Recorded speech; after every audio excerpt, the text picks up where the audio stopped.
is on me. Won't tell no lies, won't hold my tongue. Don't cry for me. This Chicago, nigga.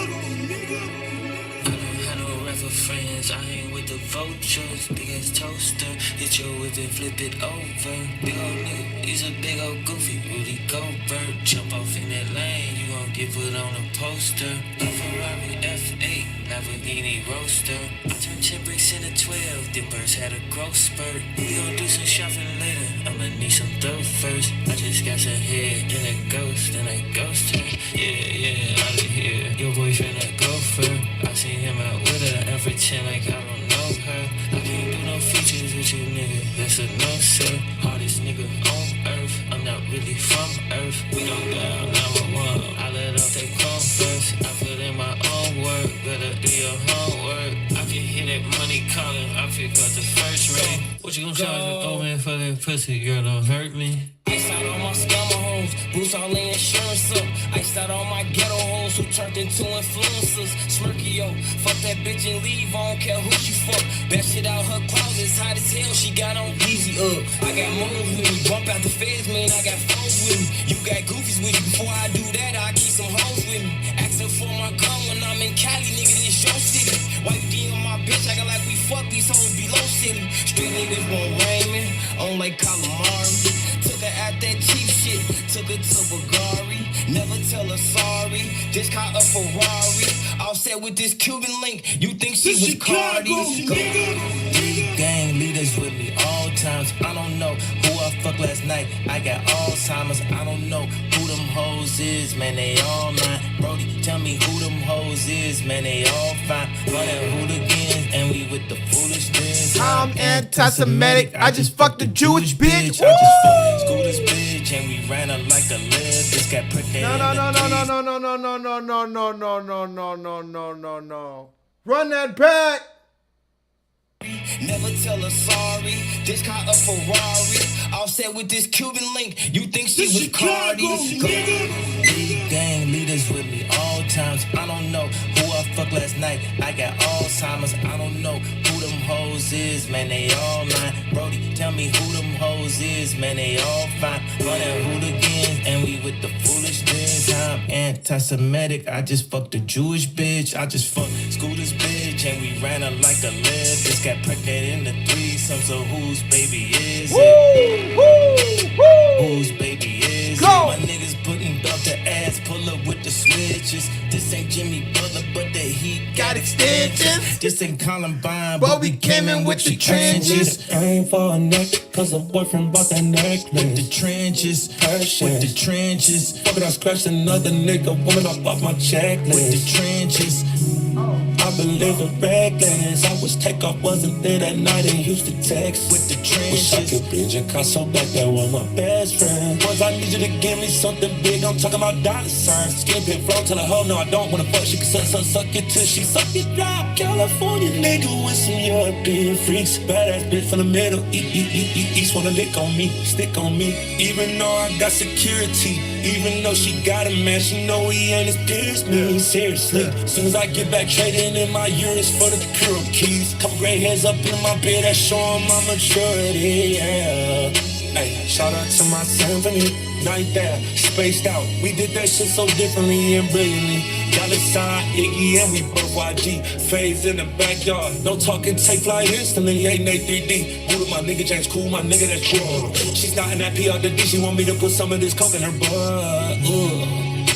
She rushing, I beat her to pussy for Ukraine. Bought her a bag and I filled it with loose change. Just on my ex, she told me that you changed. Yeah. Thought that I'm rapping, be fucking it up. Still screaming free TC money and thug. Fuck the police, the DA and the judge. Way out of Saudi, I found me a plug. Don't wanna go out, she rather do drugs. Can't be my man if we met in the club. Give me something big, I'm talking about dollar signs. Look at your hoe, I don't wanna fuck. It's a fuck, don't shoot me gangster like that. Give me something big, I'm talking about dollar signs. Look at your hoe, I don't wanna fuck. It's a fuck, don't shoot me gangster like that. Gangster like that. Gangster like that. Gangster like that. Gangster like that. Gangster like that.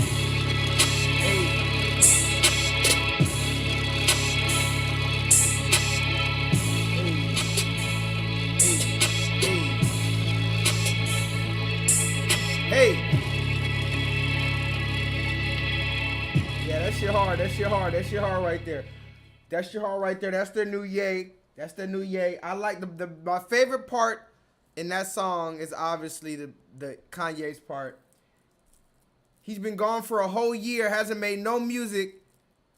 We already know about the controversy. Then he comes back, his first words are, how can I be anti-Semitic if I just fucked a Jewish bitch? That's crazy. That's a crazy line right there. That doesn't even have to rhyme right there. Shout out to everybody in the chat. I do need to say this real quick. Federal law allows citizens such as myself to reproduce, distribute, or exhibit portions of copyrighted motion pictures, videotapes, and or video discs without certain circumstances of the opposite right. Wait. Let me get settled in. If y'all can hear me, please put the number 7 in the chat. If there's no little noise in the background, I gotta make sure there's no noise in that little noise sometimes I be having in the background. I think we good, but let me just double check. By the way, federal law allows citizens such as myself, quote unquote, to reproduce, distribute, or exhibit portions of copyrighted motion pictures, videotapes, or video discs under certain circumstances without the authorization of the copyright holder.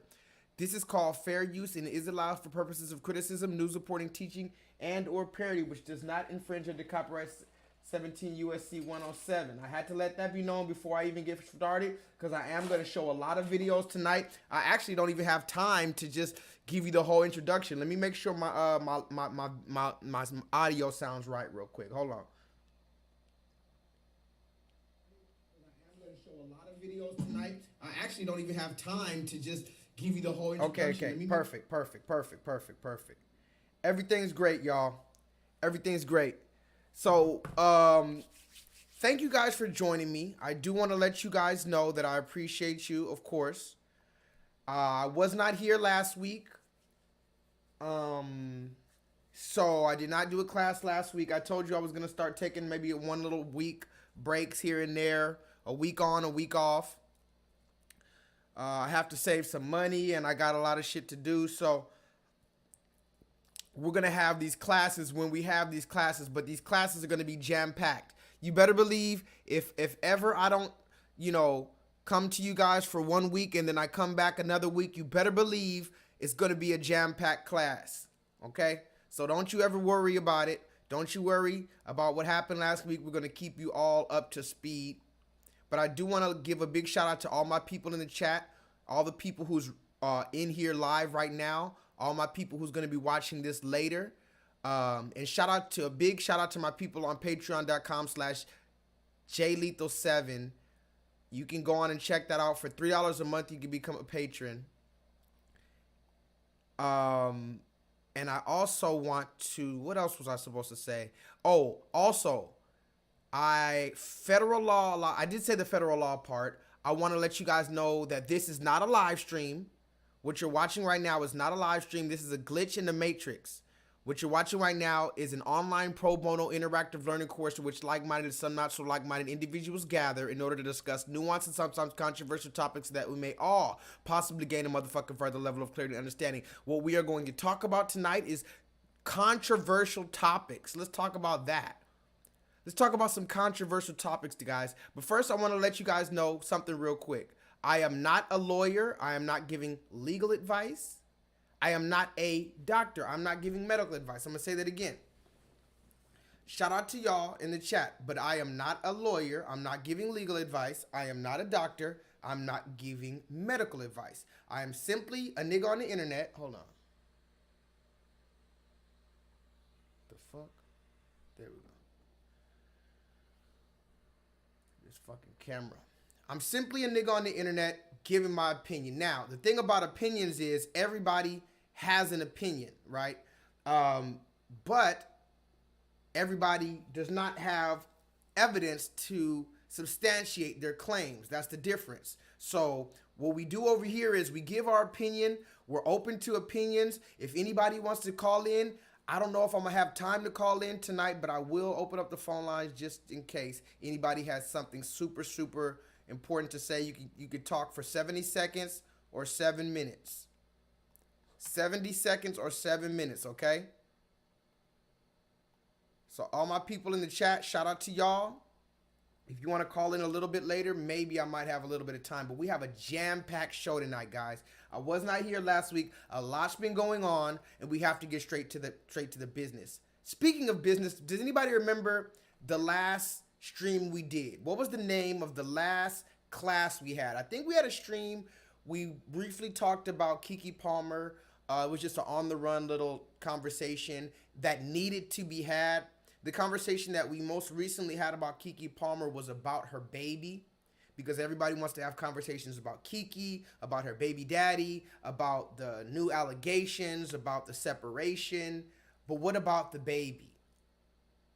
Nobody has a conversation about the baby. That's what we talked about last week. So if you did not see that, I highly suggest you go watch that last class, because that's a conversation that only a few people on the internet had. And I'm going to ask you guys again, what was the name of last week's stream? And I'm going to ask you another question, since we're just rolling on and we don't have any time to waste. I'm getting straight into the business, so please buckle your seatbelt early.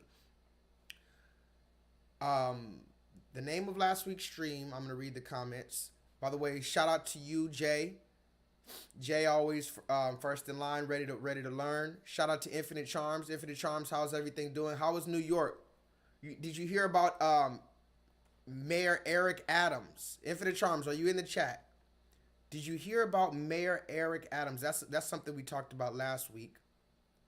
By the way, I'm going to be jumping all over tonight because I have a whole lot to say, so please try to stick with me. I promise I am going to cover as many topics as I can, but I'm not going to be able to spend a whole hour on this topic and that topic. I have to move forward. This next stream is for the people with the eyes to see and the ears to hear. Do you understand that?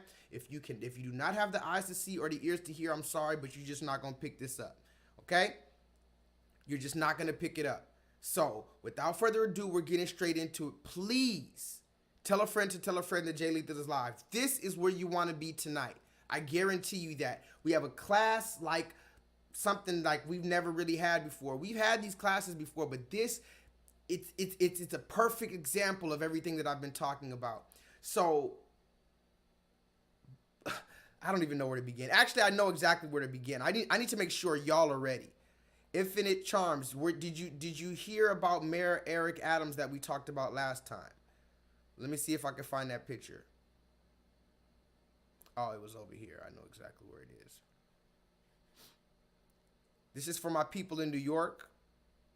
We talked about this last week, Mayor Eric Adams. And we will possibly bring this back up in a little bit. But I just wanted to remind you guys that Mayor Eric Adams was recently sworn in as a Freemason publicly. They publicly let us know. So the question we have right now is, why is everything becoming so public right now? Can somebody put that in the chat? Why is everything becoming so public right now? Also, simultaneously with this, there's allegedly news that he's being investigated by the FBI, or they recently seized his laptops or seized his electronics, and I don't know what's going on, but I did hear recent news. Somebody can fill me in if I'm not mistaken. Mayor Eric Adams is being investigated right now, but he's the active mayor of New York, and he was just recently signed in to be a public Freemason. This isn't. It's not like these are Photoshop pictures or some pictures that we snuck into the Masonic Lodge and we got these secret initiation pictures. No, this is out for the public to see. So you guys need to catch up on what's going on. Of course, him being a Mason doesn't surprise you, Infinite, but the question is this. I mean, of course, we knew that these guys are Masons. They want to be a Shriner. Somebody put that in the chat. These people, we know these people want to be a Shriner. The question is, why is it public? They put this on the public.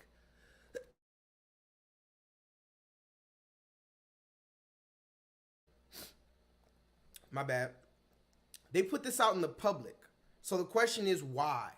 Maybe we can dive into that tonight, but I do not have any time for the particulars. Thank you guys for joining me. We're back like we never left. I'm gonna cut on this air conditioner real quick. Let me do that because it's a little chilly, a little hot in this motherfucker.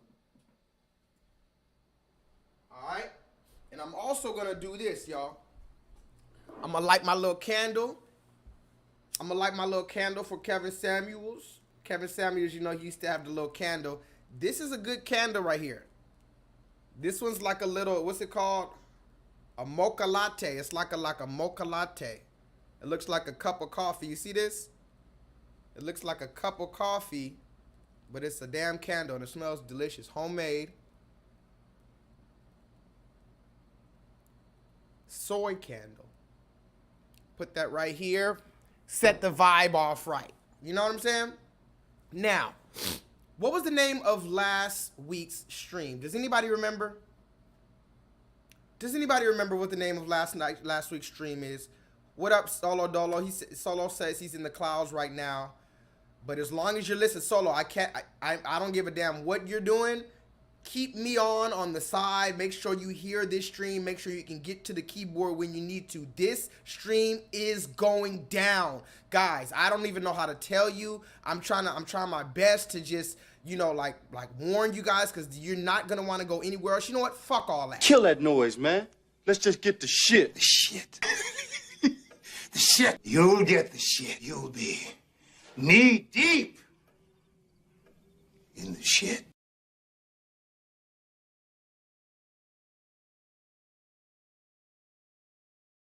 Just to make sure my sound is correct. Output. Speakers. Input. Oh, that's what it is. Okay. All right, let me just make sure my speakers are sounding right. Hold on 1 second. What? Here we go. Now it's about business, guys. Now it's about business. I know some of these other streams I'll be talking too much shit. This stream we're going straight into it. So I still didn't see the name of last stream. What was the last class we had?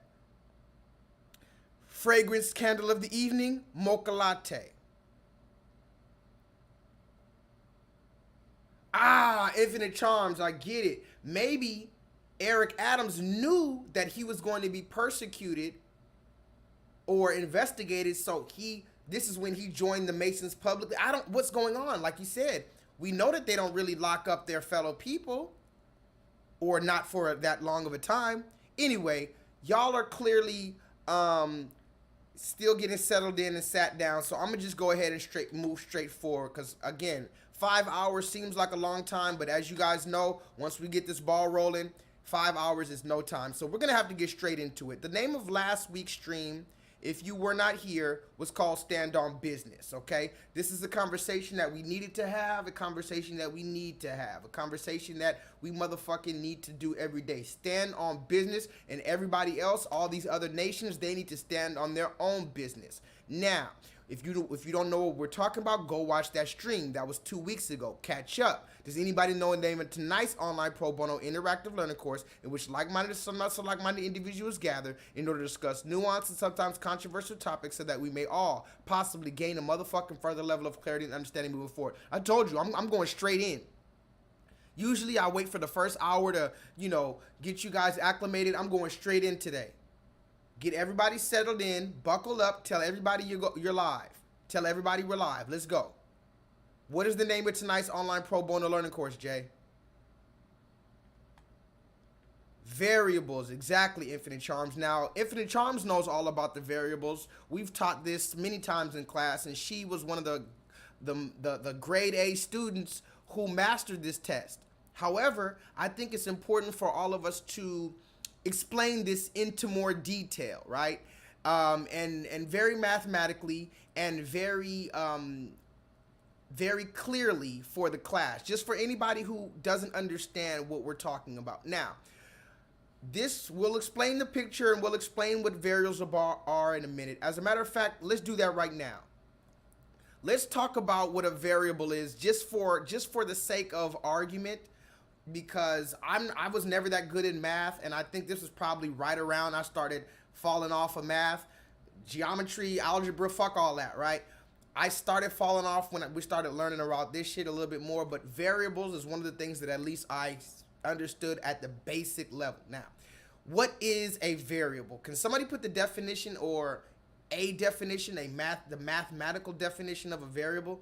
Because the definition is a little bit confusing for those who aren't really into math like that, and it kind of is for me as well. So we're going to try to take it a step by step to understand what I mean when I talk about these variables. Maybe I can give you a little example. Let's look at this. Let's say that I'm working in a restaurant and I'm making $10 per hour, but on top of my hourly wage, I also get tips each hour.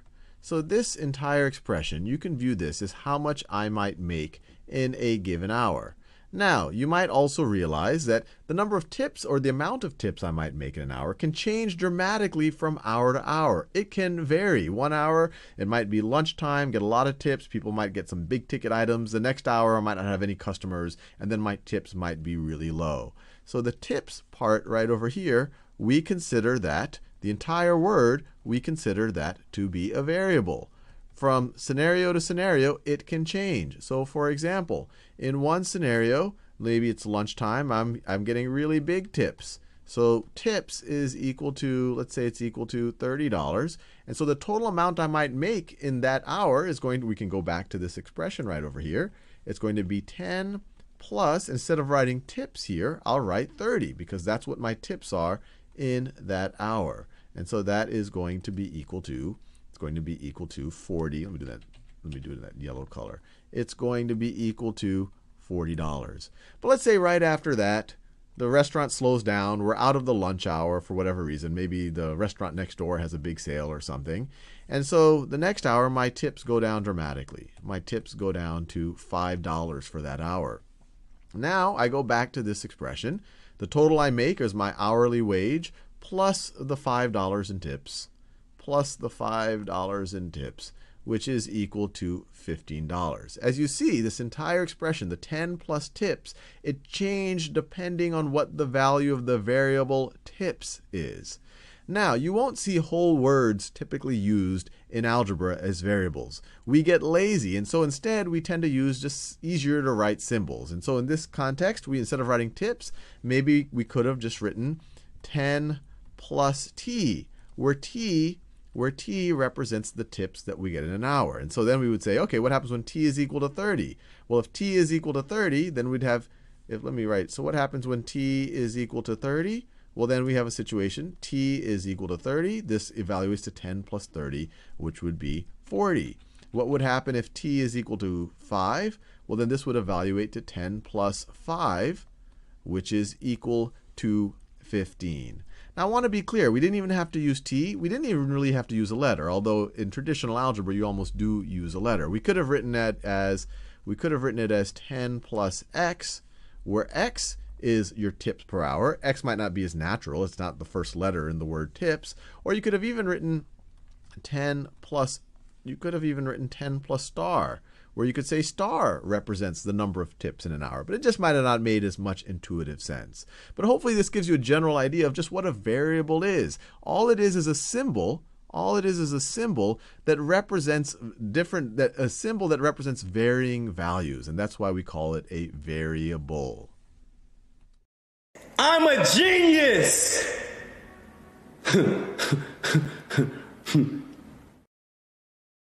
To me in the chat, is anybody lost? Raise your hand right now if anybody's lost with that explanation.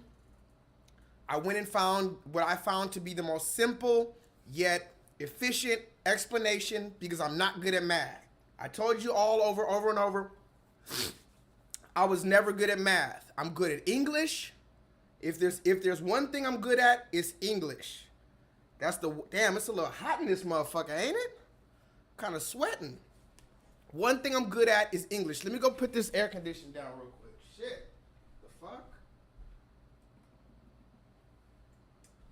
All right. Now, this is the introduction to variables. Why are we talking about math, J-Lethal? This isn't a math class. Well, you're right. This is a different kind of class. It's definitely not a math class, but I want you to understand the basis of what a variable is. In other words, let's just say, like he said, and I just so that we can make sure nobody's lost here, let's just say I want to get to the number 10, right? So if I want to get to number 10, can somebody put this in the chat? 9 plus x equals 10. Somebody put that in the chat, please. 9 plus x equals 10. This is a very simple variable for us to understand. 9 plus x equals 10. And I'm going to try to hopefully get you to understand why I'm talking about this, how this relates to us in a minute. If 9 plus x equals 10, solve for x. What is x in that case? 9 plus x equals 10. What is x? Let me see if I have any. What is x?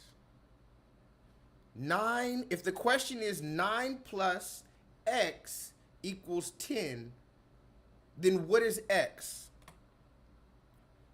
What up, Bryce?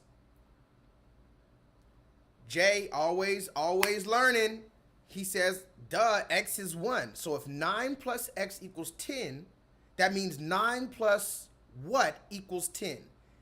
X is 1, right, Leonard de Yehuda? 9 plus 1 equals 10. So now we understand the basics of variables. If anybody doesn't understand at any time, please press the number 1. If you can't hear me, please press the number 1. The number 1 is the number for problems. If you have a problem, an issue, a concern, a question, a query, press number 1. A conundrum, press number 1. Now, we understand the basics of this variable thing. If we're trying to get to 10, and I say 9 plus x equals 10, x equals 1, right? However, the thing about variables is this. Some variables, actually all variables, are interchangeable. Can somebody put that in the chat? Variables are interchangeable, okay? What does this mean? This means the same way, if we need to get to 10, and I say 9 plus x equals 10, I could also say 9 plus q equals 10. Can somebody please put that in the chat? 9 plus q equals 10. Can somebody please put that there? And I really need us to make this connection. 9 plus q equals 10, because we understand that 9 plus x equals 10, x equals 1. But Infinite Charm says variables are interchangeable, which means I could also say 9 plus q, or 9 plus p, 9 plus f. Put any letter that you want. 9 plus any letter equals 10. And I'm going to show you an experiment real quick. I'm going to do it myself. 9. I just don't know where all these symbols are on this goddamn keyboard. 9 plus j equals 10. I don't know how I'm the one teaching the class and I can do these things faster than y'all, but okay. 9 plus j equals 10. Can you tell me what j is? Tell me what j is. Remember, if 9 plus x equals 10 and x equals 1, I'm going to give you a different equation. 9 plus j equals 10. Now, what is j? X was 1. What is j? And I know most of you guys know these answers, but I need it to be clear, because there's people who's watching this stream right now who are in the 3rd grade. There's people who's watching this stream right now who are in college. There's people watching this stream, so we can't ever take advantage or underestimate where people's, or overestimate where people's comprehension level is. J still is 1. Now, explain to me this, Leonard de Yehuda. How is x 1, if we're talking about the equation 9 plus something equals 10, 9 plus x equals 10,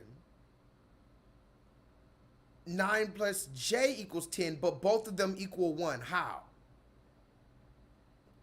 How is j1? How is p1? How is q1? How is f1? How is all of these ones in the equation of 9 plus blank equals 10? Anybody?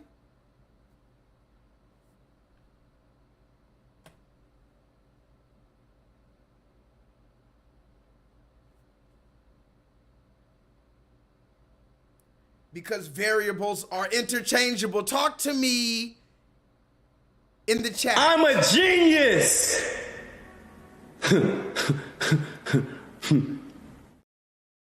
Variables, now, listen closely, because I don't want you to miss this. The variable is interchangeable. What does that mean? That means, let's just say we're talking about the black man. Let's do that. The black man is interchangeable. Wow. But you're not even ready for that. You're not even ready for me to drop that heavy load, pause, all over you. Pause. You're not ready for that. So let's just start from the beginning. Since we understand that, let's do this. Solo Dolo, are you in the chat? All my niggas, are you in the chat? My ladies, are you in the chat? Woo, child. Hip-hop mogul Sean Diddy Combs has been accused of beating and sexually assaulting his ex-girlfriend and singer, Cassie. She filed a lawsuit against Diddy in New York federal courts. All right, TMZ's executive producer Charles Latabaudier joins us now with a look at the allegation. Charles, thanks for being with us. There is a lot to unpack with these allegations for sure. Why don't you walk us through the meat of what she's alleging here? Yeah, Stephen, Tasha, this is really, as they say, bombshell allegations here, and we want to stress these are Cassie's allegations, and Diddy is denying all of this. But in the lawsuit, she does claim that there was an incident in 2018 here in L.A. that they had gone out to dinner, and after dinner went back to her place. He dropped her off, but she claims that he forced his way into her home and that he forced her to have sex. So she's alleging a rape in that case. And then there's another thing, another allegation is that she says that Diddy several times at different hotels around the country would hire male prostitutes and force her to have sex with them. This is the part of the suit where she's alleging sex trafficking, because she's saying that this would happen over state lines, and that would be the reason for filing this in federal court. Those are the most serious allegations in there. There are also some allegations of just domestic violence, domestic battery, and at least one other incident where she hints, she does not call Diddy out for this specifically, but hints that he might have been involved in setting another rapper, Kid Cudi, setting his car on fire. Wow. Yeah. No, and it's fascinating because Kid Cudi's people responded saying that's all true, right? Right. And I think what they were saying is that it is true that Cudi's car was blown up, and that it happened sometime after Cudi and Cassie had a brief affair. Right. Yeah, and I guess, like, talk to us a little bit about the timeline of your relationship, because she met him when she was 19 and he was 37. Right. Now, she is not alleging, there's nothing in the lawsuit where she's alleging that this was, statutory rape, but some people have pointed out that fact that she was, very young when they met. Look, we have to say, for Diddy's side of this, because we did speak to his attorney, and his attorney said that they're not surprised by these allegations in the lawsuit. They said that they've heard all of these for several months now, and that she was attempting to blackmail Diddy, that's their word, blackmail, for $30 million, claiming that she was going to write a tell-all book unless she got that sum. They rejected that. And they said that the lawsuit is sort of her fallback plan, because clearly she couldn't get a book deal. Right, and the timing of the lawsuit is important because of a change in New York law. Walk us through that, it's the Survivors Act. So the allegation of rape would not have, there's no statute of limitations on that. There are some of the allegations that might have run, where the statutes would have run, but you're right, in New York now, it's like you said, the Survivors Act, that a lot of these things, regardless of when it happened, could still be brought that Diddy could have to face this in court. And important to also know that this is a civil suit that she has filed. This is, at this point, just about money. But if any of these things get on the radar of law enforcement, there could be investigations that are launched and then he could potentially be facing criminal charges. Yeah, interesting. Charles, thanks so much for joining us and shedding. Ooh, child.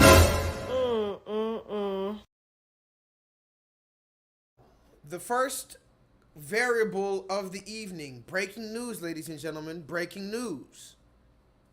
P. Diddy, Puff Daddy, and we're not going to spend too much time going into the whole case of it because that's a whole nother conversation and we don't have the time, unfortunately, today. I simply do want to use Puff Daddy, as I do with all the celebrities, as an example. P. Diddy is our first variable of the night, ladies and gentlemen, and I'm going to go ahead and explain it to you and just go ahead and get you on the ball because we're all on the same page right now.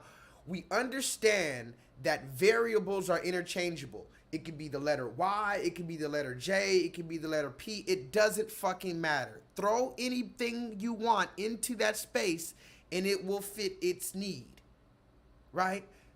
As far as the black man is concerned in particular, we, ladies and gentlemen, me and you and them, are all variables. Now, this is hard to understand sometimes, and it's even harder to digest. Because why? You want to believe that you're smart, you're this, you're cunning, you're this, you're that. Hell, I'm a runaway slave, but even I know there's a chance that I might get caught. Even I know the very real threat of my enemy. You cannot be not just delusional out here. So we have to finally, black man, because it's about to be 2024. Hopefully I make it to that year. Hopefully we make it to that year. In 2024, we can't be still having the same mind frame of 1998 or even 2008 or even 2018. We, in other words, we're starting to recognize the problem. This is why I used to get mad when people say I'm complaining or my brothers or whatever, we're complaining and da-da-da-da-da. No, we just have gotten to the point where we're actually identifying the problems in our community, within ourselves, within our female counterparts, within these other nations of people. We're finally breaking the spell, ladies and gentlemen, because you know very well, we've talked about it many times, our fathers and grandfathers and uncles and all these niggas and grandmothers and everything else, a lot of them have sold us out.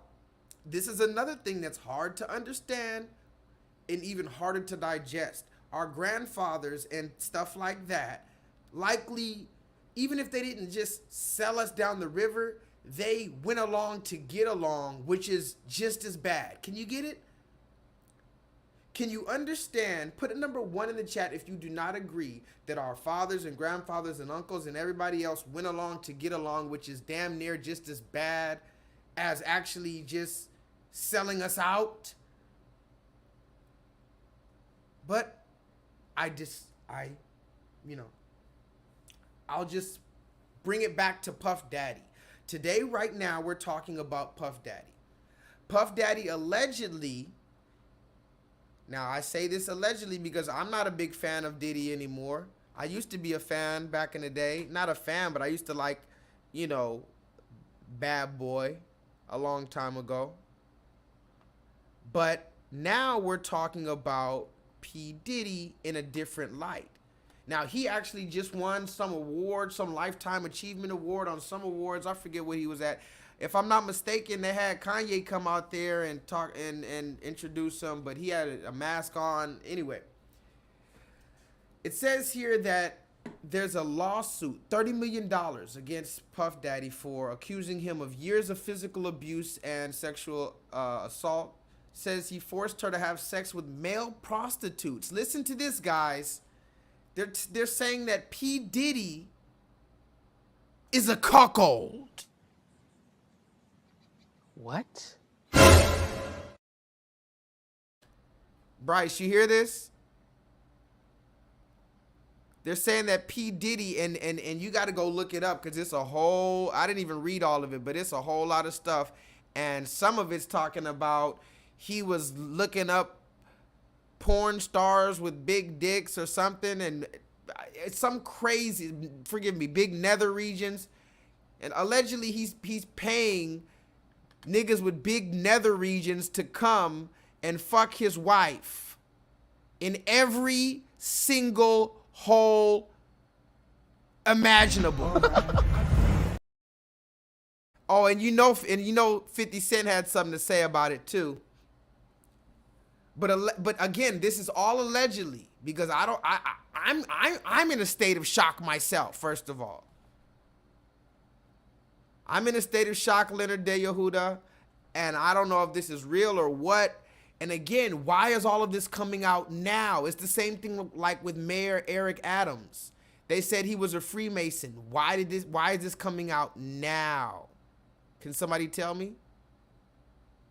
P. Diddy, we've heard about the rumors of him for years, as a matter of fact. Haven't we? We've talked about some of those same rumors here. As a matter of fact, recently we brought up the rumors of him and Usher and all of these type of things. But the question remains, after the 90s and all these other things, after Tupac and Biggie, and why now is all of this coming out? And why now is Cassie suing him for $30 million? And allegedly, not only he paid niggas to come and fuck his wife with the big nether regions all in her mouth, but he recorded her getting fucked in her mouth. Talk to me in the chat. Shame. Shame. Shame. Shame. Allegedly, he paid to do that, and then this broke the internet for one day at least, because the very next day, where's De Facto at, by the way? De Facto, I want to hear De Facto's thoughts about these conversations that we're going to have tonight. Because they were talking about P. Diddy, and then allegedly the very next day, the lawsuit was dropped. I don't know if you guys heard about this, but literally the next day, it's not that they dropped the lawsuit, but they settled. So she was asking for allegedly $30 million, and she came out, and you got to read the shit, guys.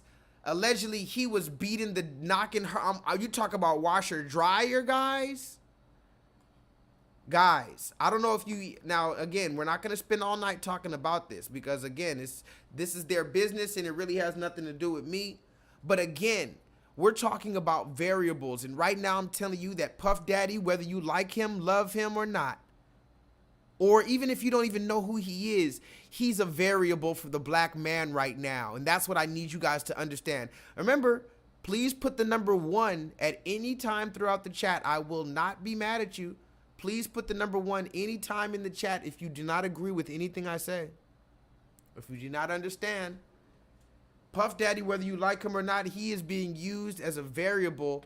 It could be P, it could be J, it could be Q, it could be F, it could be T, it could be M. That's the variable, and it'll still work for the equation.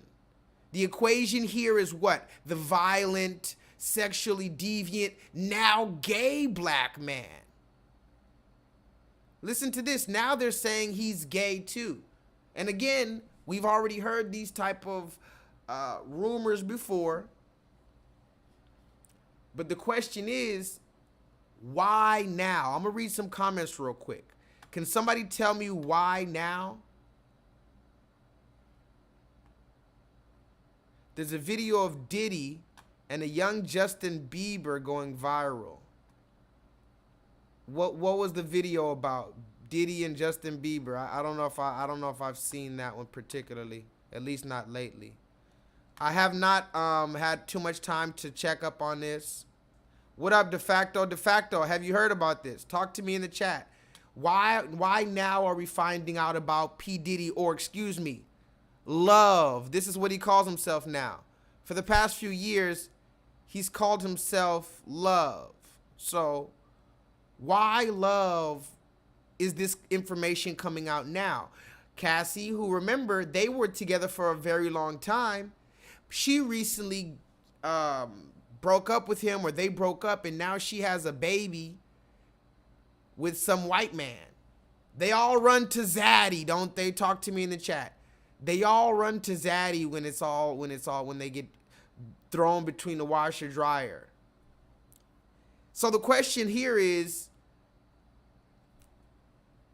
Well, I guess there's no question. I'm just trying to tell you that P. Diddy is being used as the first variable. So all the sexual deviant stuff, you think this is just P. Diddy? This is the black man, guys.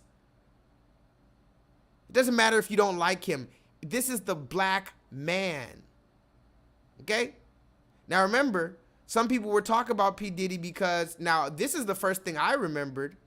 Now, I don't even know if I should show you this because actually I kind of blurred this out. Okay, YouTube. This is not sexual. This is body art and body positivity. And listen here, YouTube. And I covered all the vital parts. I covered all the nether regions.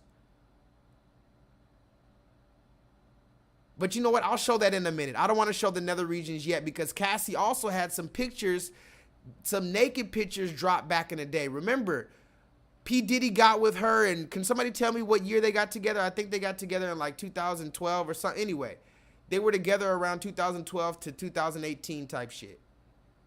And there was a whole bunch of rumors. There was some sex pictures that leaked way back in the day when she first dropped. And I saw them sex pictures. Talk to me in the chat. You know I'm the receipt king. I saw all of the Cassie pictures back in the day. I don't even know if I should show it yet. I'm going to show it in a minute if I'm feeling a little froggy. Matter of fact, let me pop this champagne. I might show the pictures. If I pop the champagne, I probably want to show the pictures just to see what YouTube's going to do. Now, mind you, YouTube's getting rid of everybody. I heard YouTube got rid of that white woman, Pearl. We talked about Pearl before. The white woman who said slavery is exaggerated, but she has every single nigga on her platform using niggas for clout, but want to talk shit about our ancestry, but using these British ass niggas to downplay us. We'll talk about her in another time. So all these big content creators are getting demonetized. Guess who doesn't give a fuck? Me, Joshua Lethal, the one who never monetized my channel. I'm one of the few, if maybe damn near one of the only, who's been on YouTube for the better part of 7 years now, including this channel and my last channel, and I've never monetized one video. And yes, I could have made a whole lot of money and had advertisements. All you notice, there's no advertisements in my shit. It better not be no advertisements in my shit. And you see what happens? These YouTubers, they get big and then they get demonetized. Now they don't want to do it no more. That means you didn't want to do it to begin with. You weren't truly meant for this shit. Anyway, I remember back in the day, this is another receipt nobody talks about. Nobody's brought this pictures up yet. I wasn't about to put it out. You know, it is what it is. But I do remember, now this was from 2014. If you've never seen this picture before, you know, it is what it is. But I remember when this picture first came out. And Cassie posted on her page that, oh yeah, you know, I'm in Dubai and I was on a four-wheeler in the desert and I fell off the four-wheeler and I banged up my face and I got a black eye. Talk to me in the chat. She says she fell off her four-wheeler and got a black eye. I was rooting for you. We were all rooting for you. How dare you? Learn something from this. This is from 2014. I haven't really seen any of the gossip channels because they would have been blasting this shit. But yes, this is a picture. Look at her lip right there. Look at her eye was fucked up. She had the Ray-Bans on. This nigga probably washed. I'm talking washer, dryer, tumble dry. And again, they didn't have no kids, so that's completely uncalled for. You don't have no kids with that woman, no washer dryer action for you, buddy. And again, we don't abuse women. But if you're going to put my child in danger, tumble dry. But let's continue. So P. Diddy allegedly was beating her ass since 2014. This is the picture. And she said, she came out and she said, oh yeah, I just wanted to tell you I have a big ass stitches on my forehead. She had to get stitches on her forehead. That's why she posted the picture, because everybody always talked about how beautiful Cassie is. So she came out and said, hey, you know, I have this scar on my head, but it's okay. Allegedly, Diddy was whooping the fuck out of her. Now, again, These are some pictures. I covered all of the vital areas, guys. Okay? YouTube, please don't get froggy, YouTube. But go ahead and screenshot this and pause this for as long as you like. These were the pictures of Cassie that dropped back in the day, but I don't want to risk my channel. I don't want to risk my channel, okay? Like I said, guys, I don't want to risk my channel with Cassie, but I have some serious pictures of her. Anyway, allegedly Diddy was doing that, so you got to remember, all of this stuff is going to fall back on the black man. Can somebody understand that? Now, it doesn't matter that he paid the money, or does it matter? You guys tell me, does it matter that he paid the money? Because she was asking for what, $30 million? She was asking for $30 million. She came out of nowhere. And then they were saying that there was a statute of limitations on it.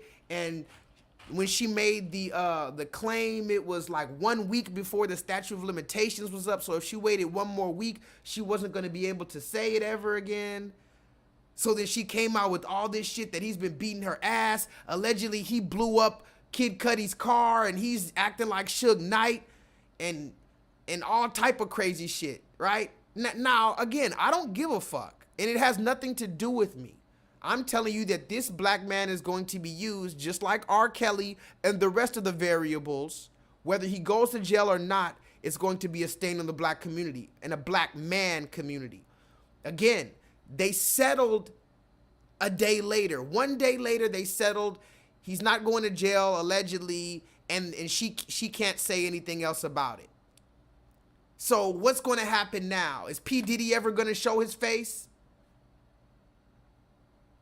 Talk to me in the chat, guys. You think P. Diddy's going to show his face after this? I don't know. Now, again, we have a whole lot to talk about, so I just need to move forward.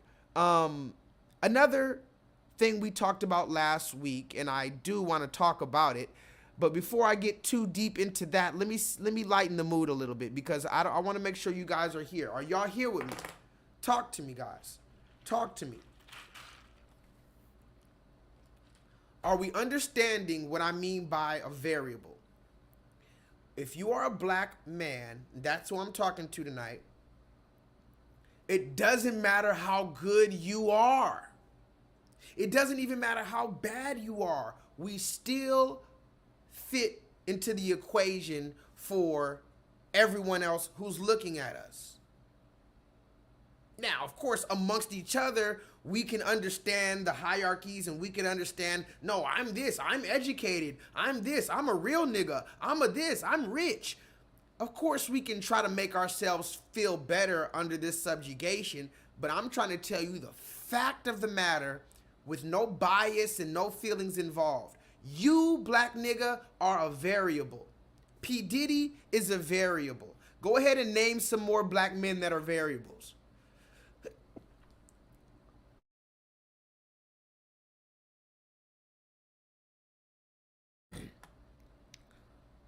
Let's name some black men that are variables, that have been made into variables. Kobe Bryant, when he was a rapist, you know Kobe Bryant was a rapist is what they say. So I've been talking about the same reoccurring theme for a long time. Bill Cosby, go ahead and put that in the chat. I'm gonna read some comments. Bill Cosby. How about this one? And I think this is a good, important, this is a perfect time to bring it in. Here's another variable that we talked about last week, and I'm gonna go ahead and talk about it now. I don't wanna waste any time. This is supposed to be a jam-packed class. I promised you guys this will be a jam-packed class, so this is going to be a jam-packed class. The next variable of the evening, ladies and gentlemen, drum roll please, Mr. Darius Jackson. I'm sorry, Mr. Jackson. Woo! Now, we talked about this in length from the beginning to the middle, and now we're in the thick of it. And if you did not see the video that I did last Friday or whenever it was about Keke Palmer and her baby, be very clear. Anybody who's saying, J-Lethal, why you always talk about these celebrities? Be very clear. This is for the culture, for the society, for the understanding. Darius Jackson is another variable, and we talked about it in depth last time. Now, here's a funny thing about Darius Jackson. Darius Jackson is barely black. Talk to me in the chat. The man is barely black. Just joking. But seriously though, the funny thing about Darius Jackson, if he was a scientist with a stellar reputation, the last thing he would be is black. He would be Panamanian and all of these other things. If Darius Jackson cured cancer, they would not say the first black man. No. He'd be racially ambiguous and everything else first. But when Darius Jackson is the abuser, now he's a black man, ladies and gentlemen. Understand. Oh, and yes, you better believe that with this P. Diddy thing, just before I move on from P. Diddy, you better believe that with this P. Diddy thing, everybody's already coming out with the black. Now, mind you, Cassie is barely fucking black. Also, bitch, you better be joking. Also barely black. I think she has like 3 drops of black nigga in her somewhere. Her great-great-grandfather was from Watts or something. And now she's a black woman. You got the same woman on, you got these women with the blue check marks talking about this one woman right before I started the stream, some woman who's doing some shit on Revolt TV. She says, I'm no longer going to be working on Revolt TV because believe black women and Sean Puffy Combs is an animal and believe black women. Cassie's barely black. The fuck are we talking about? But you better believe this is another Me Too moment. Now let's continue, because the next conversation is Mr. Darius Jackson. And don't worry, I'm going to read all these comments later. What up, Mark Sanchez? Jonathan Majors, Jonathan Majors, another fucking perfect example. Turns out Jonathan Majors, his wife, the woman who alleged he beat her, she's going to jail for beating him. Talk to me in the chat. I can't even make this shit up. I don't even have time to talk about all this. Jonathan Majors, the dude who played in Creed, allegedly every studio, he was supposed to be a superhero on Marvel. They dropped him. Everybody called him an abuser. Already that fell another bruise on black men. But nobody knew any of the truth. They just heard this white woman came out and made a statement. They didn't know anything. Then some footage came out from a hotel and she was abusing him. Now she's in trouble. But let's try to stick to this topic at hand. Today we're talking about, or right now rather, we're talking about Keke Palmer and Darius Jackson. Now, if you want to know my personal thoughts about the whole thing and how their baby is involved, go watch the previous streams. What I want to tell you guys tonight, ladies and gentlemen, is that Darius Jackson is another variable black man. Whether he's barely black or not, he's black enough for the blame to fall on all of us. Do you understand what I'm speaking to you guys tonight, guys? Can I get an amen in the chat? Do you understand what I'm telling you? Now, Keke Palmer has been granted sole custody of the son, which means the dad doesn't get to see, and a temporary restraining order against Darius. I don't know why they called him Darius Dalton. Maybe that's his middle name, but I thought his name was Darius Jackson. But anyway. So I showed you some of the pictures allegedly from the house. They got into an argument. It looked like he was roughing her up. Looked like he was about to throw her ass between a washer dryer. It was a whole bunch of mess. Now, again, I'm not a gossip site. You can go to Conscious TV for that fucking gossip shit. Or how about Storm Monroe? That's the new one. Storm Monroe. He's everywhere. I'm not a gossip blogging channel. We're going to talk about something more important. How about that? Let's talk about this. Let's talk about Keke's mama. We talked about Keke. We talked about the baby daddy. We talked about the baby. Let's talk about Keke's goddamn mama. Yikes. No. Look, I've never done anything like this. I've been in this business for 22 years. I've seen a lot of stuff, but this is I can't help myself. For Sharonis Jackson to post on his Twitter the ridiculous stuff that he's posting when he knew his brother was abusive. I went to Sharonis over a year ago and told him that his brother was abusive to my daughter.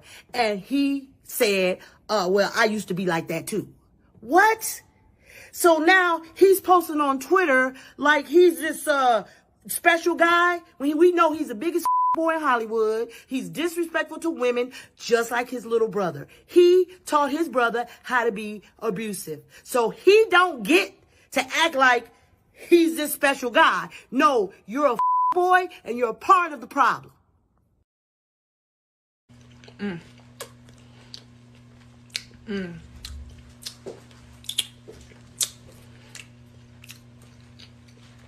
All right, ladies and gentlemen, can you hear me? I'm going to open up this separate page and I'm going to let you hear something because we have to move forward. But this is a big, big revelation here. This is a very big revelation. We're going to talk about Keke Palmer's mama. See, these other YouTubers, they're cool. They are cool, but they're just too one-sided. That's the thing I don't like about these other YouTubers. They don't take a deep dive. So we're going to take a deep dive, ladies and gentlemen, tonight.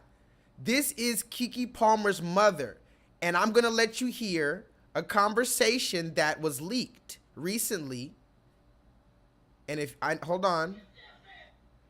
I need to make sure that y'all can hear. So I'm going to open up this stream real quick. This is the mother of Keke Palmer. Share screen. Share. If you can hear this, please put the number 7 in the chat. If you cannot hear anything, put the number 1 in the chat. Let's go.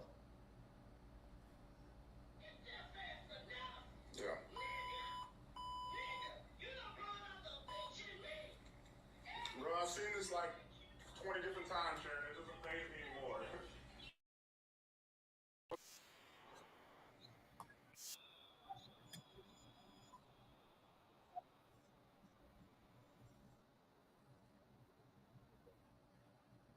I just need to make sure y'all can hear that. I need to make sure y'all can hear that. Oh, you said it's low? Damn, hold on. Damn. Well, it's not going to be super loud anyway because she's on the phone. Damn, you guys can't hear it at all? Hold on, let me see something.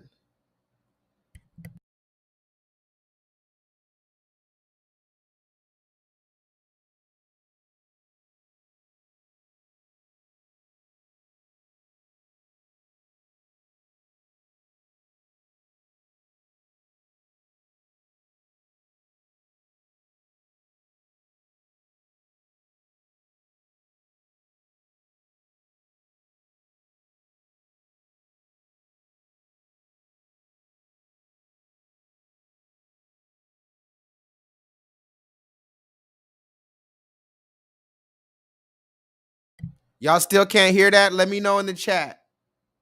Wow, you still can't hear it. Okay.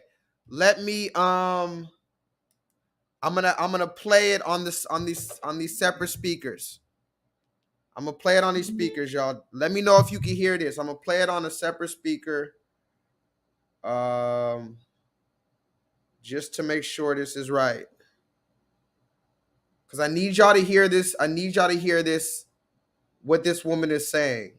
This is the woman of Keke Palmer. She's yelling at Darius. She's on a phone call with Darius. He's recording Keke Palmer's mother. Yeah. Nigga, you don't run the bitch in me. Bro, I've seen this like 20 different times, Sharon. It doesn't faze me anymore. None of what y'all do faze me anymore. Come on now. Where's my son at? Wait, you said I'm frozen and muted? Hold on. Hold on, y'all. Can y'all hear me? What's up? What's up? Are we here? Are we here? Is everything clear?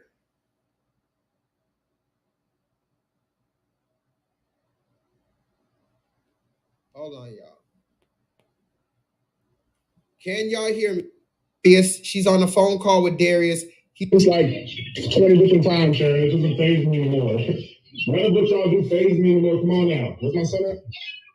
Wait, you said I'm frozen in mute? Okay, so that's about as loud as the video is gonna be, guys. I'm gonna translate it for you, but I do want you to hear what the woman is saying. I'm gonna translate what she's saying. I know it sounds really crazy. It's because he's recording her from the phone. But you can go find this audio yourself. Go look up Keke Palmer's mom yelling at Darius Jackson. They're yelling, allegedly he was abusing her and everything else. So this is one of the arguments that they had. I'm gonna let you listen to it, and if it sounds too horrible, I could turn it off. But I want you to hear what she's saying. Just listen, guys. And it doesn't faze me anymore. None of what y'all do faze me anymore. Come on now. Where's my son at? Okay, now the first thing he says is on the phone. Mind you, this is a long phone call, so I'm only going to play like 6 minutes of it. The first thing he says to Keke Palmer's mom is, none of what you're doing, all this yelling on the phone, is not fazing me. Where's my son? You see, where's my son? Bro, I've seen this like 20 different times, Sharon. It doesn't faze me anymore. None of what y'all do faze me anymore. Come on now. Where's my son at? Where's my son at? Okay. So she just said, we're going to arrest you and your mama, and your mama is an immigrant bitch. So remember, he's being called a black man, but they know that he's an immigrant. So they said his mother is an immigrant bitch. This is the mother of Keke Palmer. That's what I'm about to do. Okay. Yeah, okay. You are a dickless motherfucker. I'm sure. I don't know what the fuck my daughter just saw in your limp dick ass. Wow. Wow. Wow. De facto, are you in the chat? This woman, the grandmother, she tells the dad, you are a dickless motherfucker and you are a limp dick motherfucker. Can somebody put that in the chat? You are a dickless, limp dick motherfucker. Now, that's a very specific insult, wouldn't you say? Did you guys hear it? Did you guys hear you are a dickless? Now, mind you, they kind of beeped it out, but you can hear her behind it. Listen. That's what I'm about to do. Okay. Yeah, okay. You are a dickless motherfucker. I'm sure. I don't know what the fuck my daughter just saw in your limp dick ass. That. I'm about to fix it. I'm about to fix it. That's what you raised. That's what you raised. You are. So she says, so she says, you are a dickless motherfucker and you're a limp dick motherfucker. Why did she say that, ladies and gentlemen? Infinite Charms, you're in the chat. You're a lady. Can some people tell me some of your thoughts on what bag did she pull that one out of?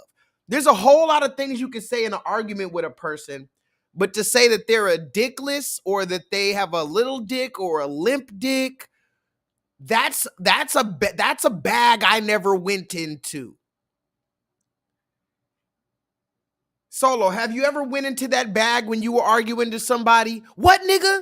Nigga, you a limp dick motherfucker. What? That's a specific bag, guys. And you know what? Not only is it a very specific bag, but I think, like Infinite Charm says, it's from the mother's bag. This is from the daughter's bag. The mother went into the daughter's bag. Keke told her. This is the same thing I thought, guys. Somebody tell me if you think I'm wrong. We're going to get to the rest of the conversation, but I had to stop right there. We're barely 40 seconds into the conversation, and she says She's arguing with her daughter's child's father. And the first thing you say is, your mom's an immigrant bitch and you're limp dick. What? Now remember, that I guess that could be a random insult, but it seems very personal. And let's break it down. What if Keke Palmer, because this is what I thought, maybe Keke Palmer was explaining her sex life with her mother. Now, again, would this be so far-fetched after we saw the videos of the women who give their daughters dildos and the like? Jada Pinkett Smith said she was rubbing her pussy with her mom at 9 years old. Yes, go look it up. So let's just think about the idea of a mother and daughter discussing the man in this way. Now, remember, Darius Jackson is a variable. Can somebody please put that in the chat? Darius Jackson, ladies and gentlemen, is a variable. This is Any Black Man USA, and this is this woman, Any Black Grandmother USA on the mama side. Because remember, you never see the grandfathers in these situations. Somebody put that in the chat. Where is the grandfather?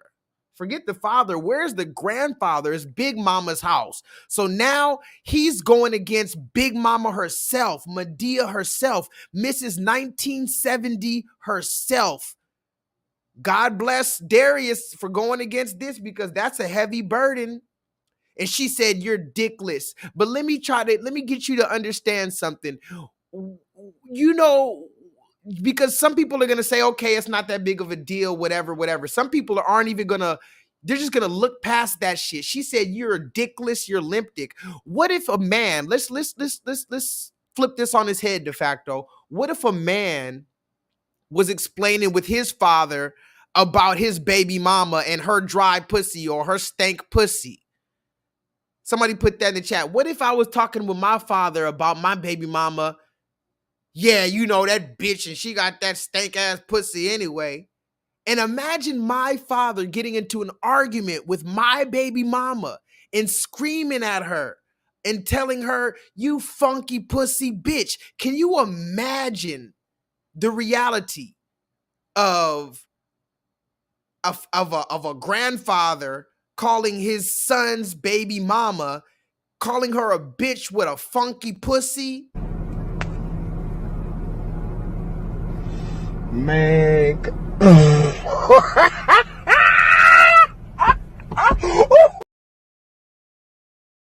don't like that idea, huh? You hear that, guys? They don't like that idea when maybe, hey, me and my dad are gonna talk about you, bitch. How about that? And you know, mind you, I love Keke Palmer. You know, but what if, like, you know, for instance, and God bless her, but Keke Palmer was going through a lot of acne. You remember this? You remember for a long time, most of her life, Keke Palmer's been going through a lot of bad acne. I'm not making fun of her, but that's the truth, right? She spoke about her acne, and believe it or not, she said that the secret to getting rid of her acne was when she had the baby. How about you say thank you to Darius? Anyway, she has bad acne. What if I tell my dad, yeah, dad, you know, Kiki's cool and all, but when we have sex, I just can't stand her pussy acne.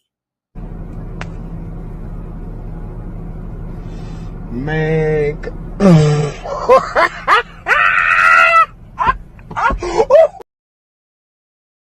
If I told my dad about Keke Palmer's pussy acne, and then we use that as a subject for debate. Oh, it doesn't seem so nice now, does it? But this woman here can talk about Darius's alleged little dick and this and that. Let's continue. And that's what you're doing, yo, limp dick ass. that. I'm about to fix it. I'm about to fix it. That's what you raised. That's what you raised. You are, yeah, and that's what your mama raised. Dick suckers. Okay. Your brother's a dick sucker too. I'm sure. She said your mama raised dick suckers and your brother's a dick sucker too. Wow. Listen to the mouth on this woman. Listen to the mouth on this woman. You're a dick sucker with a limp dick. Your mom is an immigrant bitch. Can somebody put some of these insults in the chat? Let's keep track of all the insults. Your mom's an immigrant bitch. Your brother's a dick sucker. You're a dick sucker. You have a limp dick and you're no dick, motherfucker. This is how the mothers are allowed to talk to us. I'm trying to get you to see this is a bigger conversation, guys. This isn't about Darius. Darius is a motherfucking variable. Both of y'all dick suckers. I'm sure. You probably suck dicks too. Okay. And here she goes on this homophobic rant. She's on a literal homophobic rant, guys. You're a dick sucker and you probably just got finished sucking a dick. Oh, forgive me. A nether region. Listen to her. Listen to her talk about all these nether regions. What you raised. That's what you raised. You are, yeah, and that's what your mama raised. Dick suckers. Okay. Your brother's a dick sucker too. I'm sure. Both of y'all dick suckers. I'm sure. You probably suck dicks too. Okay. Dick sucker. What? You a dick sucking motherfucker. All right, so about a bullet. Keep fucking around, I might get somebody to fuck you. All right, so about that bullet again? Wow, she said if you keep fucking around, listen to her. She sound like Ray J. This must be something in the industry. It must be some P. Diddy shit. She said if you keep fucking around, I'm gonna get somebody to fuck you in the ass. Out of pocket for that shit. Way out of pocket. What do you gain from that?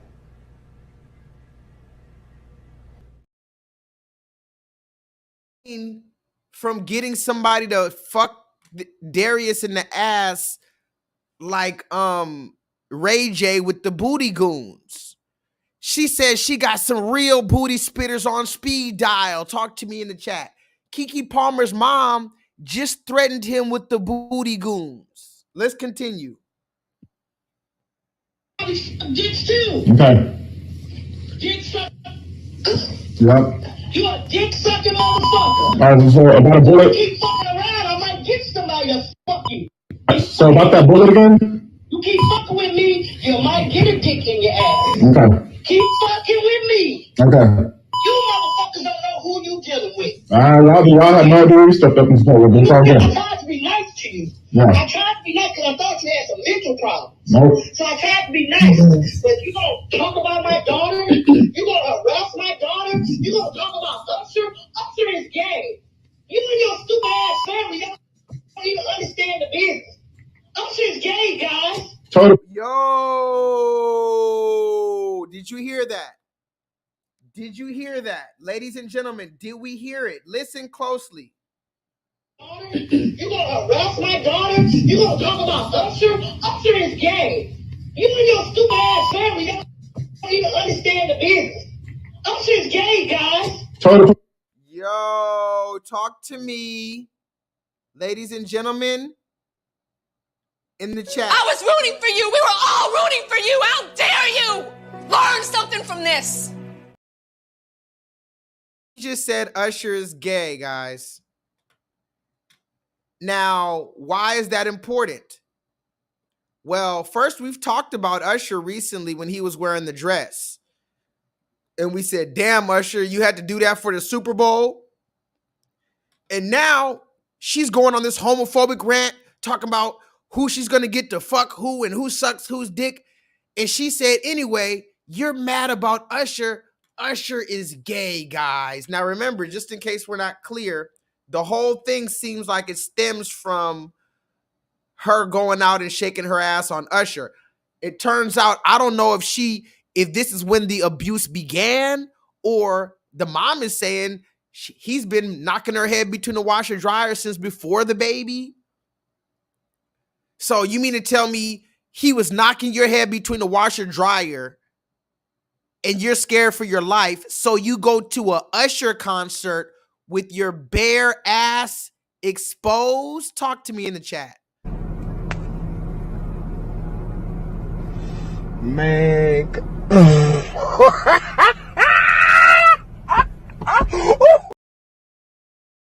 Can somebody tell me how that makes sense?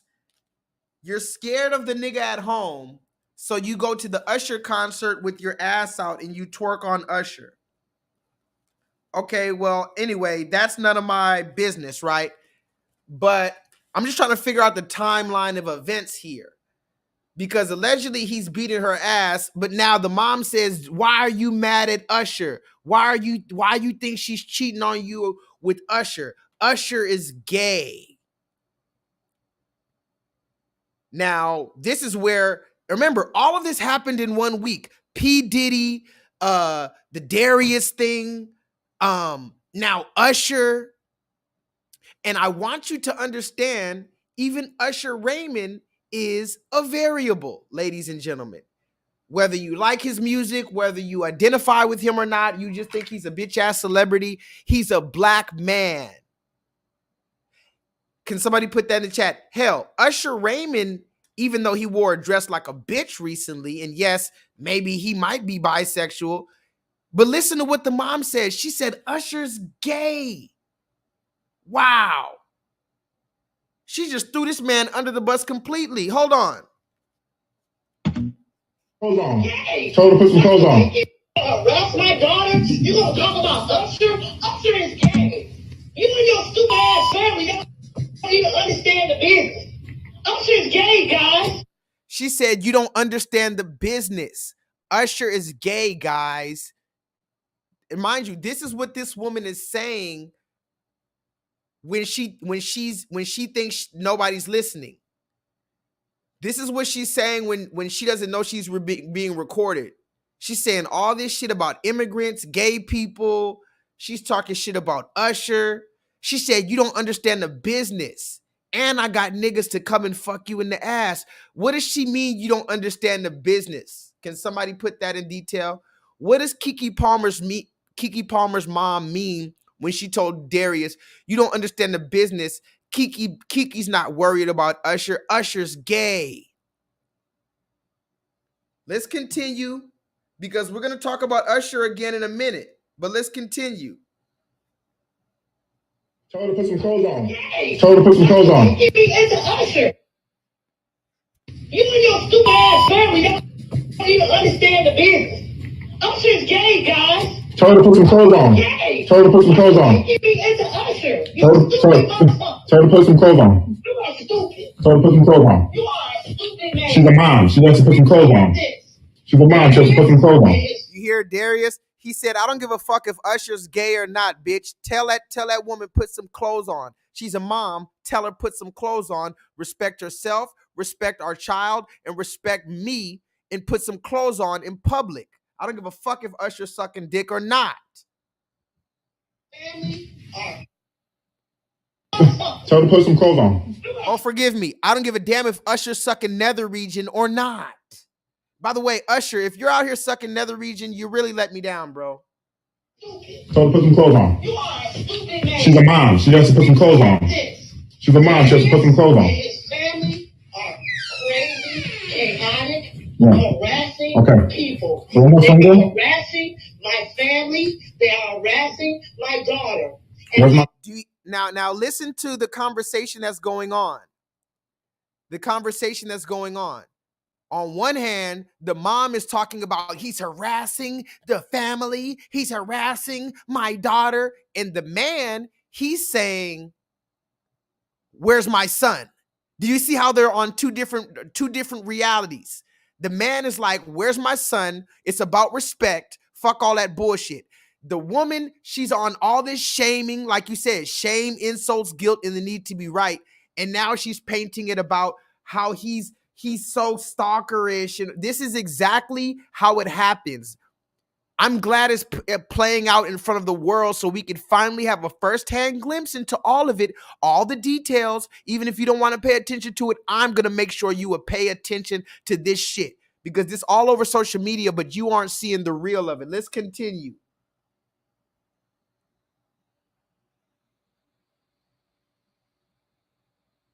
Even Marcus Johnson, the nigga that your brother's named after, his kids told me y'all are crazy.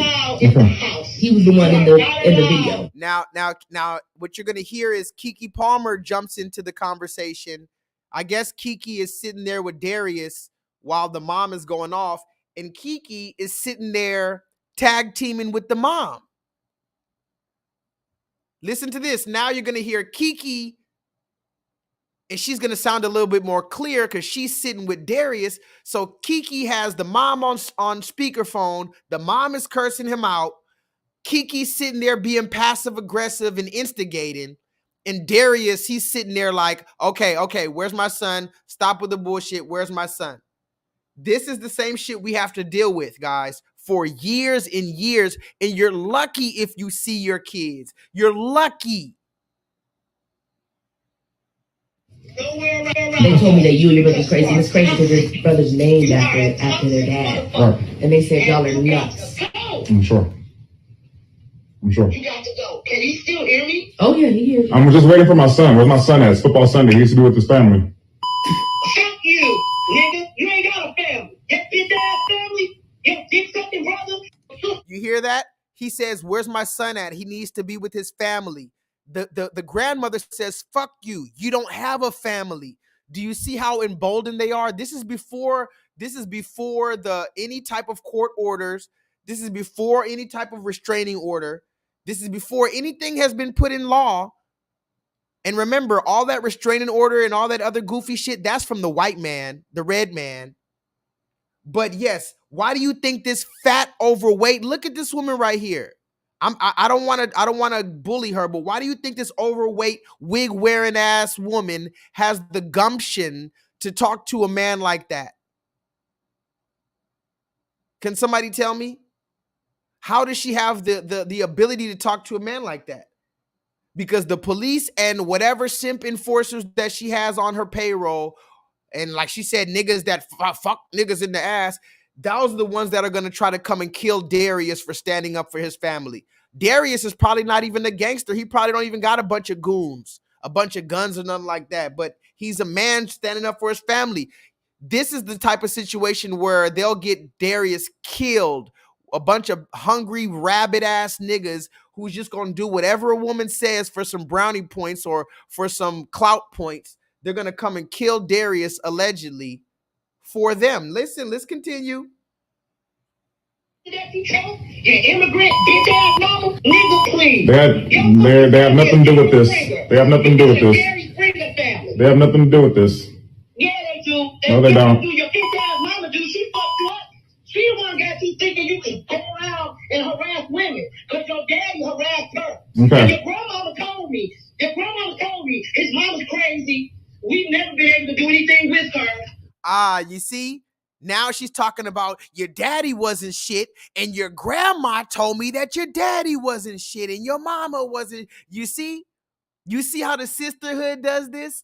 They reach down to the daughter. They have communication with the daughter, control over the daughter. They have control with the mothers. Even your mother. She said, your grandmother taught me. Listen to what she's saying. In the midst of an argument, she said, your grandmother taught me that your family ain't shit and y'all ain't shit. Wow. This is hitting all too real for me. I don't know if y'all even comprehend what's going on, but let's continue. I don't know why my son stayed with her, but yeah, she's crazy. And if Darius is listening to her, he should be ashamed of himself. That's what your damn grandmama told me. What his dad said. Your grandmama told me your mama was crazy, and that if you wanted to listen to your mama, she's schizophrenic, and so is he. You both need medical. The grandma said, Darius's own grandmother said that Kiki needs to let him go. Do you hear this? Wow. Yeah, the grandmama said, and listen to Kiki in the back talking about, yeah, Darius, you need some medicine. You need medicine, Darius. Your grandmama told me your mama was crazy, and that if you want to listen to your mama, she's schizophrenic, and so is he. You both need medicine. Yeah, the grandmama said that if you wanted to keep listening to your mama, then Kiki needed to let you go. Because Kiki is a brilliant person, and Darius should be lucky to have her. So if you think she's a cunt, you think she's a whore, then why don't you take your limp dick and find the woman that you want to find? Oh, here we go again. Here we go again with this limp dick thing. Now she's 4 minutes into the conversation. She brings up some limp dick again. But Keke Palmer, what about the acne on your vagina? Darius never told us about that because he was trying to be respectful, Kiki. Kiki. Why is your mother keep talking about some limp dick? Person, and Darius should be lucky to have her. So if you think he's a cunt, you think he's a whore, then why don't you take your limp dick and find the woman that you want to find? Why you over my daughter's house? Why you always around My her son. and call her cunt bitches? My Go son. find her a Mexican. And listen to what Darius is saying the whole time. My son, you see how she's trying to paint it like he's some toxic abuser? You see, didn't they do Kanye the same thing? Infinite Charms, didn't they do the same thing with Kanye? Oh, why don't you just move on? Why are you doing this? And why don't you just let her live her life? My children, stupid idiots. Or did you forget about co-parenting, this magical, mythical word of co-parenting? Why are you trying to, why are you stalking my son? Why are you stalking my daughter? If you think he's a whore, then why don't you take your limp dick and find the woman that you want to find? Why you over my daughter's house? Why you always around My her son. and call her cunt bitches? Go My find son. her a Mexican. For my son. Me, though.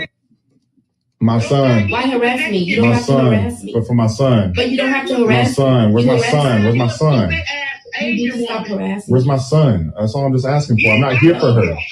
Notice how we're on 4 minutes and all Darius has said over and over is my son, my son, my son. Where's my son? She's going on about his dick, his immigrant mother, his grandmother said he ain't shit, his daddy ain't shit, his brother's sucking dick. She's going to get somebody to fuck you. Also, she said she's going to put a bullet in his head. There's another clip. There's too many clips, but there's one clip where she said she's going to put a bullet in his head. Yes, she said she called him Mexican. Why don't you go find a Mexican? Listen to this, guys. This is high level. I don't even know what this shit is, guys. She says, yeah, just go find a Mexican. Okay, but if I find a Mexican, what about my son? You see, this is they're saying everything but the elephant in the room, which is how you know we live in the Matrix, guys. Live and direct since 1970. Let's continue. But for my son. But you don't have to harass my son. Where's me. my son? Where's my son? You need to stop harassing Where's my son? That's all I'm just asking for. I'm not here for her. That you put it through? That you put it through? What the fuck is you saying, ignorant? That you put it through? Can you speak English? That's part of the reason why you can't get no acting job. I'm sure. Your articulation is poor. I'm sure. Shit. You think? I'm sure. If only you actually like. Put it through? What does that mean? Can you put it through? And he's trying to do the whole child actor parents sacrifice their childhood gag. Oh, well, okay, well, we got look at her. $30 million today. Look at her. That's fine. Yeah, I sacrificed her, I guess. Okay. Ooh, listen to what she said. Listen to what she said. Kiki, Darius said that basically she didn't raise her right in this Hollywood lifestyle. And Kiki said, yeah, Kiki told her mom, yeah, he's trying to say that you sacrificed me. You sacrificed my childhood for Hollywood. And the mom said, well, we got $30 million for that. So, oh yeah, I guess I sacrificed her. Wow. You hear that? Remember, this woman is telling the absolute truth. This is why we have to question what she said about Usher. Because right now, she has no reason to lie. She's going in. She said, you don't even know the business. These niggas are gay. Puff Daddy is gay. Usher is gay. Talk to me in the chat. And you know what else they said? You know what else they said? Just since we're talking shit, Infinite Charms, just since we're talking shit, they said Usher is gay. Puff Daddy is gay. You know what else they said? They said this dude, what's the band's name? Oh, yeah, that's his name. They said Willard Smith is gay. You looked at my Instagram, you see the hundreds of celebrities that I've done business with, done things with. And during the latter years of our relationship, Will was not my friend. I was his friend. I was around before they had Trey. Jada was the woman that everybody wanted. And Will needed that validation to have that type of woman. You saw her say that Will Smith had a small dick? Oh, I am saying to you, if a woman is used to something the size of a baby leg and you come in with a pinky toe, there's nothing you can do to please her. You can buy her 80 cars, you can get her 80 private jets. If she's itching for that baby leg, she want that baby leg. You can beat a person so much that they fall into submission. And who needs enemies when they got friends like you? Oh, I could tell you what goes on the inside. Everybody else is just speculation. Somebody told me I made my pictures in the book. You know, your pictures in the book and your name is in the book. So you like you doing some real elegant pimp. I'm blowing you up. I love that. And then I saw sexual acts that I walked in on. Who'd you walk in on? Him and Dwayne Martin. Okay. Hollywood is the hurry up and wait game. So 3 minutes later, after them telling me, hey, you got eyes on Will, we need him to come watch this. So I'm running all over the studio. He's not in his dressing room. I go to the cafeteria. I'm like, but I see his car there. I'm like, where's this guy at? So now I'm holding Dwayne down too. So I have the keys to his dressing room. So, all right, I open the door to Dwayne's dressing room, and that's when I see Dwayne and having no sex with Will. Let me process that for a second. There was a couch, and Will was bent over on the couch, and Dwayne was standing up, killing him. Murder, like murder. There was murder in there.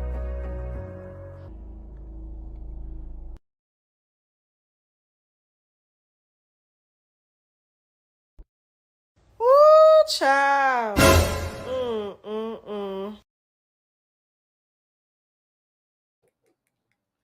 Come on, guys. Let's cool it off. Cool off real quick. Relax. Matter of fact, I think it's time we just relax real quick because we jumped into it a little early. Shake it off. It's all good. Breathe. Relax. Solo, you with me?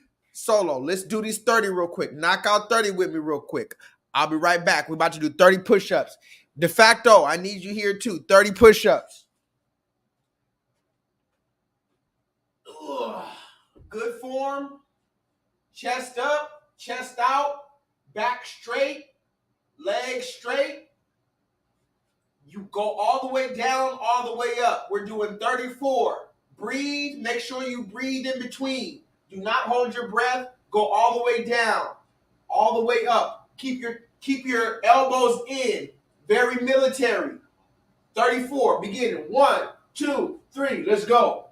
1, 2, 3, 4, 5, 6, 7, 8, 9, 10, 11, 12, 13, 14, 15, 16. Breathe. 17, 18. Go all the way up. It's not that hard. 19, 20, 21. Push yourself. 22, 23, 24. Put your chest out. 25, 26. Feel the burn. 27, 28, 29. Breathe. 30, 31, 32. For the Most High God. 33, 34.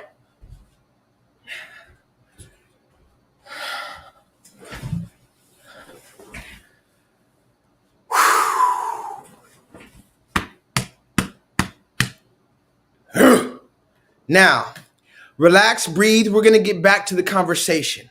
I just need to make sure you guys are with me. Are you feeling me? Do you have any questions?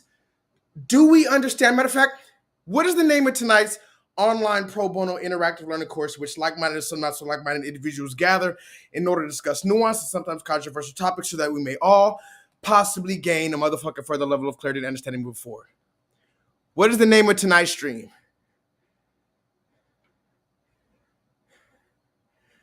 Solo, did you do them? What up, Kudano? The name of tonight's stream is Variables. Do we understand, Kudano? Can you understand that black men, whether it's P. Diddy, Usher, did you hear about Usher? We're going to get back into the conversation about Keke Palmer's boyfriend in a minute. Did you hear about Usher? All of that is very important, right? But let's just take a break from it for a minute because we're going to get back to the conversation. But before we even continue, let's break down what we've heard so far. Keke Palmer is getting into it with Darius Jackson. She has custody over the children. Jay, are you in the chat? This is what I'm talking about. The woman has custody over the children 9 times out of 10, unless you're Dwayne Wade. The only time you're going to get custody over the mother is if you're going to put the boy in a dress and the mother doesn't want to put him in a dress. You know Dwayne Wade's baby mama doesn't want the little boy to be a girl, right? You have to know that. Please tell me that you know that Dwayne Wade's baby mom does not want Dwayne Wade's child to be a girl. But for some reason, she didn't get custody this time. Out of all the times, Tyrese and all these niggas, they don't get custody, but Dwayne Wade gets custody. Why? Ask yourself, if the court system is not involved in all of this, why did Dwayne Wade's baby mama not get custody when she doesn't want the little boy to be a girl, but he does and he got custody? But you know what? I think I'm getting a little too heavy. Let's brighten the mood a little bit. We're outside. How we feeling? Hold on. Can y'all see me? Matter of fact, let me do this. Let me stop sharing this for right now. Stop sharing. Okay. I'm going to open that video up a little bit later. We're going to get back into the conversation in a little bit. But I wanted to let you guys see about Keke Palmer's baby mom. I mean, Keke Palmer's mom. Forgive me. Keke Palmer's mom. Why is Keke Palmer's mom so comfortable screaming at that man like that? Does anybody find that alarming or concerning? That this, now I want you to put it in reverse. What grandfather is going to scream at his son's baby mom like that?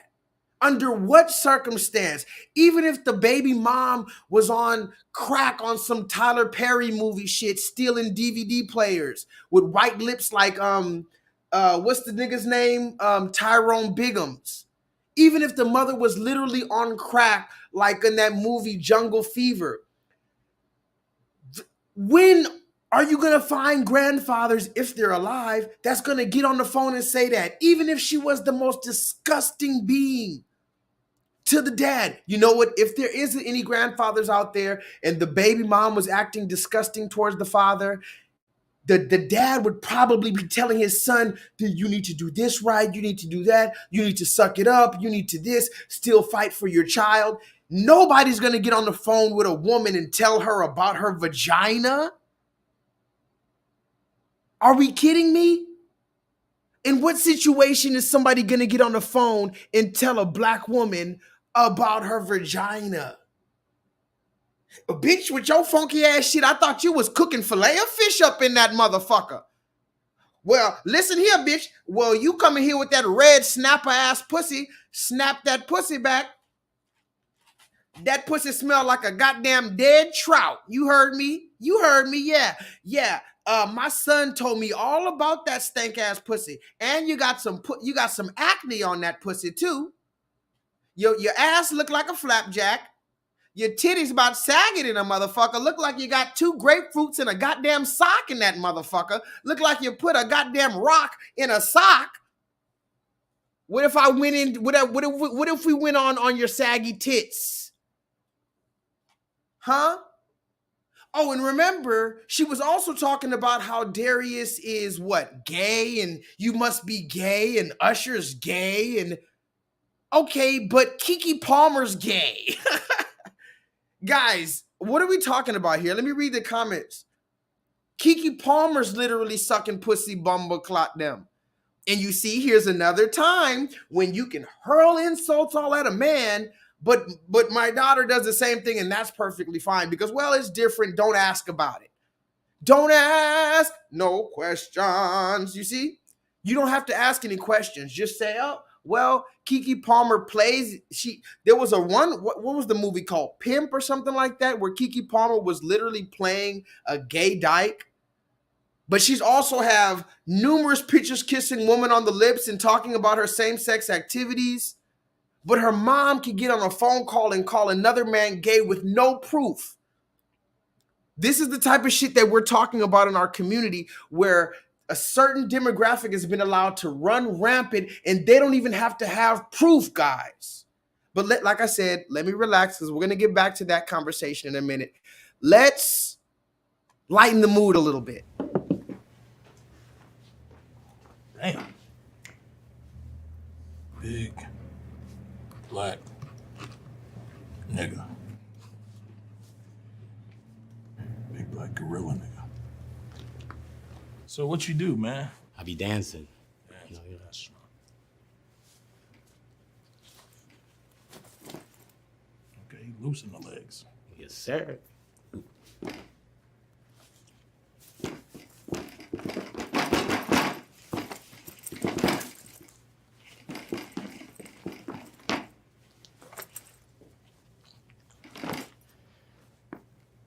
Appreciate you, man. Something about this nigga pissing me off. Something about that. I don't like it. It's either the nigga too big or he too loose. Why he so big? And to be that loose is, I always say it. When niggas be loose like that, they been fondled with. Did some time or something.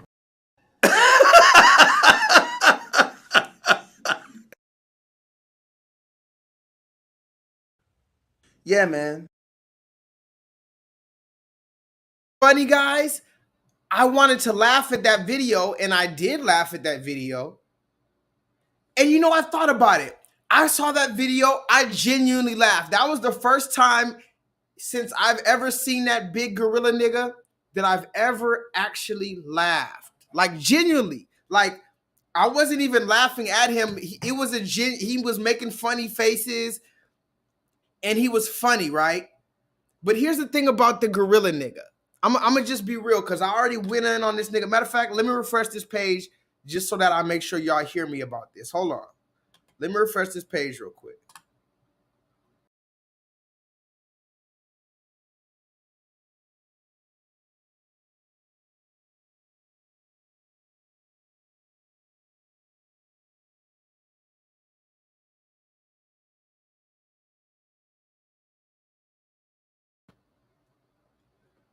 Okay, let me say this real quick about the gorilla nigga. What up, Chocolate Melanin? Remember we talked about the gorilla dude, the big ass dancing gorilla? Look at this video again. It's actually, if you take away all historical context, if you take away what cooning is, if you take away the way white people look at us, if you take away the monkey stereotypes, and you just look at this man real quick, that's funny, guys. This video right here is funny. Damn. Big black nigga.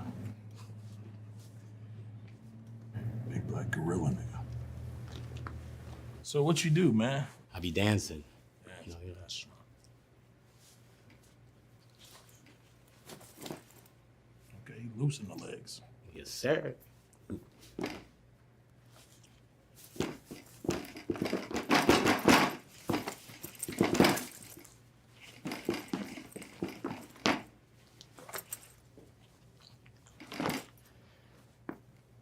Appreciate you, man. Something about this nigga pissing me off. Something about that. I don't like it. It's either the nigga too big or he too loose. Why he so big? And to be that loose is, I always say it. When niggas be loose like that, they been fondled with. Did some time or something. He was dancing a cappella. Hold on. He was dancing a cappella. Now, again, the video in itself was funny. And I can say that because I know funny stuff. But here's the thing. I don't know if this, and you know what? I think he does understand it. I almost wanted to believe he doesn't, but then upon further reflection, I do believe he does understand it. And remember, we looked into, I believe he's Nigerian and British, and Nigerian and German. I think this dude is living in Germany with Nigerian background. Anyway, whether he understands it or not, ladies and gentlemen, what is this big black dancing gorilla nigga? What is he? He is talk to me in the chat. Come on, I need one right answer to move forward, because for some reason either he understands it, or what do you think? Does he understand it and he's utilizing it for his own personal gain, or he just doesn't understand that he's a motherfucking variable?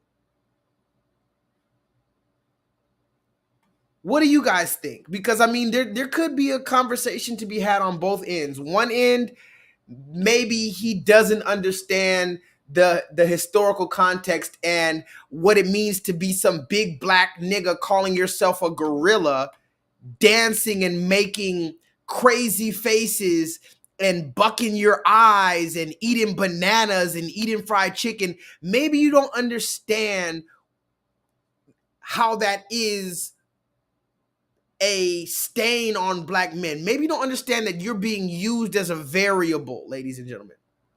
Maybe you don't understand it. Or when it comes to this big black nigga, this is the reason why I was going on him. A lot of us were going in on him too, is because we think you do understand it, nigga. Even if you're from Germany, even if you're from Switzerland, if you're from Nigeria, how could you not understand how the black man is viewed with the chicken and all this other shit? You mean to tell me the chicken stereotype doesn't fit in Africa? You mean to tell me the monkey stereotype doesn't fit in Africa? You mean to tell me these other nations don't see an African and call him a monkey? You don't know about that? You don't know about that, huh? The dancing and shucking and jiving, you don't know about that. And here's the problem. If you don't know about that in 2024 with the fucking internet at your fingertips, you have a supercomputer at your fingertips in 2024, and you don't know about the fucking chicken, monkey, watermelon eating, shucking and jiving stereotype. It doesn't matter what part of the earth you're from. If you don't know that and you are a black man, you have your card revoked, and we have to talk shit about you.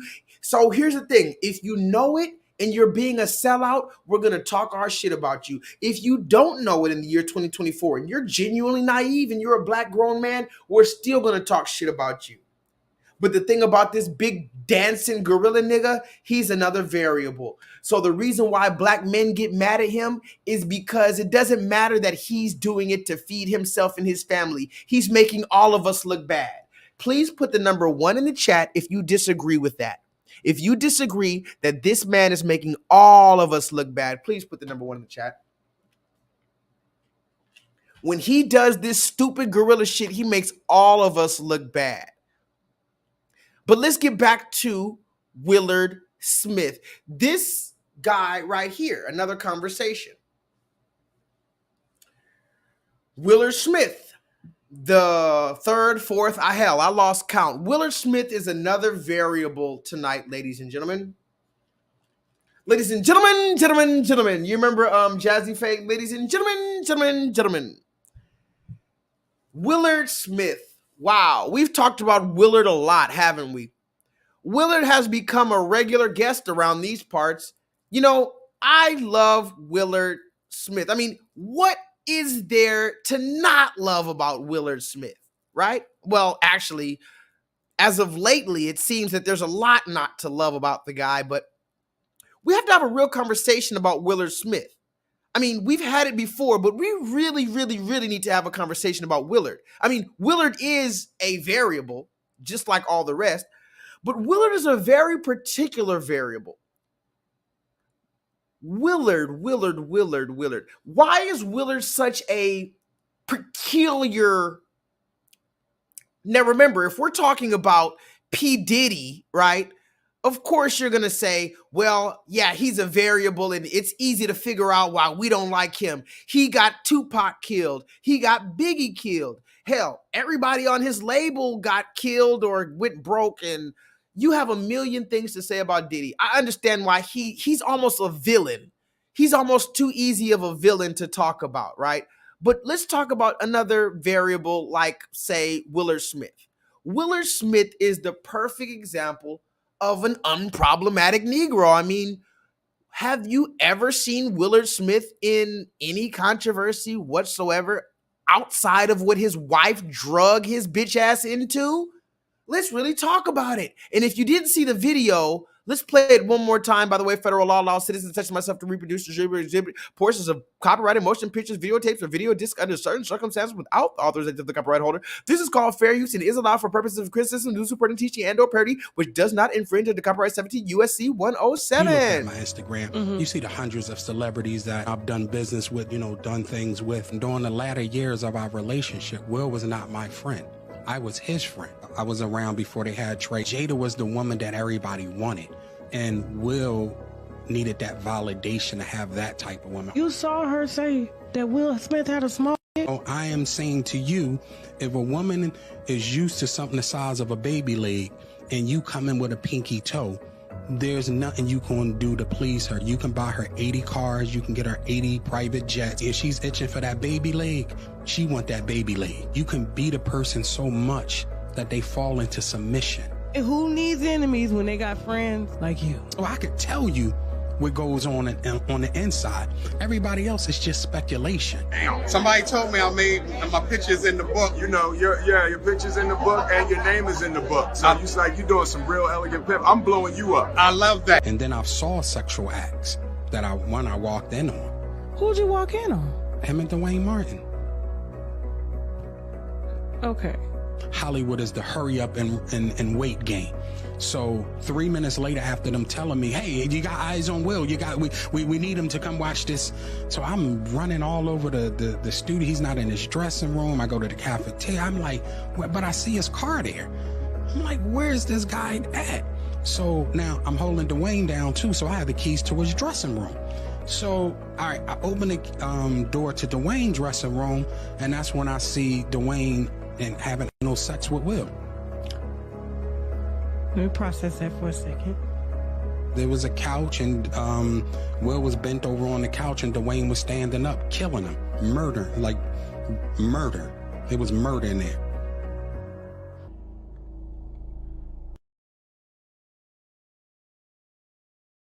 This is a sick Negro. Talk to me in the chat, ladies and gentlemen. So Will Smith, remember, the crazy thing is I didn't do a stream for 1 week. All of this happened in the same week. The same week that I didn't do the stream, all of this happened. P. Diddy, Usher comes out. Now he's sucking dick. I mean, sucking nether region. You got Darius, he's whooping Keke Palmer's ass. And now Will Smith, he's not whooping nobody's ass, but he's gay, allegedly. And remember, this is just like Puff Daddy, another thing that's been rumored for years, but it's coming out now. So the question becomes, again, why now? Why all in the same time period? Is it just divine timing? Is it just the stars are aligning? Or is there something deeper? Is there something more metaphysical even? Is there somebody blackmailing these people? Is it just the year of the revelation? Now, again, there's no proof that Will Smith is gay.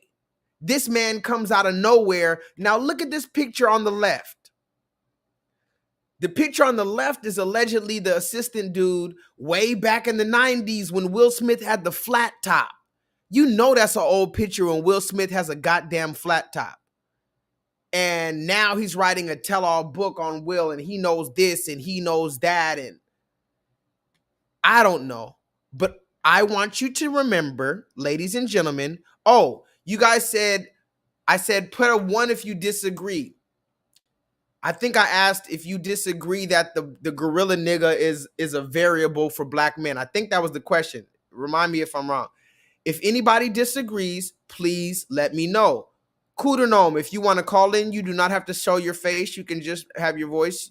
If you would like to call in and let me know. Or Solo Dolo, if you want to comment.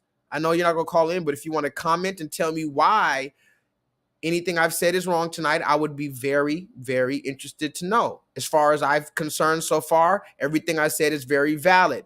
Every black man that I've showed you right now is a variable for you. And when they do wrong, it's going to be a stain on you as far as the global community is concerned. I need you to listen very closely to what I'm saying, because now the new variable is Will Smith. And of course, Willard Smith, you know, people have been talking about, but here's the thing about Will Smith, and I want to put this up on the screen so you guys can really understand what I'm saying. Will Smith. Here's the thing about Will Smith. I saw this on social media recently, I guess with all the Will Smith news going on, because it seems like Will can't catch a break. I mean, he's been getting embarrassed since the Red Table Talk. I mean, what year was that entanglement thing? Can somebody tell me what year that is? I really want to say that was like literally 2018, 2019. If I'm not mistaken, that whole entanglement thing was like literally 5 years ago. Will Smith has been embarrassed for 5 straight fucking years. It's been a world tour, guys. But if you can take your mind back past 5 years, Will Smith was getting $20 million for movies. He was doing groundbreaking type movies, special effects that you never seen before at the time. Remember Independence Day and shit like that. So I saw this thing on social media recently. I thought it was very true. And I've actually asked the same question. I never really got a real true answer. I told you guys the answer, what I believe, but I want to ask you guys, what do you think about this? I've already told you my answer in other previous streams, but I'm going to read this to you and I'm going to ask your answer. It says, what is the lesson in the Will Smith saga? Ooh. Talk to me in the chat. That's bars. That's literal bars right there. What is the lesson in the Will Smith saga? Right? This person right here said, the whole Will Smith saga actually sucks because dude actually tried his whole career to be a good example. Upstanding black man, keep his name clean, great father, etc. Yet and still, the folks closest to him, his wife, are doing nothing but trying to tarnish his reputation and legacy. The lesson's there, I guess.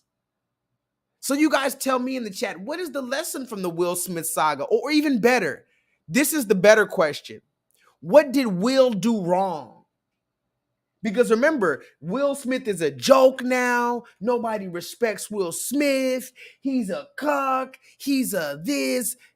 People don't even want to work with him. They're not paying him no more. The last movie he did was on fucking Tubi. So I need to know what Will Smith did wrong so I don't do it. How about that? So we don't do it. Because from what I'm gathered, Will Smith has had a clean reputation his entire life. How old is Will? 55? Will Smith is all but 60 years old with a stellar reputation. Never even been pulled over for speeding. Aside from Barack Obama, this is the cleanest nigga you're gonna find. But yet and still, he's a throwaway nigga and nobody respects him. Why? I need to know. Because remember, Will Smith is another variable. Like it, accept it, believe it, understand it or not, Will Smith, what he does wrong or whatever is looked at bad on him, it's looked at as all niggas. Yeah, you niggas see, look, niggas. When he cries, remember when Will Smith cried, that was funny. You don't ever see no other group of people get memes of them crying other than black men. No other group of people, no other demographic has as many memes because it's almost oxymoronic. That's the reason why the memes go viral of black men crying, because you're not supposed to see it. It's almost like, hell, a black man in a dress. A black man crying? What? Not only is he not supposed to do that, but we don't give a fuck. And actually, it's funny. You remember this picture right here when Will Smith found out that his wife was fucking some other man, or at least she told the public? This is the face right there, like, damn, I did my whole career. Somebody put that in the chat. I gave y'all 30 years of my life. That's literally Will Smith. Will Smith is like Robert Kelly. They're all variables. You might as well put Will Smith in that chair talk about I gave you 30 years of my life, and instead of Gayle King, you put Jada Pinkett Smith. That's stupid, guys. I didn't. Is this camera on me? Yes, it's on. That's stupid. Use your common sense. But just use your common sense. Robert, Stop it. Y'all quit playing. Quit playing. Y'all killing me with this. Y'all just don't want to believe the truth. You don't want to believe it. I hope this camera keep going. No. Doesn't even make sense. Talk to me in the chat, ladies and gentlemen. So the question is, what do we have to say about Will Smith? I'm going to read the comments. I don't need you guys to be speechless right now. What did Will do wrong? I asked it before, and I told you the answer. There's really only one honest answer, Jay Ford. Jay Ford, there's only one honest answer. What did Will do wrong? I'm going to read the comments right now. That's the only answer I want to hear. What did Will do wrong? He had a 30 years, 40 years of his life. Perfect. What did he do wrong? Chocolate Melanin says you can only get so far in your career being at the top, and then you get pulled down to the bottom. Okay, but Chocolate Melanin, what about Leonardo DiCaprio? What about John Travolta? What about Bruce Willis? Right? What about George Clooney? They don't get dragged down. So let's get deeper into it. Go deeper into the bag, Chocolate Melanin. Did John Travolta get high in his career and then they drag him down? How about George Clooney? Or do they get sexier with time? And even Johnny Depp, he went through his little fucking trial, but then they laughed at the white woman. Ah, they are not black. Exactly. So the real thing you should say is, when you're black in America, in Hollywood or any other sector, particularly a celebrity, you can only get so far in your career being at the top, and then you get pulled down to the bottom, which is the reason why you were at the top. It's almost like, you remember in the book of Exodus, it said that God allowed Egypt to get very powerful only so that he can bring it down and show his power. This is the way that the red man operates with the black man. They'll allow you to get so powerful, like God allowed Egypt to get so powerful, only so that when you get comfortable, they snatch the rug from beneath you, and then everybody's in astonishment. This is literally what's going on. What up, Crystal? Crystal, yeah, allegedly everybody's on Epstein Island. Allegedly everybody's on Epstein Island. P. Diddy, did you hear about all the stuff P. Diddy was doing? He allegedly was finding, think about going on Google to find a nigga with a humongous nether region just to fuck your wife. What? Before I do that, I'm jacking off and calling it a night. What the fuck I look like getting on Google and say, let me find some nigga with a humongous nether region and invite him over to dig in my wife's mouth. I don't know if Diddy was really doing that, but Diddy, you really wrong. Now, mind you, let's go back to Keke Palmer's mom, because I'll probably play the rest of the video later, but we got too much to talk about. Already you heard the mouth on his mother. She called Usher gay, and then he put the video out. Now she want to backtrack. Jay, are you in the chat? Look, now she want to backtrack. When it turns out that everybody said, oh my God, you called Usher gay. She said, the lie, and by the way, Chocolate Melanin, you got to run the stream back to hear the rest of the shit I was talking about. She said the lie I told about Usher was to get Darius to stop abusing my daughter on account of his jealousy. Lies, ma'am. Ma'am, you said he was abusing your daughter a long time ago. The Usher thing just happened. So if he was abusing her because of the Usher thing, that would mean he just started abusing her. You said he been abusing her, so there's no reason for you to lie on Usher. Stop lying. You said the truth. You said Usher's gay. You said Usher's bisexual. And you said that's the way the business goes. And the average public doesn't know that all these people in the industry are gay. And then you said that you have some niggas to fuck him in the ass. That's what you said. That's what you said. We have it all on video, Keke Palmer's mother. And now look at Keke Palmer's mom. She says, the lie I told about Usher was to get Darius to stop knocking my daughter's head between the washer and dryer on account of jealousy. So I said he didn't like women for her safety. Oh. Really? I said Usher's gay for my daughter's safety. Yeah. Because I'm sure Darius was going to kill Usher Raymond, right? Everything else I meant with my chest. And I didn't expect anyone to hear it because recording me is illegal. I guess he's okay with jail, but I knew that when he put his hands on my daughter. Mind you, where is Keke Palmer's father? Damn it. Damn it. It's poetic justice, guys. Where is Keke Palmer's father? Why is his mother barking like DMX on the phone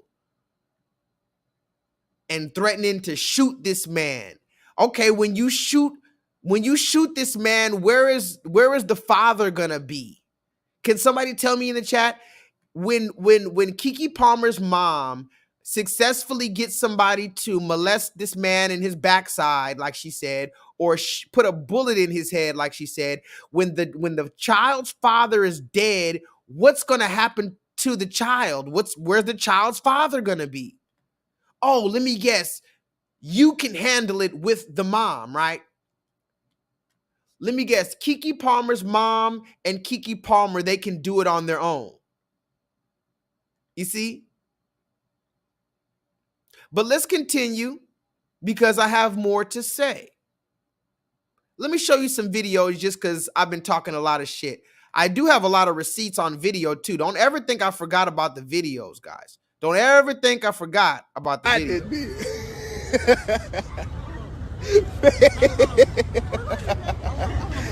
Damn. Oh, yeah, he trying to move. Man, it's a load back there. He trying to look. Them folk going stupid, bro. Damn. In traffic, though, folk. I'm talking about they own that bitch. Oh, yeah, he trying.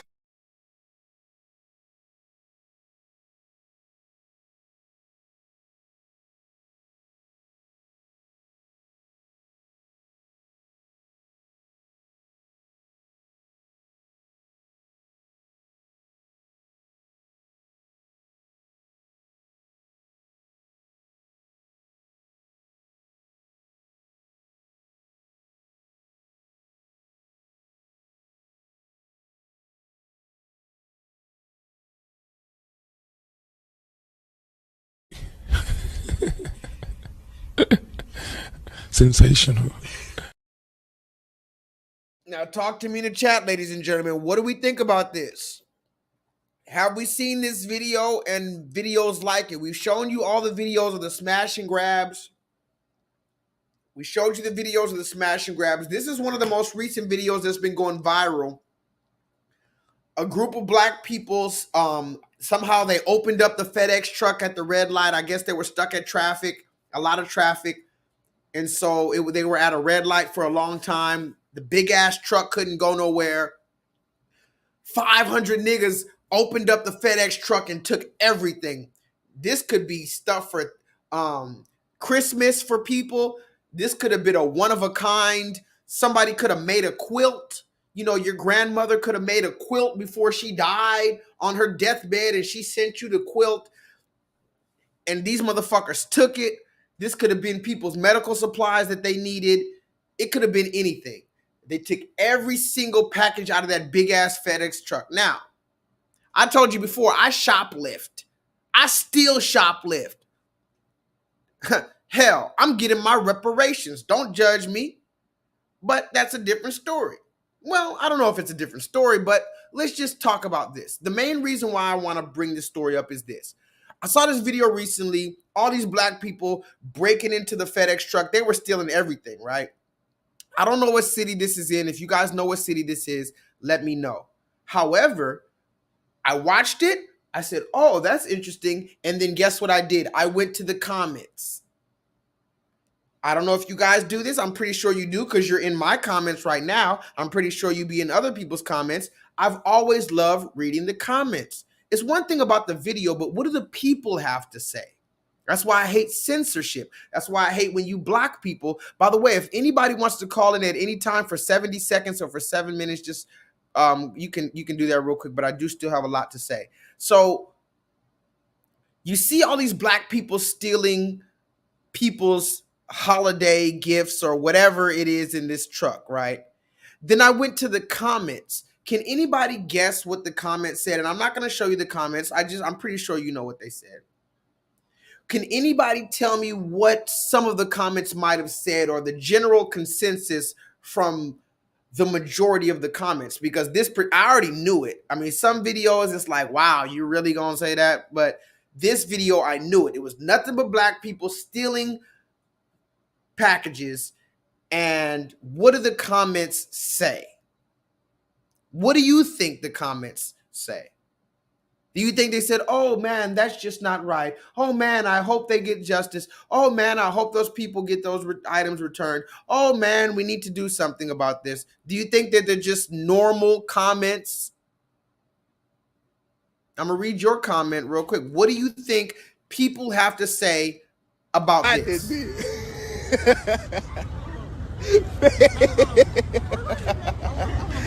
Damn. Oh, yeah, he trying to move. Man, it's a load back there. He trying to look. Them folk going stupid, bro. Damn. In traffic, though, folk. I'm talking about they own that bitch. Oh, yeah, he trying.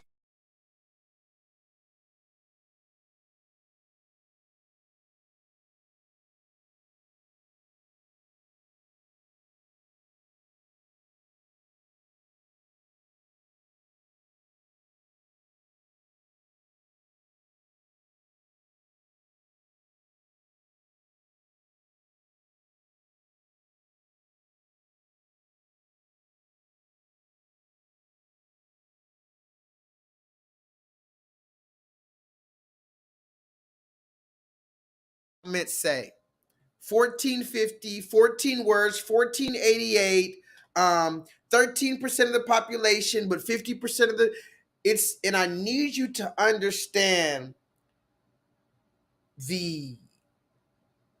how do you say this?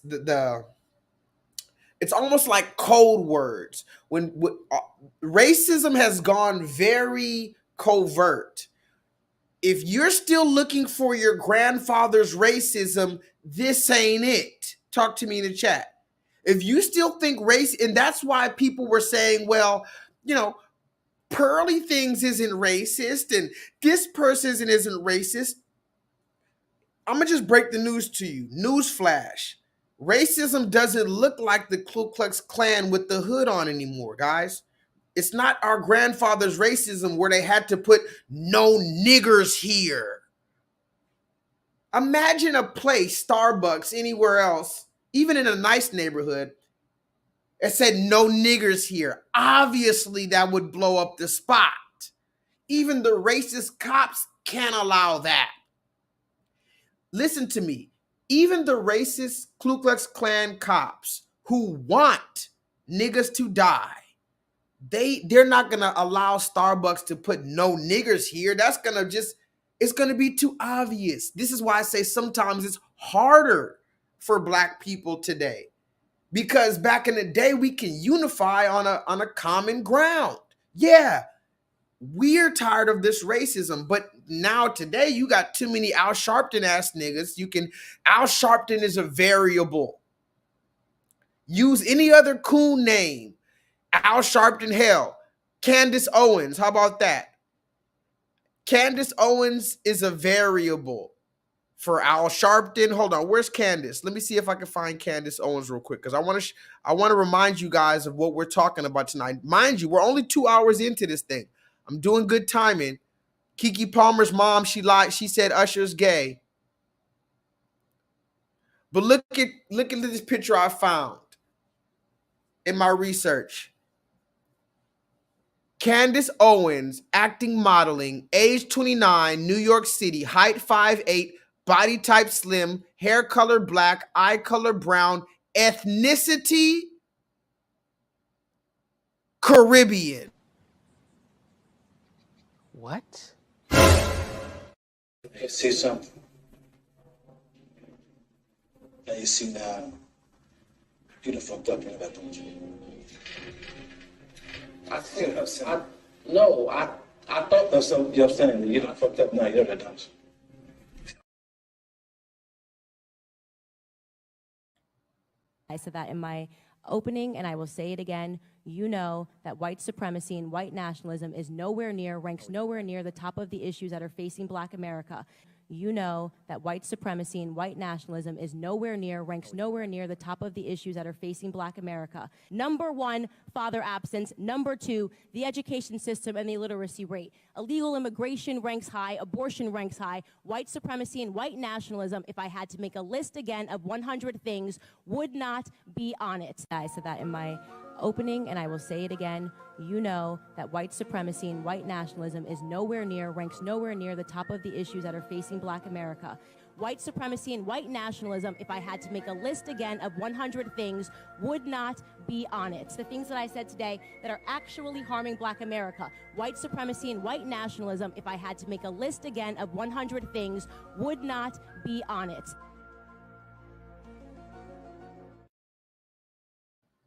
So yeah, Candace Owens allegedly is Caribbean. I don't know. I mean, these are just the receipts. I'm just bringing you the news that the news doesn't show. But what does this woman have? Why is she talking about Black Americans when she's Caribbean and she's fucking a white man? But she's talking about white supremacy isn't the problem to Black Americans. Does anybody see an issue there? Does anybody see an issue with the Caribbean person that's fucking a white man and letting the white man shoot his nut inside of her nether region, and you're telling Black Americans that they shouldn't worry about the white man? Wow, wow, wow, wow, wow.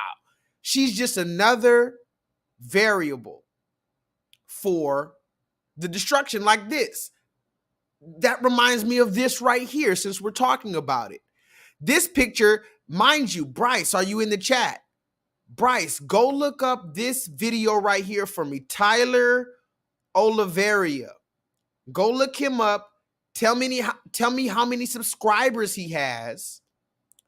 And then tell me how many views this video that I'm showing you right here has right now. Because when I saw this video on my timeline, I don't know how it got on my algorithm, but I saw it. I immediately took a screenshot of it.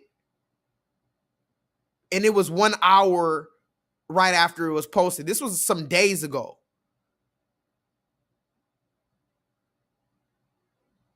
What video did you write down? Again, you got to show me, Bryce, send me all the receipts you can to my email. Are you talking about this video, Bryce? You were looking at this video? There's no way you were really looking at this video. If that's the case, we're definitely from the same tribe. Bryce, by the way, when did you start growing your hair? How long have you been growing? You were watching this video, Bryce? There's no fucking way. Bryce, that's crazy, bro. We're literally from the same tribe, bro. Anyway, I found this video. Look at the screenshot. 1 hour after it was posted. This was like 3 days ago. I screenshotted it. I said, I'm gonna show the class. This is the bullshit I'm talking about. Can somebody tell me what's wrong with this? Solo Dolo, what's wrong with this right here? And I've talked about it before with the and remember, this white man is a goddamned variable. What? Why? Why is the white man a variable right here? Because hell, it could be him, it could be Myron from Fresh and Fit, it could be Ali Baba from Palestine or Saudi Arabia. Thank you, come again. How many niggas, how many Arabian DJ Khaled's are in the hood? French Montana looking ass niggas are in the hood right now. Talk about thank you, come again. You don't know how they got what they got. Let's really talk this shit tonight. You don't know how they got what the fuck they got, but somehow these people just got it. Talk to me in the chat. They're going to tell you that they just came over here with $20 and a dream and they got all these businesses, and why don't black people just do the same motherfucking thing? Tell them niggas why you mad, son. Tell them niggas why you mad, son. Tell them why you mad, son. Tell them why you mad, son. Tonight, KPRC2 Investigates is learning more about an investigation into a trio of suspected brothels in Southwest and Northwest Houston neighborhoods. That investigation also represents a shift in priorities at the district's attorney's office. It's similar to how police and prosecutors began cracking down on pimps and those paying for sex when it comes to street-level prostitution. Now investigators are focusing more on the individuals operating and profiting from these so-called spas and massage parlors, rather than the women who are forced to work in these businesses. Here's KPRC2 investigator Robert Arnold. Where are we going, Robert? Let's head to the Harris County District Attorney's Office. This is a search warrant for 3, what the DA's office says are brothels, and 3 people right now have been charged with engaging in organized criminal activity. So we're going to meet with the prosecutor and find out more about the investigation. I'm Elizabeth Hayes. I'm an assistant district attorney, chief of the money laundering section. Explain this investigation. We undertook a little bit more thorough digging than typically what happens when we're looking into prostitution. Our office worked in conjunction with an HPD squad.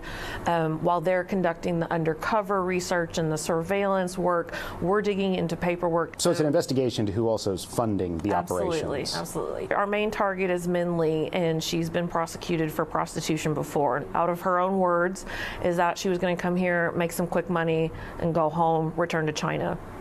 And while she was here, she was offered an apprenticeship, a chance to become more involved at the managerial ownership level. What happened with that case? So her charge was reduced to prostitution and received misdemeanor probation for about a year. In fall of 2022, we received, a letter kind of notifying us that she's working again. She's running new brothels, but we've also alleged 2 other people that were involved for their management and supervisory work over the brothels. Kamba Lai, we located his name on a lot of the paperwork. We noted him being the leaseholder on a couple of the locations. Amin Tan, she was more, we think she was kind of the new business partner that was brought in, the new apprentice. All right. I guess we'll head to our first location. Let's go to the one on Corporate Drive. Oh, this one's locked. Hi, looking for a manager? Hi. No. I don't think they're going to come out.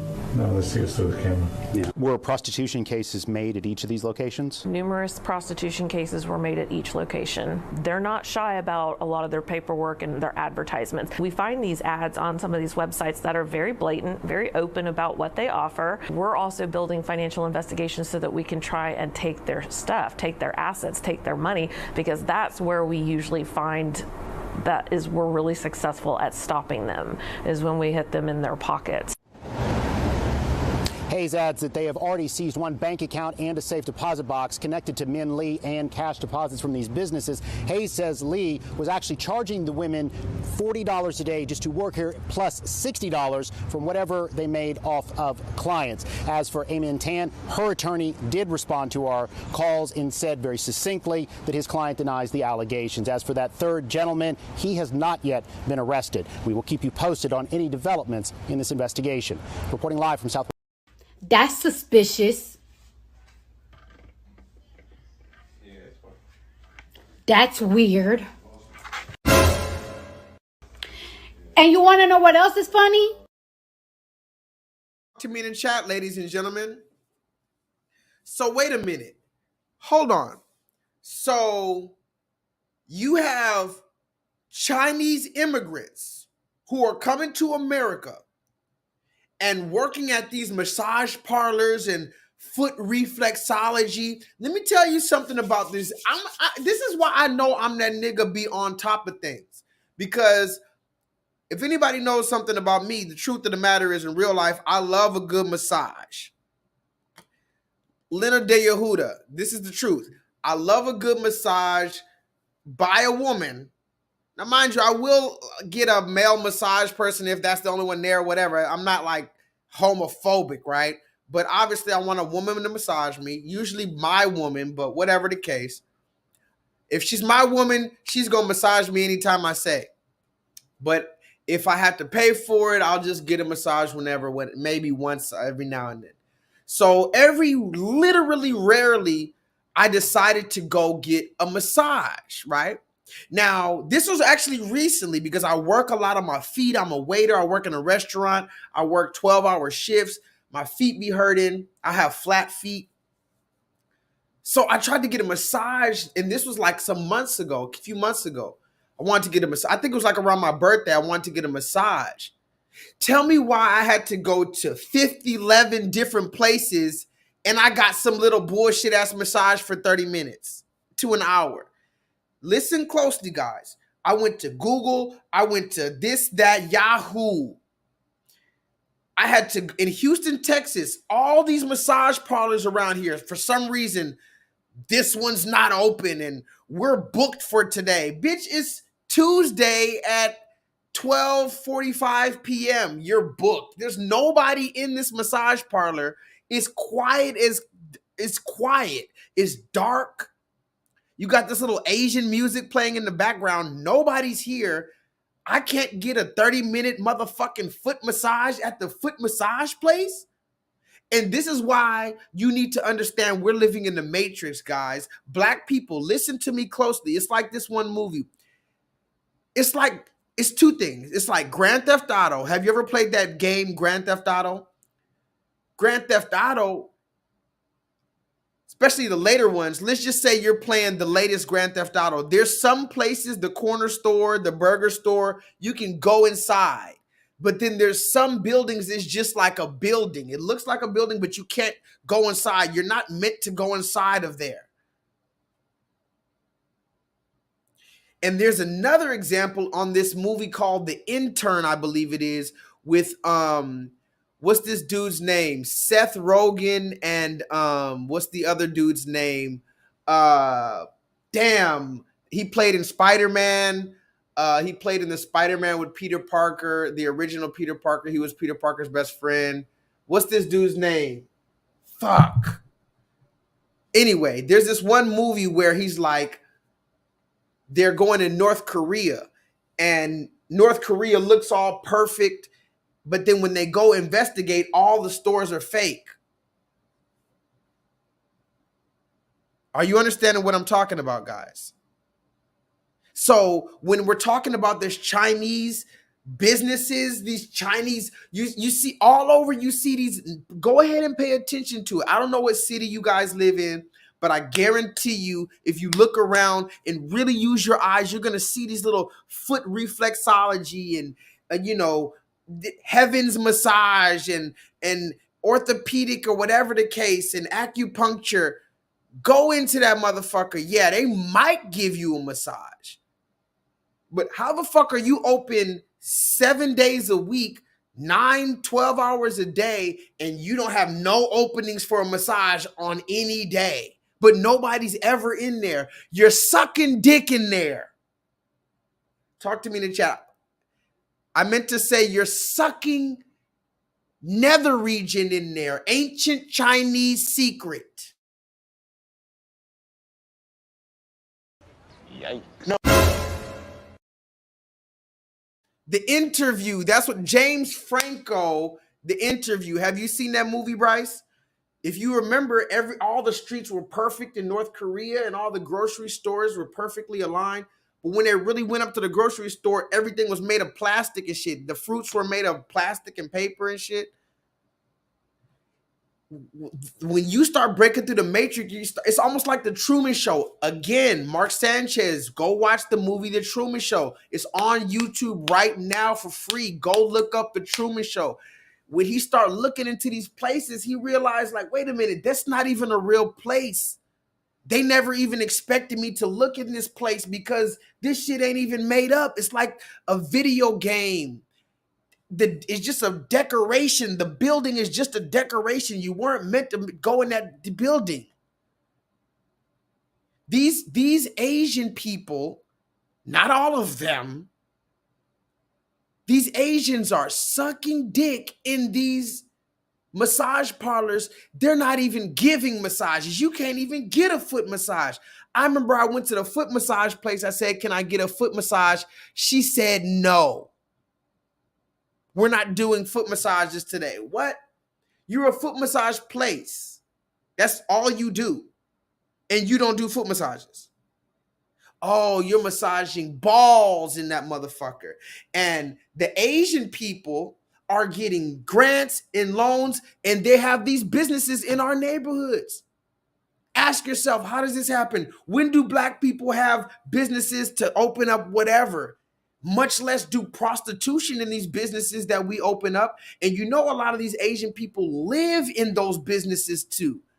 So they don't have to pay rent, and they're getting loans and grants and whatever little money, and they're doing prostitution. And listen to what she said. She said, oh, this bitch was, she said, I was just gonna suck a few dicks and go back to China. Wow, guys. I have so much to say, so little time to say it. Listen to this woman.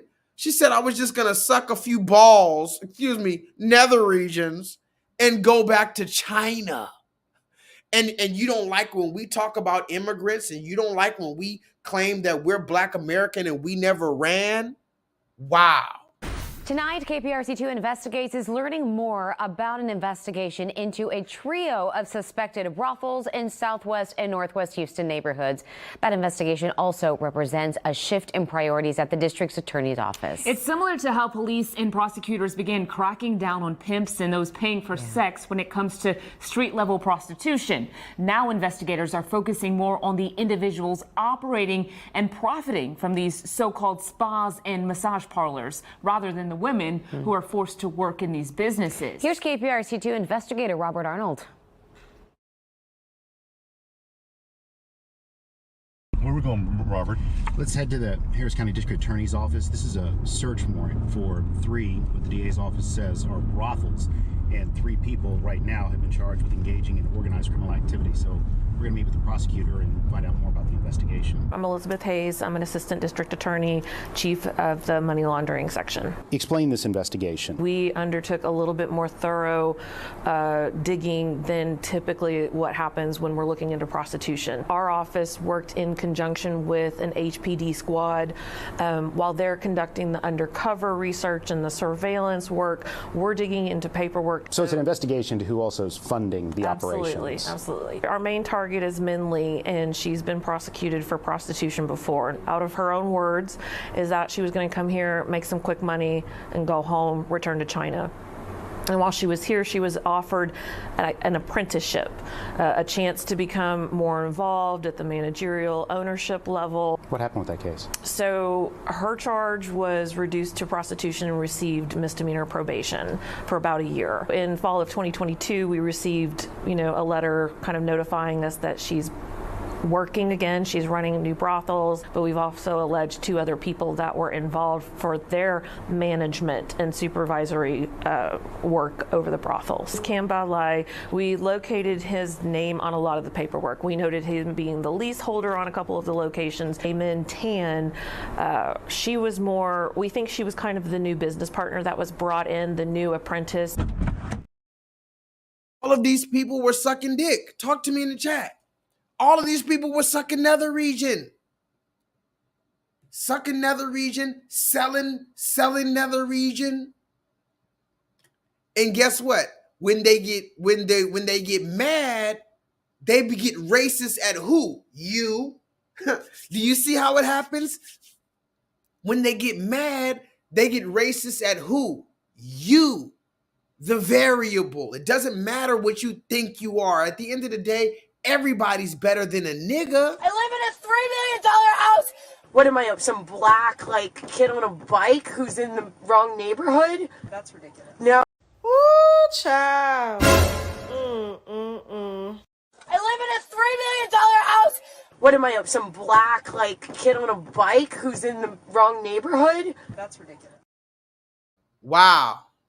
You remember that Asian woman? I live in a $3 million house. I wonder how you got the $3 million house. How did your grandmother get the $3 million house?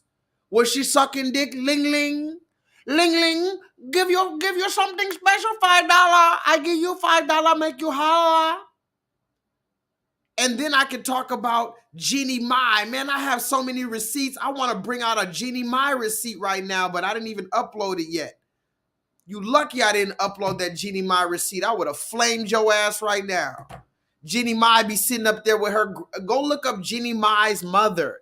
Then you understand why Jeannie Mai is so fucking delusional. Let's continue. By the way, did you hear that Usher is gay? Man, quit playing with me, man. No, for real, don't play like that. Are you serious? Did you hear Usher Raymond? Another one bites the dust, ladies and gentlemen, and whether you like it, believe it, understand it, or accept it or not, he's a variable for you. Man, quit playing with me, man. No, for real, don't play like that. Are you serious? Put that on everything. Damn. Yeah, I put that on everything. I put it on everything that you, Usher Raymond, matter of fact, who else? All of these niggas is variables. Let me just put them all on the screen. Fuck it. What's the name? You, Usher Raymond, Willard Smith, Puff Daddy. Talk to me in the chat. Puff Daddy. All of these niggas are variables. It doesn't matter. Kevin Samuels, Bob Marley. Think about it. I was watching this. Let's talk about Bob Marley. Let me say something real quick before I even, because I got a lot to say. Bob Marley. Think about it. Who are the two niggas that get put on a shirt most? Go ahead and put your, I'm gonna give you one of them, Bob Marley. Go ahead and put it in the chat. Put the two niggas that get put on a shirt most.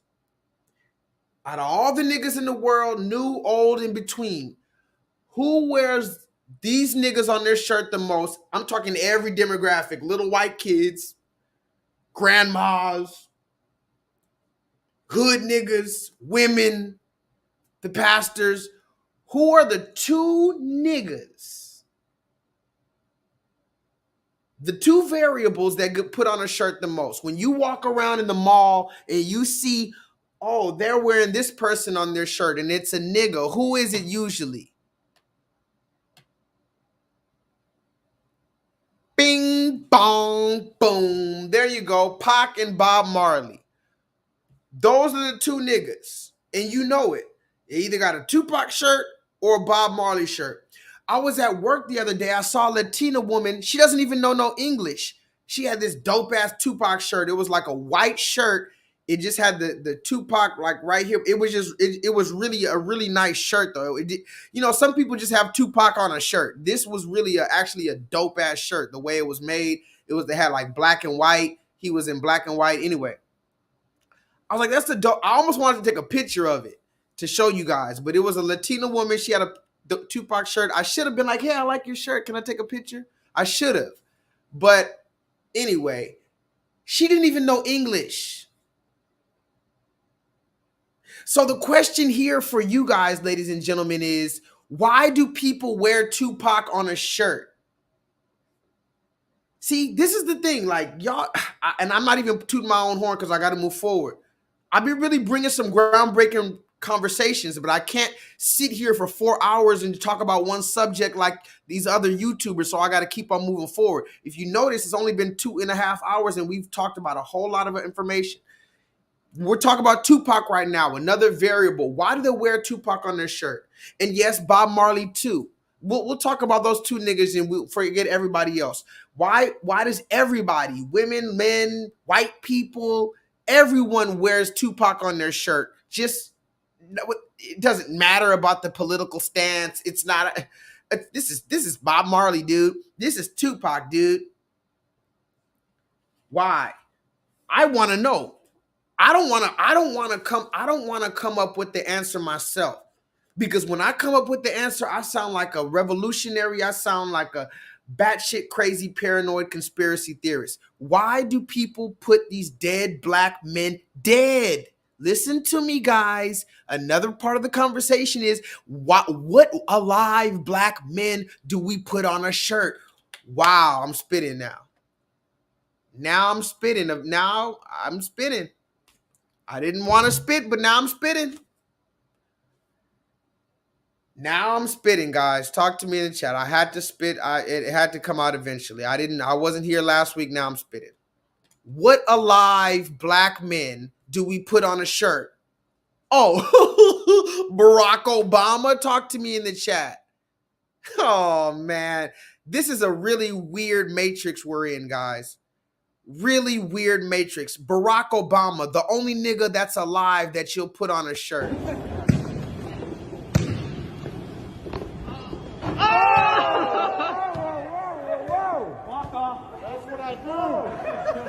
That's what I do. That's what he does, ladies and gentlemen. But let's get back to the conversation. I'm going to read the comments. Why do you have Tupac on a shirt? Why does the average person feel not even American? We can talk about within the American construct. We can even talk about in particular, why do white people, because that's a very specific conversation. Why do white blonde women feel so comfortable wearing Tupac and Bob Marley on a shirt? Oh, here's another one, Ice Cube. They love Ice Cube, but not the Are We There Yet Ice Cube. They love the mean mugging doughboy boys in the hood Ice Cube. Talk to me in the chat. Why does the white man, the white woman particularly love Ice Cube on a shirt? I've been up this early in a long time.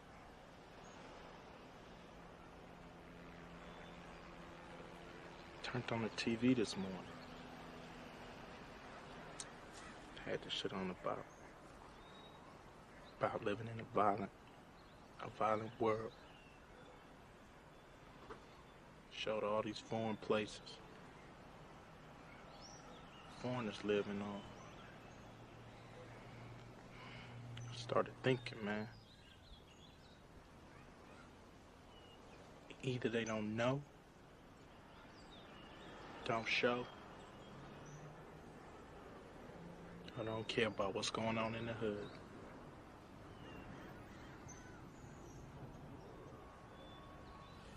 They had all this foreign shit. They ain't have shit on my brother, man.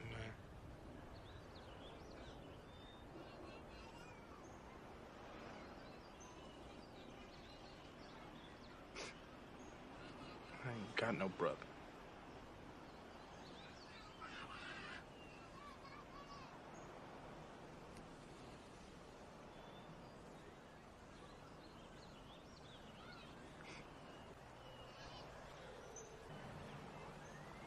Shit just goes on and on, you know. Next thing you know, somebody might try to smoke me.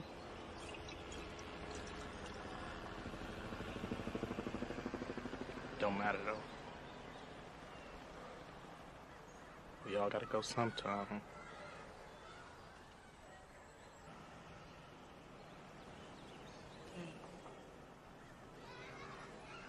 Gotta go, cuz.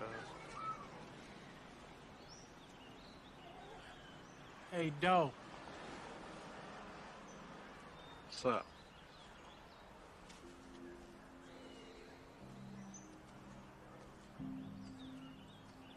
You still got one brother left, man. Thanks, man.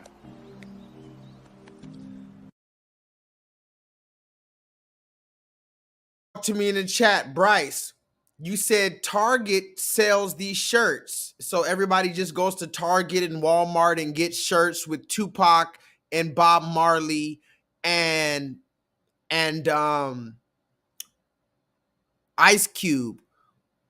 Okay, but why does Target and Walmart sell all these Bob Marley, Ice Cube, Tupac shirts? Talk to me in the chat, guys. Again, scratch deeper than the surface. Right now, I'm asking you guys to break through the matrix with me. Where's my nigga de facto? Break through the matrix with me. Please go deeper than your mind is accustomed to. Scratch deeper. Target probably did the numbers. They see which black people are the most searched online. Okay, so let's go deeper. Why is Bob Marley and Tupac and Ice Cube so fascinating to America, ladies and gentlemen? Wow, this is amazing talk. First of all, these are all variables. The gentlemen that we're talking about are variables, but there's a particular, and this we're just going to go ahead and talk about it. There's a particular aesthetic, I would say, or a particular lifestyle even, or a particular message almost that goes along with these particular men. Sure, you could have Cuba Gooding Jr. on a shirt. You could have a bunch of different black men on a shirt. But see, this is what it means when you put a person on a shirt. When you put a person on a shirt, it's like it's representing them and everything they stand for. So this is why only certain people get put on shirts, particularly more often than not. Like I want to make some shirts too. I want to make like a shirt like this. I want to put that on a shirt. I want to put that on a shirt. I have a few shirt ideas. But oh yeah, for Solo Dolo, I'm gonna give him this for free, Solo. When I finally do my my clothing line, I'm making some real shit. All praise be to the Most High God if it be the will. I'm giving Solo Dolo a hoodie. It's gonna be a black hoodie. Solo, imagine this. Very nice, you know, fluffy type, you know, real good quality now. It's not just a bitch ass hoodie. A nice hoodie that you can wear over and over. Black, deep black. A good hood so you can pull it and hide yourself. But on the back or the front, you tell me, do we put this picture on the back or the front? Solo, you tell me, do you want the picture on the back or the front of the hoodie? Because, you know, in the front, it tells a message, but also in the back, it tells a message.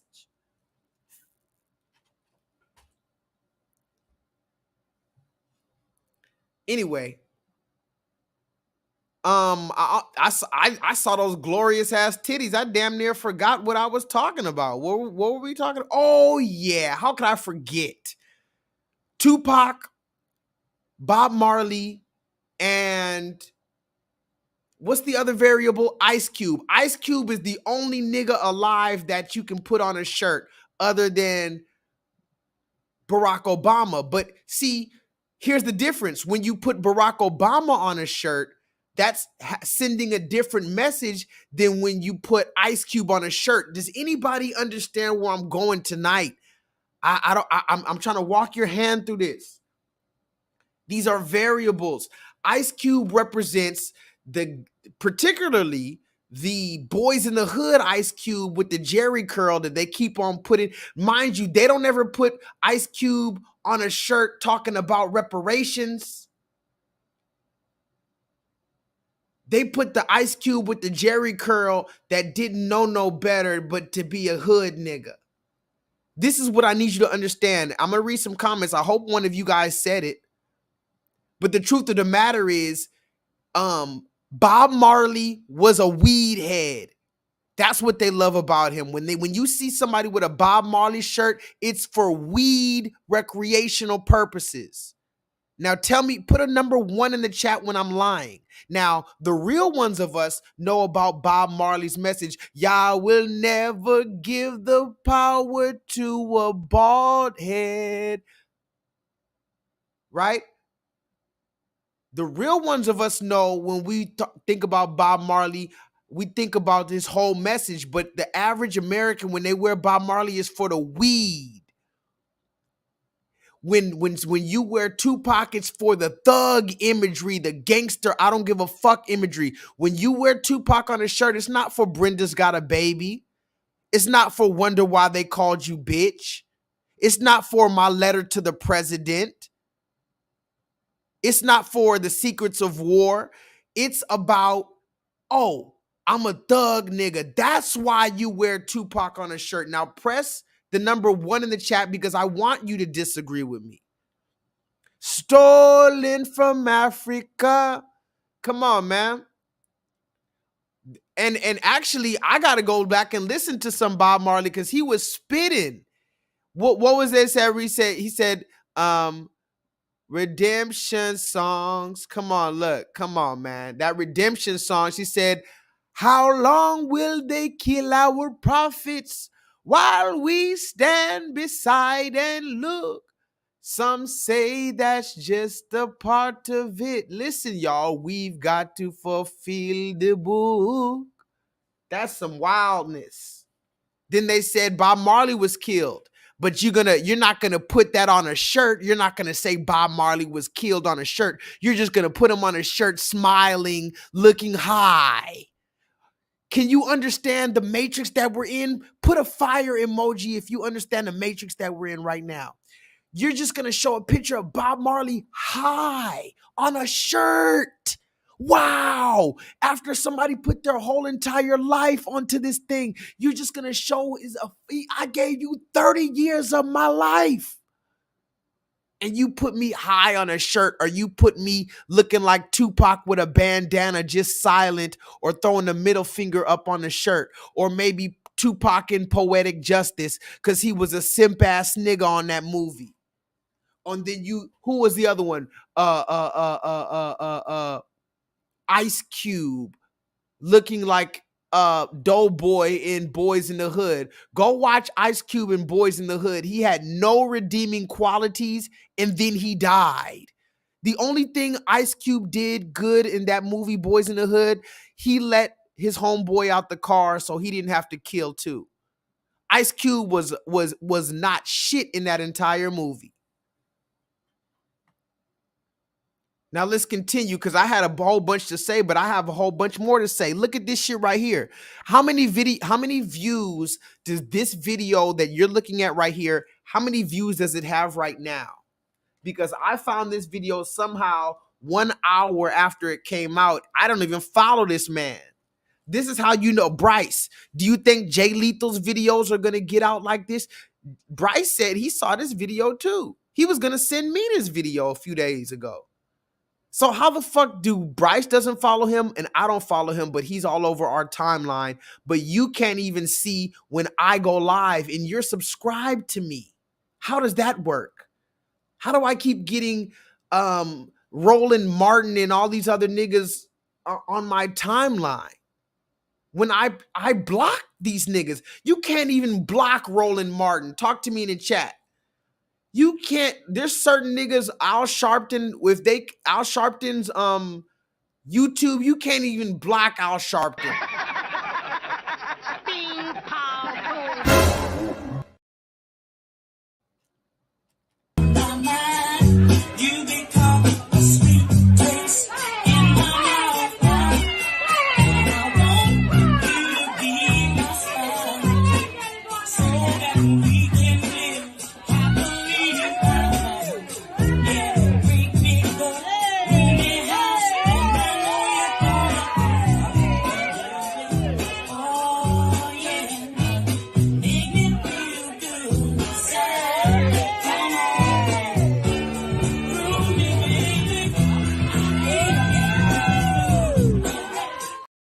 Baby, make me feel. And to be honest, I'm not gonna lie, that was a good song. If we're just gonna be very honest, that was actually a good song. If you got a couple shots of Henny in the system, somebody put that in the chat. When the Henny's in the system, ain't no telling will I fuck them, will I diss some, will I be yelling? Why the fuck is Roland Martin still on my timeline? Oh, probably because he wants to be a Shriner. You become a sweet taste in my mouth. I want you to be my star, so that we can live happily ever. Yeah, treat me good, bring me house, and I know you're gonna Blow your mind. You said the UFO Hotep nigga. I don't know who you're talking about, but I'ma just be honest right now. I'ma say this thing and you're gonna call it hating, but I'ma put my face on it. See, a lot of these niggas be talking shit online and they get real spicy, but they don't show their face. It's fine, but I'ma show my face with this next sentence I'ma say.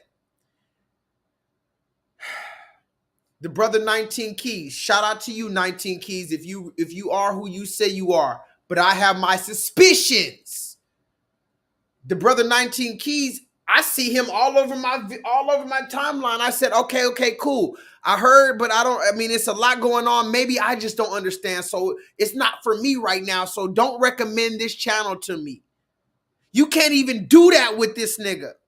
This man, 19 Keys. And I'm shout out to him because it's another black man YouTube content creator. I don't know how you did it, brother. At the same time, I'm not hating. I just don't resonate with the frequency on certain points. It's a lot going on for me over there. So I say it's just okay, maybe later. Maybe when I get on a higher frequency, I can understand this, man. Still, yet you're all down my timeline and your videos got 4 million, 5 million views, black man. Good job, brother. Good job. Is that who you're talking about? Is that who you're talking about? I don't know. I don't know if this, I don't know. I'm just telling you, I've been sipping a little champagne. I haven't seen you in 2 years. 3 hours into this, I gotta move forward. But if you're talking about, you said a nigga doing UFO, talk about UFOs and shit like that, I don't know. I just remember since I was talking about this, I said, wait a minute, there was Roland Martin, certain niggas, I can't keep them off my timeline because I try to watch them and I can't resonate. And how the fuck is J-Lethal not on nobody's timeline? You can't block 19 Keys. There's certain people you can say block them or don't recommend this channel to me, not interested. You can't do that with these niggas. All of my recommended feed, all of my next watch videos, because I have YouTube Premium, so I don't get commercials or nothing. My next video is 12 videos from this nigga, and they all got 12 million views. And he's talking to Dame Dash, and he's talking to this about the metaphysical essence of the supervescence of the evanescence, my brother. And I'm just like, okay, cool.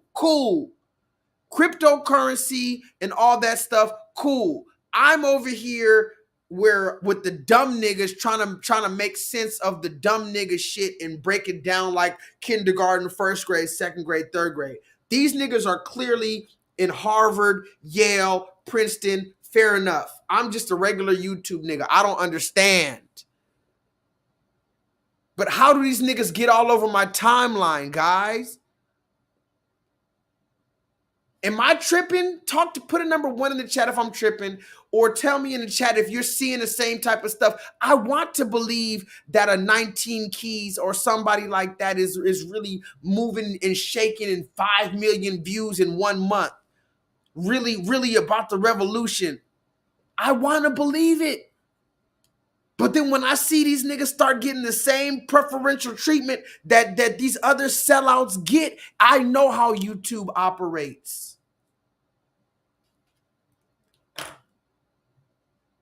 And when it comes to a sellout, they're all variables. Talk to me in the chat, ladies and gentlemen.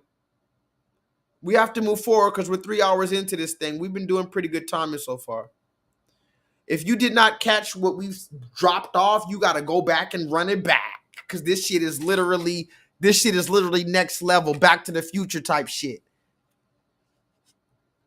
When it comes to a sellout, they're also a dime a dozen. They're also variables. Now, I'm not saying 19 Keys is a sellout. And I'm mentioning the brother's name because I mentioned everybody's name. Hell, I don't have a problem with nobody until I bring out the receipts.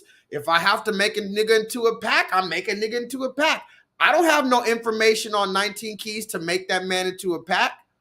He seems like a nice brother, very astute, man of the Nation of Islam under Louis Farrakhan. Fair enough. But Malcolm X himself said the Nation of Islam had federal informants. So I'm going to believe Malcolm over a lot of these niggas. And here's another thing. How come nobody wears Malcolm on a shirt? Oh! See, this is what I'm telling you. It's safe to wear the nigga killer Ice Cube on a shirt. You can't wear Ice Cube on a shirt when he's talking about reparations, though. You can't wear Ice Cube on a shirt when he went to meet with Khalid Muhammad.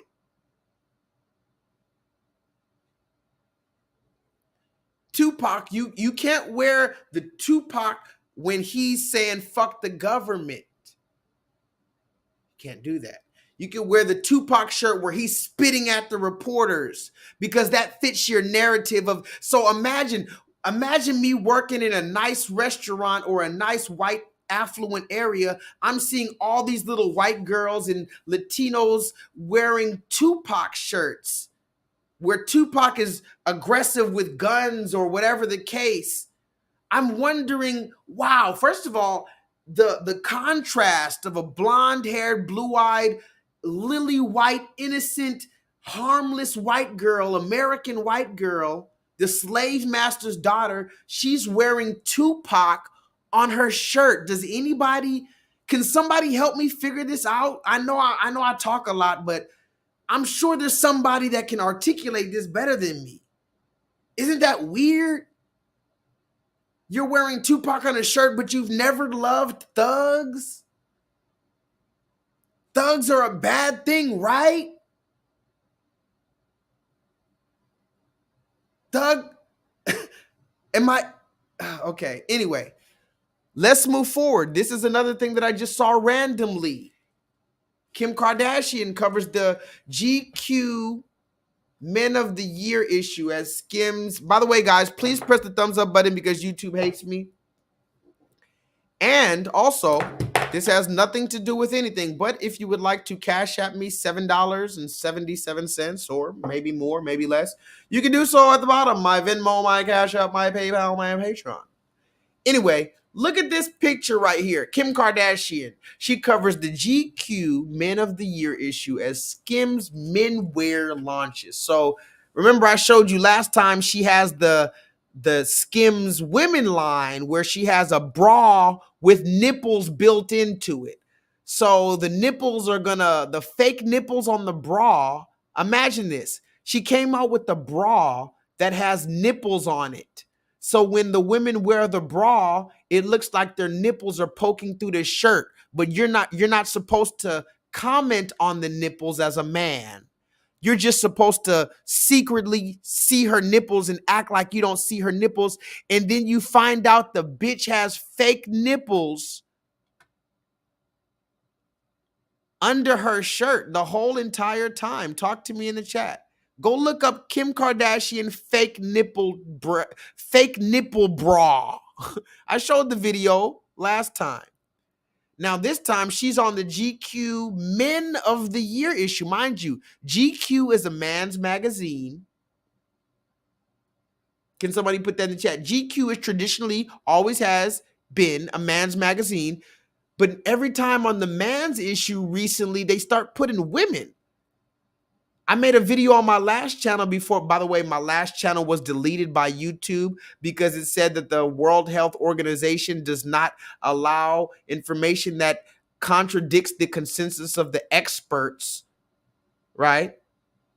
So they deleted my first channel, but I talked about it on my first channel.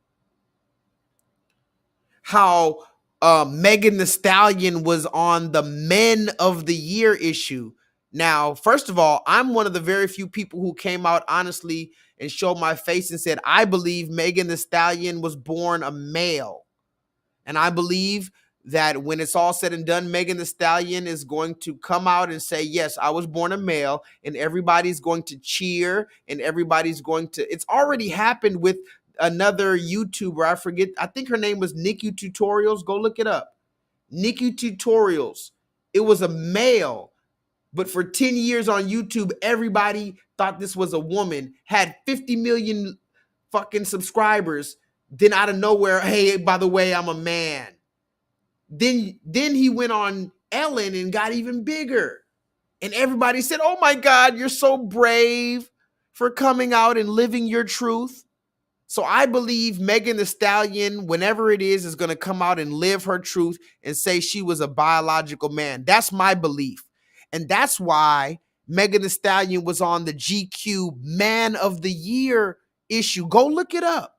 Everything I'm saying, go look it up. And if you don't believe me, put the number 1 in the chat.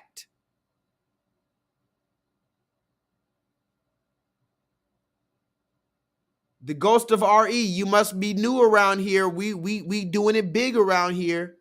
Now let's look at this. It says Kim Kardashian covers the GQ Men of the Year issue, which I don't understand why. Why would a woman be covering the Men of the Year issue, guys? We have a million men that could be doing that.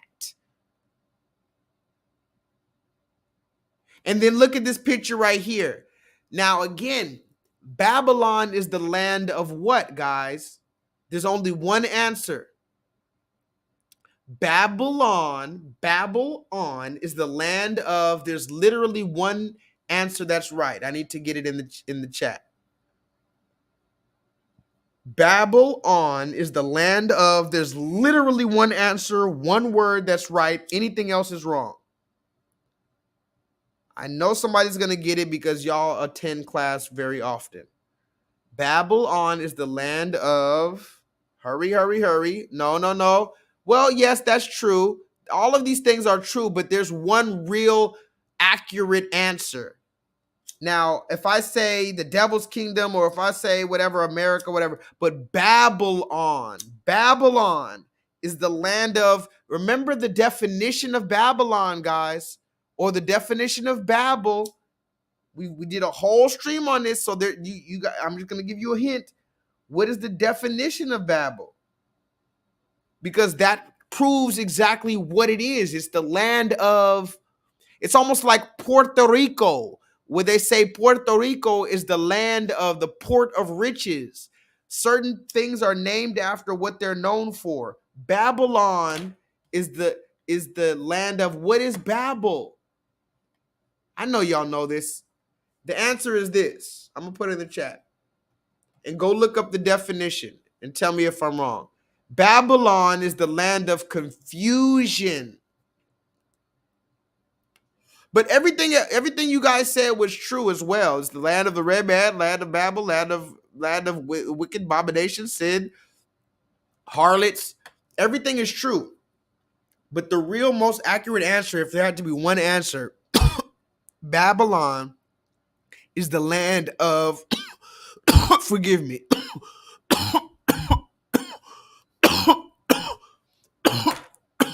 Babylon is the land of confusion. Because why? Why, de facto? When you look up the definition of Babel, it talks about being confused because it's all over the place. There's nothing really there. So it's just confusing. Babel is confusing. So that's why you have Kim Kardashian on the cover of GQ, whatever the fuck, Men of the Year. Then you have her wearing the traditional man's outfit in the pictures. But look very closely at this picture. You're probably not going to see it because it's too small. But if you look very closely at this picture, and I don't have time to let you guys look at it, so I'm just going to zoom it in. Like I told you, this stream is for the people who have the eyes to see and the ears to hear. We don't have much time, guys. We're already at 3 hours. If you look very, very closely at this picture, I'm going to give you, how about this? I'll give you 30 seconds to try to see anything on this picture that's interesting. anything other than the fact that she's dressed like a man. I'm gonna give you 30 seconds and you probably can't even see it, but anybody who's watching this on a TV or anybody who can zoom in or put it on HD, let me know. I'm gonna give you 30 seconds.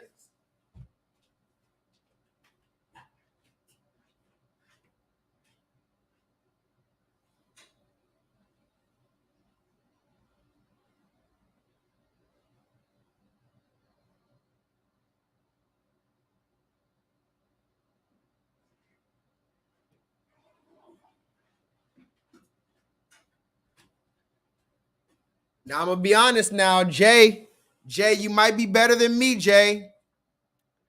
Jay, you're doing it at a younger age than I was, Jay. Solo says it's a little blurry. I already know it will be blurry, but if you guys zoom in to that calendar right there, I'm gonna zoom in right there.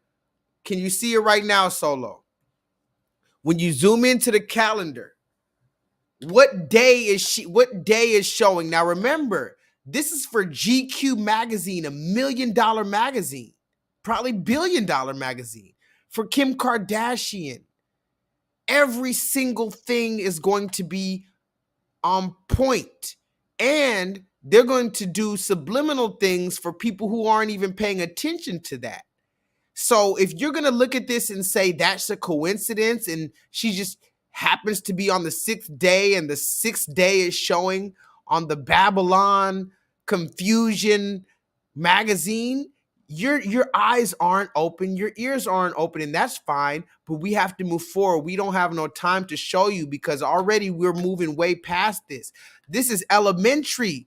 This is elementary at this point, guys. The 6th, she just happens to be on the 6th day showing. Do you see this? They're showing you who they are, guys. Now let's continue. Let's continue, guys. I want to talk about another variable. Matter of fact, since we're talking about the industry, let's talk about this. Shout out to the brother right here. Does anybody know who this is right here? I just wanted to mention this real quick because every time I show the video, I get a copyright strike, so I just want to talk about it.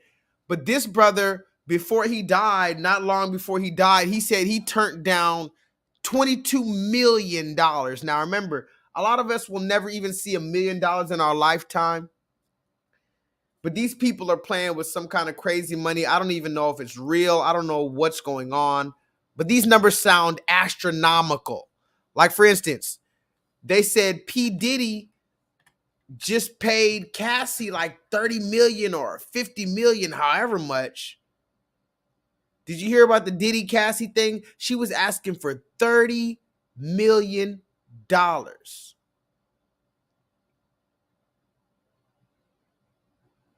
Okay? And I hate to lose my train of thought, but I was talking about this and I never got to finish talking about this.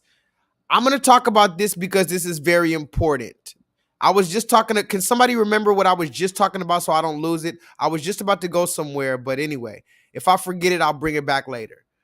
So I was talking about this picture and I forgot to talk about it. How many views does this video have right now, guys? Talk to me. Because after 1 hour, it had 250,000 views. Oh, okay. We were talking about, yeah. Okay, cool. 250,000 views in an hour. How many views does it have right now? Anyway, this red man, he could be red or he could be Saudi Arabian, like those Saudi Arabians who have YouTube channels and they own the corner store and they all tell me if you've seen this, guys.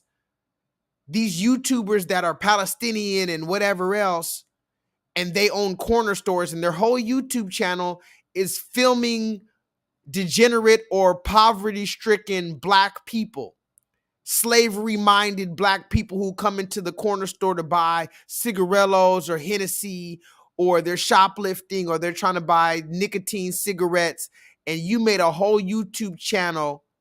Go look it up. They got all these Arab people making YouTube channels on black people in the hood, or these pranksters who go to the hood and I'm going to go do this in the hood. I'm going to do that in the hood. And then they show black people.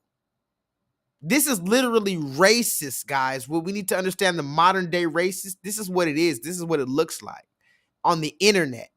2.2 million views in less than a week this man has. And what is he talking about? Does anybody see what he's talking about? Let me see if you can see what he's talking about. And forgive me if I haven't read your comment. I've just been really having to say all this. If I was reading the comments, I wouldn't be able to say what I had to say. This man says, I investigated the murder capital of America. I don't know what the murder capital is. Maybe he's talking about New Orleans. Maybe he's talking about Florida. I don't know. But it looks the way that dude right there, he looks like he's from Florida. I don't know. Maybe Bryce, tell me if I'm wrong. But the dude right there looks like he's from Florida. Anyway, he investigated the murder capital of America. These white people go around to New Orleans, in the hood in Chicago, and guess what? The funny thing is the black people never shoot them. Can somebody tell me why black people at O Block and Baltimore and all the craziest hoods that niggas die at, they're known to die over there, but these white people can go up there with their cameras and they don't even get a fucking hair on their chinny chin bothered. Because black people are scared of the red man. Let's talk about it. That's a variable. That's a variable. Black people are scared of the white man. So he can go and think about it. The red man historically put us in these predicaments. Think about now, we have to scratch. Use your mind, guys. Please, everybody that's listening to the sound of my voice, use your mind and scratch deeper. Go deeper, deeper now. Deeper into the rabbit hole. Deeper. Keep scratching. Why? How can this man put us literally in this predicament and then monetize off of it? Wow, guys. I can't even speak right now. I need to read some comments. His family put us and made us into this nigga. Listen, guys, because I'm trying not to get upset. His family made us into a nigga, and then he went and filmed the nigga activity for a profit and didn't even pay us. What?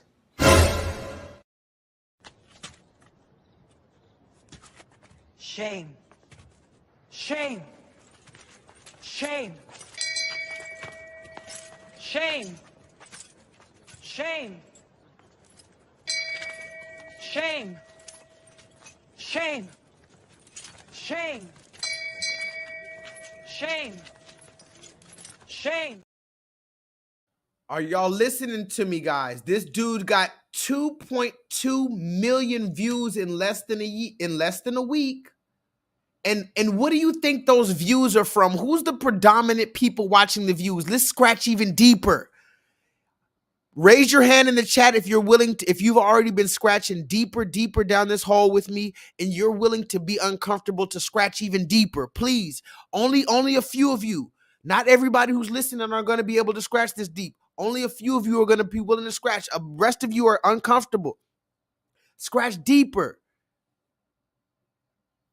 Who sanctioned all of this? How is he monetized?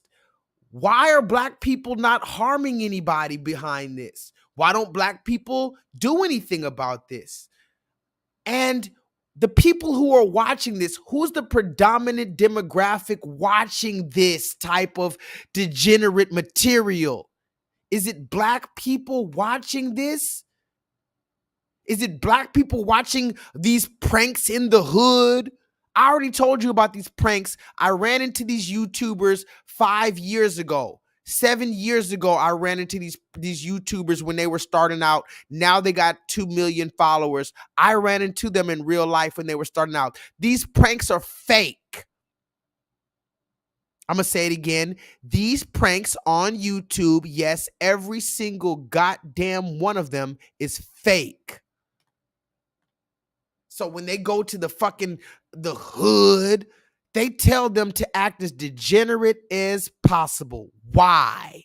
So that the white people who are watching it can confirm their bigotry. Can somebody put that in the chat? Wow. And remind you guys, I'm very humble right now, but I know when I'm spitting. The red man watches this video and he's able to confirm their bigotry. They're going to use this video later in an argument on 4chan or whatever little stupid ass fucking white supremacist website they're on. They're going to use this video. I saw a video of a black dude. He was holding a M16 and whatever else. On my first channel, I showed this dude named Joey Salads. Go look him up. As a matter of fact, I'm going to put his name in the chat just for anybody who doesn't believe the type of shit that I say. Go look up this dude named Joey Salads. I don't even know if he's still doing it. He probably still is because they don't ever have any repercussions. People forget about it. Our people forget about it. We don't have no code. We don't have no unity. We don't have no repercussions. We don't have no real leadership. We don't have no weapons. We don't have no resources. So these people are allowed to destroy us and violate us, spit in our face, and 6 months later, 6 years later, everybody forgot about it. They're able to rebuild their fucking career. This man named Joey Salads, I made a video about him when I first started my channel. I had little bitty dreadlocks. And he was caught faking one of these in the hood skits where he went to the hood and with a car that had Donald Trump stickers on it, and he gave weapons to black ghetto youth to beat up the Donald Trump car. And he put it out there and got millions of views saying, oh, this is what happens when you go to the hood with a Donald Trump car. Go look it up. Joey Salads exposed Trump. That was years ago I brought that out. All of these people are allowed to monetize off our pain. And it doesn't matter if he's white because the Arab man does it too. Go look up the videos of the Palestinian and the Pakistani and the Saudi Arabian man that has a fucking YouTube channel making fun of our people. We are the butt of every fucking joke. Why, guys? Because we are, go ahead and put it in the chat. What are we, ladies and gentlemen? Even Young Dolph. We could talk about Young Dolph. What is Young Dolph?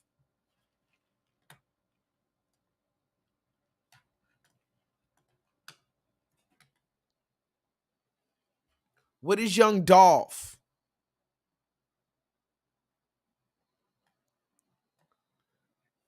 Bryce, do me a favor. Go find the channel. Go find the one channel or one of the many channels that has that many views of the Pakistanis in them. You know what I'm talking about? The corner store one. Put it in the chat so we can see that we not lying.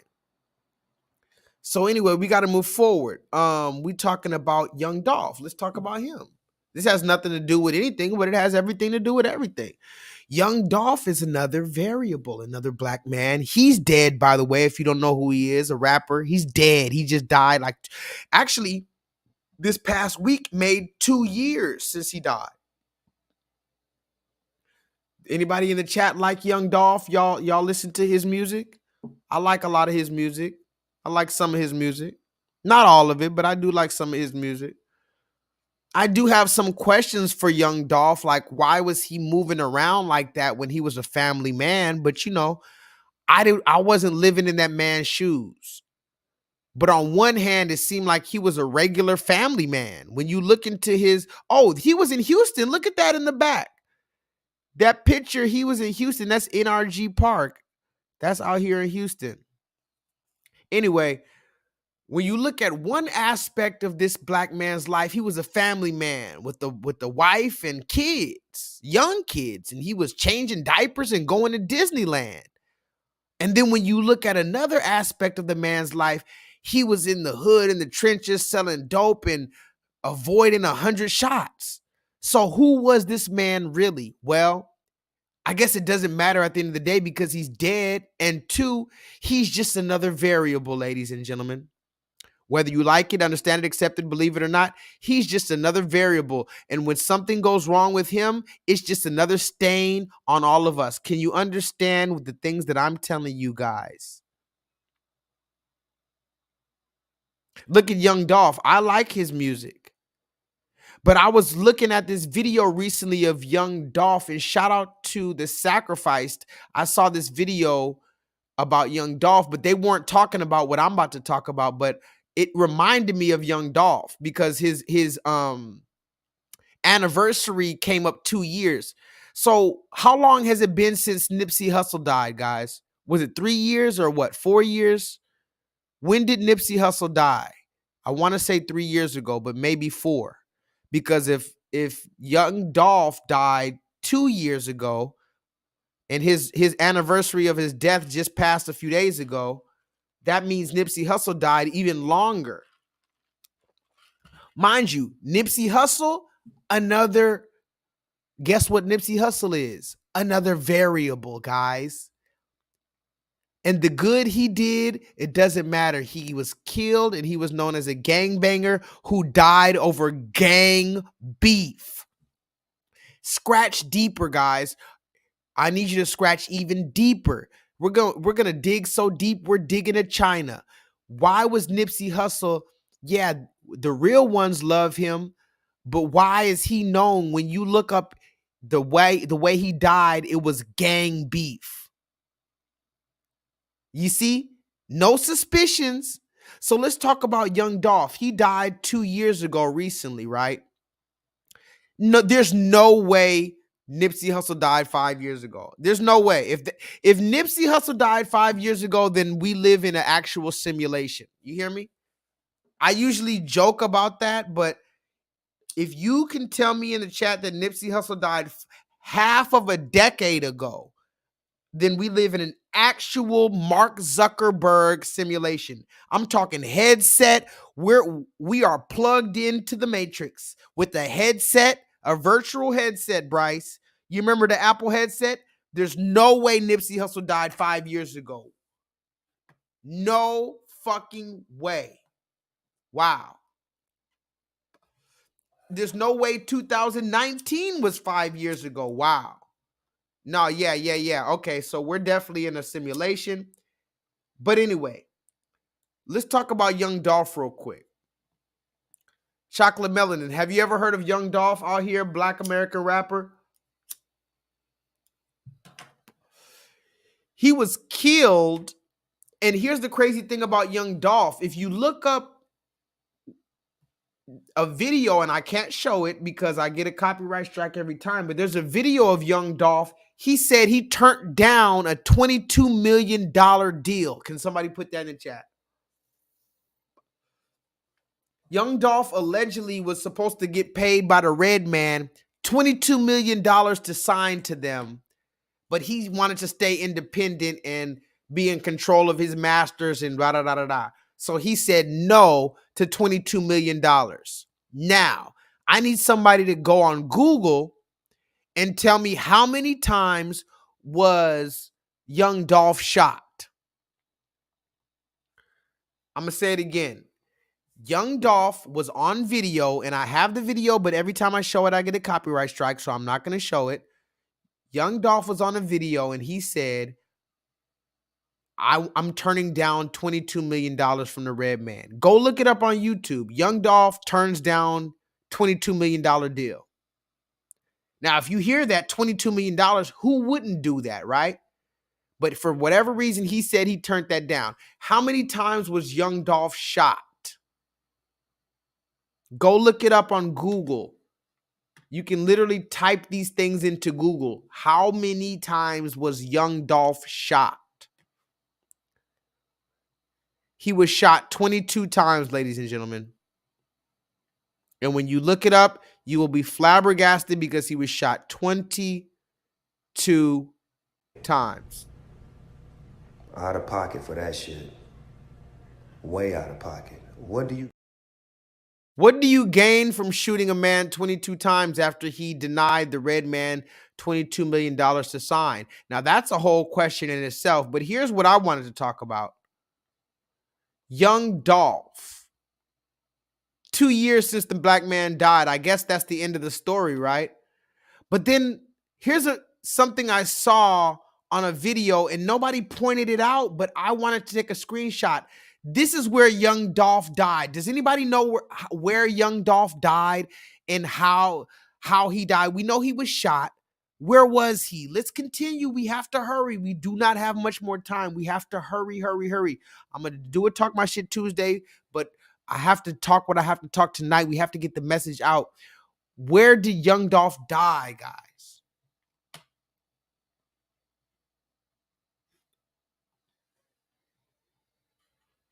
He died in Memphis, Chocolate Melon. And Chocolate Melon is not even from America, and she knows this. He died in Memphis, Tennessee, at a place called Makiba's Cookies. Now, Bryce, Jay, are you in the chat? Makiba's Cookies is where young Dolph died. Talk to me in the chat. This is a memorial at the Makiba's Cookies place. After he died in this very spot, actually, allegedly. They opened it back up. They had to close it down. They had a whole memorial. This place was basically the Nipsey Hussle marathon store of Memphis, Tennessee. If you and remember, these are variables, ladies and gentlemen. Think about how this is the exact same story as Nipsey Hussle. The exact same story as Nipsey Hussle. Exact. This is the exact same thing as Nipsey Hussle. They closed up the store just like that, and it was a memorial just like that, and he was loved in his city, and he was a local dude, and he gave back, and he had so much more to do. It's a fucking reoccurring pattern, ladies and gentlemen. This is where he died. Now, Solo Dolo, the question I'm going to ask you, because you've been here since the beginning, what is interesting about this picture right here? This is the place where he died. What is interesting about this picture, ladies and gentlemen? Oh, you know what? How about this? How about I make it very clear for you? I'm not even, because I don't have time to waste. How about I show you this? Can you talk to me? Can somebody talk to me in the chat? I am Shakespeare in the flesh. Walt Disney, Nike, Google. Now, who's going to be the Medici family and stand up and let me create more? Or do you want to marginalize me till I'm out of my moment? Or why don't you empower yourself and don't need them and do it yourself? How, Sway? Take a few steps back to go. You ain't got the answers, man. You ain't got the answers. You ain't got the answers. You ain't got the answers, Sway. Kanye. I've been doing this more than you. Doing what you ain't got. Me? Come on, chill out. You bro. ain't got the answers. Kanye, you ain't got the answers. I'm asking you. You a ain't question. been doing the education, bro. You ain't been doing the education. Kanye, calm down. You don't have the answers, though.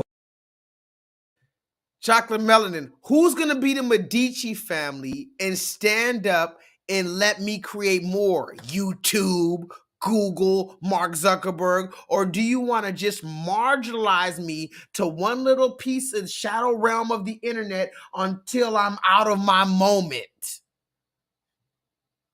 And here's Mark Zuckerberg. Well, why don't you just stand back and just do something else and just reevaluate?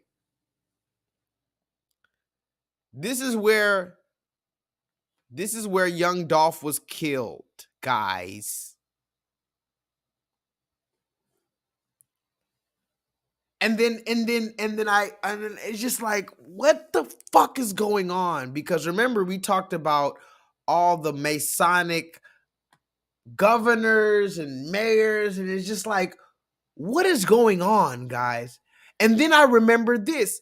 If that's not enough, who is this right here? Does anybody know who this is? This is the last picture, guys. Another variable. Somebody put that in the chat. This is another variable. This is the last picture known of this man. This is the last picture ever taken before this young. Well, I think this man was what? How old was this man when he died? 20? 22? I don't even know if this man was 22 years old when he died. The man might have been literally 20 years old when he died. I don't even think he could have had a fucking actual alcoholic beverage allegedly when he was allegedly killed. Go ahead and put it in the chat. This is the last photo of this man known. Look at the picture very closely, guys. This is where young Dolph was killed. This is where XXXTentacion was killed. Now, you talk to me, guys.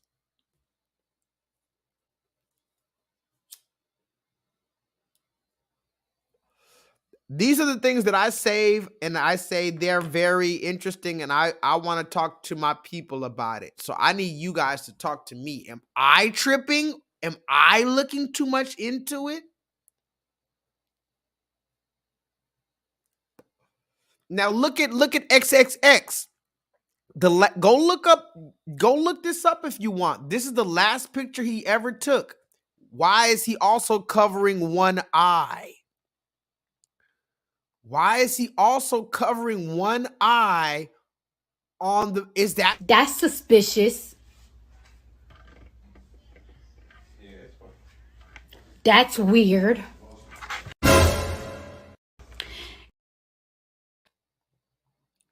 And they all died in their hometowns. Again, I'm not saying that they had anything to do with it, that they knew it. I don't know. I think it would be crazier if they didn't know about this. If they were coincidences. Is all of this a coincidence? Mind you, if you talk about Nipsey Hussle, what is Nipsey Hussle's brand? The marathon. What is Nipsey Hussle's brand's logo? Talk to me in the chat. What is Nipsey Hussle brand logo?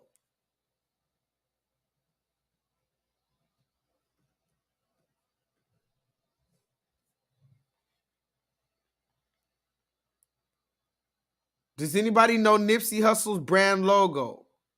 Again, I'm literally asking questions. I love these people, but I have to ask questions because some people would say, J-Lethal, don't ask no questions. Oh, wait, hold on.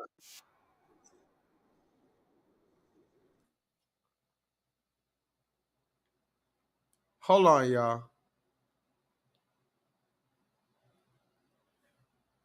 Some people would tell me not to ask any questions.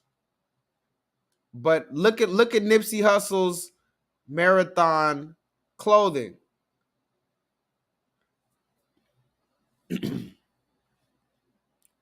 Hold on. Look at Nipsey Hussle's marathon clothing. What does any of this mean anything, or am I looking too much into it?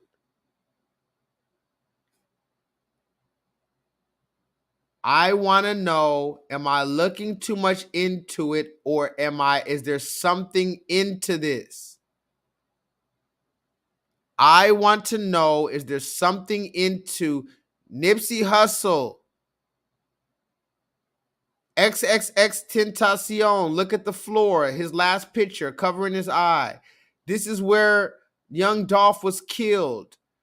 Is this part of a bigger conspiracy, guys? Is this part of a bigger conspiracy? Am I blowing your mind right now? Is that why you're not commenting? Okay, let's just get back to basics. How about this? Does anybody know who this woman is right here? Since I have your attention, I might as well show you some tits, right?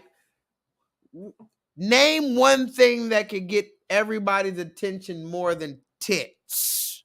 I'll wait. Maybe a big, sparkly, treasure chest.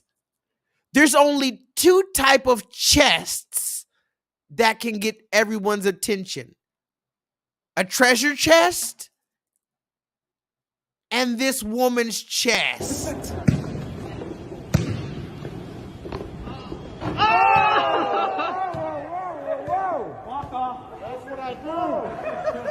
That's what I do. Now, does anybody know who this woman is here?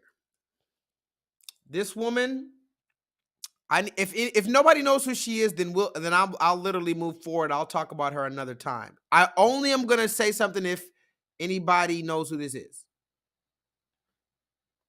Okay, Leonard knows who this is. This is a woman, Leonard. Her name is Melly Monaco.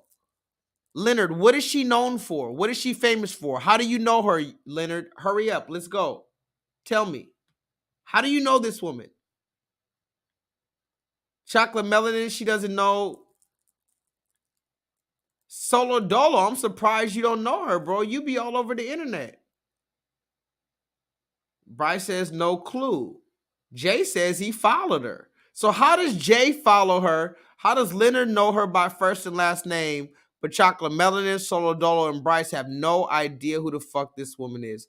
Jay, he's kind of in the middle. He doesn't really know who this woman is, but he knows he's seen her before because he's been around the YouTube streets. He said this woman is basically doing dating advice or something. In other words, another fucking wench who's taking over after Kevin Samuels was assassinated. Talk to me in the chat.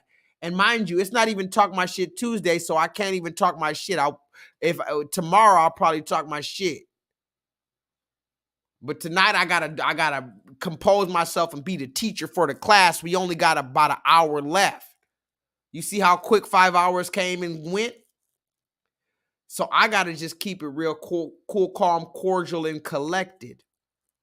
This woman, her name is Melly Monaco. Now, the funny thing about her is she's giving dating advice or something. Yeah, Jay, you're very right. Or something. Heavy on the or something. She's giving something on the internet.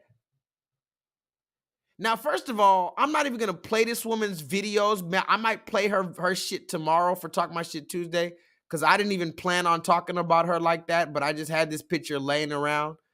But I can show you her videos. This woman has probably the top 3 most annoying voices of all time. Listen to me closely, guys.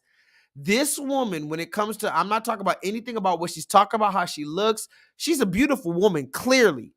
The green eyes, I mean, she's clearly a beautiful, badass woman. We don't gotta go down the obvious rabbit hole. I'm talking about the other things that are past the surface. Remember, I told you, dig deeper. Somebody put that in the chat. Pause, but hashtag dig deeper. I think I'm going to make a stream. Yes, that's a good stream right there. I am officially going to make a stream called Dig Deeper. Dig deeper, guys. Dig deeper than her beautiful fucking eyes that she's had since she was born. She didn't have to do nothing for these eyes. I saw this woman on Instagram the other day. This black woman had the most beautiful blue eyes I've ever seen in my life. But every picture, she's showing you her blue fucking eyes. And then she showed a picture of her father with the same beautiful fucking blue eyes. The bitch didn't even do nothing for her blue eyes. Talk to me in the chat. I'm literally breaking through the entire matrix tonight. I hope YouTube doesn't take me down. YouTube's gonna have to scramble around and figure out how to take me down. YouTube, I love you. You know I've been following the guidelines, my nigga. I even took the training class. But I'm breaking through this matrix tonight. Think about these women. They have these beautiful eyes. You didn't even do anything for those eyes. You literally got handed those eyes. You had those eyes when you were a baby shitting in a diaper. Then you grew up, now you looking all exotic and shit. And yes, she's bad as a motherfucker. She's bad as a motherfucker. Anybody who says she's not bad as a motherfucker, they're lying. She's extremely sexy on every level. But deeper than that, this woman, first of all, her voice, I'm going to let you hear it tomorrow if you come tomorrow. Her voice, it sounds like nails on a fucking chalkboard. Oh my, no. Shut the fuck up and suck a nether region. The only time you need to use your mouth is to suck a nether region or to taste the recipe to make sure that the dinner is done. Talk to me in the chat. Don't you ever talk, Melly Monaco. Your voice is disgusting, and that's my opinion. But I do appreciate you. The reason why I'm mad at you, because you took over after Kevin Samuels. These bitches who make these stupid channels, you need to start every video by showing Kevin Samuels' face. How about that? Kendra G and all you hoes, show Kevin Samuels' face and then start talking. Don't just talk like you made this shit up. You waited for that man to get assassinated. Now this woman's on YouTube trying to give dating advice. Fake ass shit. In other words, she's placating. Can somebody put the definition of placating? Because I think I'm using that right. I'm 90% sure I'm using that right, but I'm 10% sure I'm using that wrong. The word placate. What does the word placate mean? This bitch is, I'll use it like I'm using it right now. This bitch is placating. In other words, you know, giving energy to the simp ass niggas that are like, oh yeah. Because so she's talking about, yeah, she's basically talking like Kevin Samuels. These pretty women who are talking like Kevin Samuels, you need to be careful, guys. Be very careful of these women, these pretty women on YouTube and TikTok who are talking like Kevin Samuels. Do they really talk like that in real life? Do they really challenge their friends in real life, guys? Does this woman really challenge her badass friends? She's a baddie, you know she's a 10. She's a baddie with her baddie friends. Talk to me in the chat, de facto. She a baddie, she's showing her panties. She's shaking like jelly. 100 racks of Chanel, but I'm still shaking ass in the deli. Did she, and don't ask me why I know the Ice Spice lyrics. I know Ice Spice lyrics because I have to. I'm the receipt king. Now, this woman here, this beautiful ass woman, is she just talking that shit online, or is she really challenging her real friends with that? Because I've seen videos where the women come on her channel. It's just like Kendra G. They all took Kevin Samuels' platform. Just like Kendra G, they have men and women calling in, trying to get on dates and all this other goofy shit. And she's laughing with these Jezebels on all their unrealistic standards, their disgusting standards, their disgusting lifestyle. She's laughing with them. She doesn't check them. She's laughing with them just like Kendra G laughs. But let me show you this video because this has nothing to do with anything, but it has everything to do with everything. I think I'm gonna leave dating to the strong women out there. With your big eyes, big eyes, big lips, looking ass, curious and cowardly dog, character looking ass, but I think you cute, so I'm gonna fuck with you. And that was him being nice. I look like a cartoon mutt, but I'm cute, so he gonna fuck with me for real though. I don't think I am strong enough, so I'm gonna leave it to y'all. Y'all got it. Oh my God. Talk to me in the chat. Awkward. You know who this woman is? Talk to me in the chat. This is the daughter of Niecy Nash. If you don't know who Niecy Nash is, she's from that show Reno 911. She's also been on some other shit. I'm pretty sure she sold her motherfucking soul because she's not really that talented. Outside of that Reno 911 show, and that was a good show. I like that show, Reno 911. Have y'all ever seen that show? That was a good show back in the day. But she was one of many characters, and the show wouldn't have worked if it was just her. This is a big booty ass black woman playing a fucking Sarah Bartman caricature. A fucking ghetto ass welfare caricature is Niecy Nash. Every show and every movie that you see Niecy Nash, she's going to be a big booty, loud ass 1970s matriarchy, ghetto gagger black woman. Go watch it. The same thing with fucking she's a variable. Oh my God. Talk to me in the chat. Have y'all ever heard of Niecy Nash? Now, mind you, this is her daughter. Before I even talk about Niecy Nash, because Niecy Nash is a variable, just like snot-nosed Viola Davis. I'm sorry. I don't know why I talk this shit, guys. I really don't know why I'm talking all this shit. I think it's the champagne. I'm pretty sure I wouldn't talk this shit if I didn't have so much champagne. But I'm talking this shit. Have y'all ever seen snot-nosed Viola Davis? Oh my God, I've been with you for 11 years. I've been with you too. And I've been here with you, Lord. God damn. Every video, the woman king, I am the woman king of Zamunda, and you will not pass over here. My ancestors are with me. And then I didn't even watch this other movie. This girl told me about this movie called The Help. Have y'all ever seen this? I guess this is another movie. There's another movie with Viola Davis. She's playing a maid or something. Ooh, well, you sure is. Ooh, Master Sweet sure is sweet now. Master sure did come and give me some. Ooh, is we sick? Is we sick, Master? Every video you see Viola Davis in, she got snot coming out her motherfucking nose. Sensational. Sensational. So Viola Davis is a variable. But you know who else is a variable? Niecy Nash. Go look her up. Niecy Nash. I'm going to show you the picture in a minute. I just want to show you her daughter one more time. Niecy Nash is literally Sarah Bartman 2.0.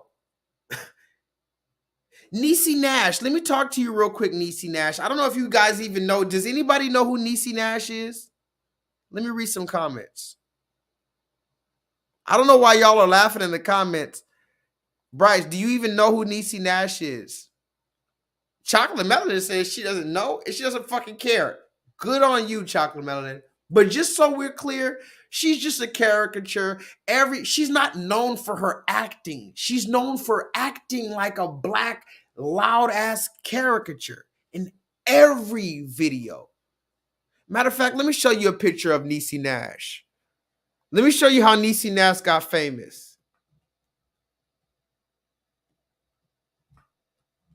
Let me show you how Niecy Nash got famous. Hold on. Present. Share screen. Niecy Nash. Look at this. This is how Niecy Nash got famous. Her showing her big fat ass on a show about a comedy show about police cops. Reno 911. Look at every fucking picture she has. She was showing her big fat ass. Look. Just in case you don't know who this woman is. Look. And then she used to always be like this, showing her big fat ass. When you look up Niecy Nash, all the videos and all the fucking episodes she's on, she's just showing her fat ass. Look, showing her fat ass. Are we seeing this, guys? Put a 7 in the chat if you're seeing this. Always showing her fat ass. Look. Look. Big fat ass. Now, when I say fat, P-H-A-T, because guarantee you shit, I'll slap that motherfucker. Don't get me wrong. On a different day, I'll slap that motherfucker. But that's not what we're talking about right now. Why is she always, look, even right here, showing off her fat ass, Sarah Bartman 2.0. I don't want, yeah, Chocolate Melanin said, I don't want to see that flabby ass. But that's Niecy Nash. Now look at Niecy Nash's daughter. Infinite Charms, listen to Niecy Nash's daughter. I think I'm gonna leave dating to the strong women out there. With your big ass, big eye, big lips, looking ass, curious and cowardly dog, character looking ass, but I think you cute, so I'm gonna fuck with you. And that was him being nice. I look like a cartoon mutt, but I'm cute, so he gonna fuck with me for real though. I don't think I am strong enough, so I'm gonna leave it to y'all. Y'all got it. Solo Dolo, did you see this? Niecy Nash's daughter said, oh, because some nigga tried to spit game at her on Instagram or whatever, he left her a voice message and he said, you know, whatever, he was trying to joke with her. I don't think I'm capable of dealing with these niggas. I'm gonna leave it to y'all. I'm gonna leave it to the pick-me's. Oh, let me guess. You're gonna find a handsome woman like your mother did. Talk to me in the chat. Now, mind you, I put this on social media when I saw that video. I said, maybe she's gonna find a handsome woman like her mother did. Okay. A nigga like me, I never do that. A nigga like you. I'm not one of those niggas. Talking about, this is Niecy Nash. Talk to me in the chat. This is Niecy Nash and her now wife. The same woman. Now listen to this. Her daughter was, oh, I can't deal with these niggas and oh my God. And her daughter's on TikTok last week talking about she's gonna leave these niggas alone and she's gonna leave it for the other women. What does that mean? Are you just gonna be celibate? Or are you gonna date and get your pussy ate by a woman? Let's really talk about it, ladies and gentlemen. Ladies and gentlemen, gentlemen, look at Niecy Nash today, the same woman who got her start by showing her big black ass to America. Now she's with a handsome woman. Look at the woman right there. That is a woman. Her husband is a woman. Somebody put that in the chat. Her husband is a woman. Now, why is this important? Because these are variables. The black woman that is over black men, so now she's gonna follow in her mama's dumbass footsteps. That's a variable as well. Look at this Niecy Nash with her new wife husband. And first of all, I don't even want to know what the fuck that is in her husband's pocket. Out of pocket for that shit. Way out of pocket. What do you gain from that? Out of pocket, what's in her pocket, ladies and gentlemen? Look, zoom very closely. You'll see an indentation in her husband's pocket. And if you've been watching my streams for the past few weeks, months, years, you'll know that these lesbians are walking around with full 12-inch dildos strapped to their pelvis on a Tuesday afternoon, ladies and gentlemen. Ladies and gentlemen, gentlemen, it's very well these dykes are walking around with large plastic penises attached to their pelvis. Somebody put that in the chat. Plastic penises pinned to their pelvis. Ladies and gentlemen, you have a plastic penis pinned to your pelvis. Now, I don't know if that's what's going on right here, but this is Niecy Nash, since we're talking about her. And her daughter says, I'm tired of dating these niggas. These niggas don't know how to court me. So I'm going to leave it to y'all. I'm going to just, maybe she's going to do what her mother did. Look at Niecy Nash. She's having the time of her life, or at least so they want us to believe. See, I want you to dig deeper, ladies and gentlemen. Dig deeper, deeper, deeper. Are they really this fucking happy? Look at this fake ass picture. Look at this fake ass picture. Are they really that happy, ladies and gentlemen? Or is nearly 50% of all fucking lesbian relationships result in domestic violence? You tell me. I don't know. But this picture right here, this magazine right here pissed me the fuck off.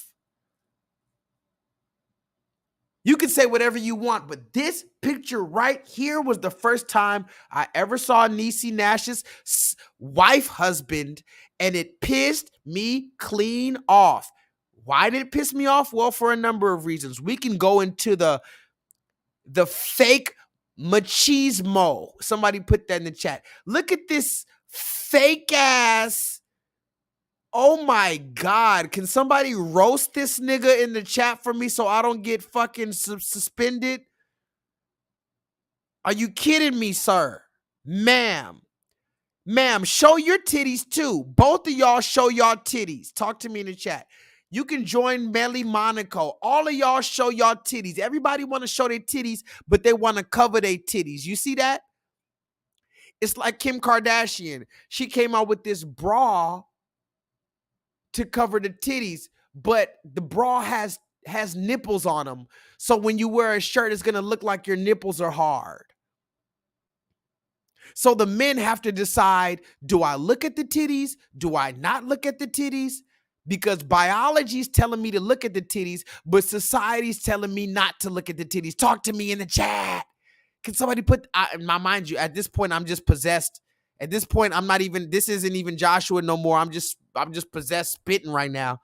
But can somebody please put that in the chat? Biology told me to look at the titties. Society told me not to look at the titties. Who do I listen to? Melly Monaco, she's supposed to be telling men not to be simps and to stand up, and she's telling them everything Kevin Samuel said, but now she just came out with these pictures. She's about to do OnlyFans. And guess what?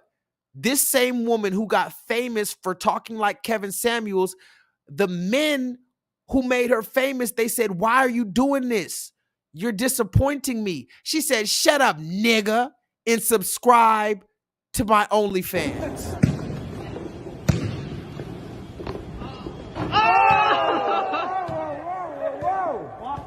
That's what I do. That's what I do. They do, ladies and gentlemen. That's what they do. These hoes are variables. Can somebody put that in the chat? I know I'm spitting, guys, but just in case we're clear, put a fire emoji and a cooking emoji in the chat.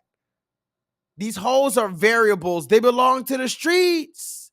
And after they get ran through, then they run to a fucking beautiful, handsome woman to fuck them with a 12-inch strap on. Ladies and gentlemen, gentlemen. But the funny thing about Niecy Nash, Chocolate Melanin, are you still in the chat? By the way, Chocolate Melanin, do not let me find you spending 95. How much is this? You see the hammer up top? That hammer is, and forgive me for being so vulgar, Chocolate Melanin, but that hammer, that shit is medieval. That's when you're trying to go medieval on the pussy. You see that hammer? Okay, first of all, which one would you rather your woman use? That's the question. Do you want your woman to use A, Shrek's dick at the bottom, because at the bottom that dick belongs to Shrek. On the left, the prehistoric Tyrannosaurus Rex dildo with the tail tongue attachment. Ladies and gentlemen, imagine that dildo sticking out her pussy with the dinosaur feet hanging out the pussy. Oh my God. And then Chocolate Melanin. Look at that hammer at the top. That's when you want to go on some torture shit. I don't even know. I'm scared. I don't know what. Look, it has 3 settings. Ladies and gentlemen, look at the 3 buttons at the top of the hammer. It has 3 settings. Low, medium, and extremely violent. Ladies and gentlemen. Okay, you know what? I'm about to calm down. Chocolate melanin. I don't know how much dollars translate into pounds or euros or whatever, but in America, this shit is $93. And these women are making a lot of money out here. These women can buy every single dildo on the market, ladies and gentlemen. Are you even understanding the gravity of what we're dealing with? I don't even know how I got to this topic, but I feel it's necessary. Oh, yeah, I was saying that the hoes are variables. So this woman here, she got tired of men, I guess. She got with a womanly man. But here's the funny thing. Her daughter wants to give up on men too now. You think that's a coincidence that her daughter wants to give up on men now that her mama is with the woman? But here's the funny thing. This is a picture of Niecy Nash, chocolate melanin. Look at Niecy Nash right before fame, or right when she was getting famous. She was still with a powerful, strong-looking black man. Look at her daughter at the bottom in the purple. Her daughter in the purple, when she was younger, she was under her big brother and under her father, and it looked like now mind you, it might be a whole sham. It might be a charade. Is it charade or charade? I think it's charade. Yeah, sure. It's definitely charade. It might be a charade, but the daughter, she was under her father. Now, the mother, she's not with the father anymore. The mother is with this woman. Look at this woman. 14-inch fucking revolving dildo. You never even heard of that? I bet y'all never even heard of a revolving dildo. This dildo just go. You ever heard of dildo? You got to start that motherfucker with a chainsaw, like a chainsaw. You know, with that little fucking string like a chainsaw. That's how they start the dildos nowadays, guys. And now you got young MA walking around with this dildo attached to 1,000cc motor. That motherfucker sound like a lawnmower. I can't compete with that, guys. I'm done. You won. Now let's continue. I do got a few more receipts before I get out of here. Thank you guys for joining me, guys. Let me see if I have any random little receipts, like another variable. Look at this variable right here.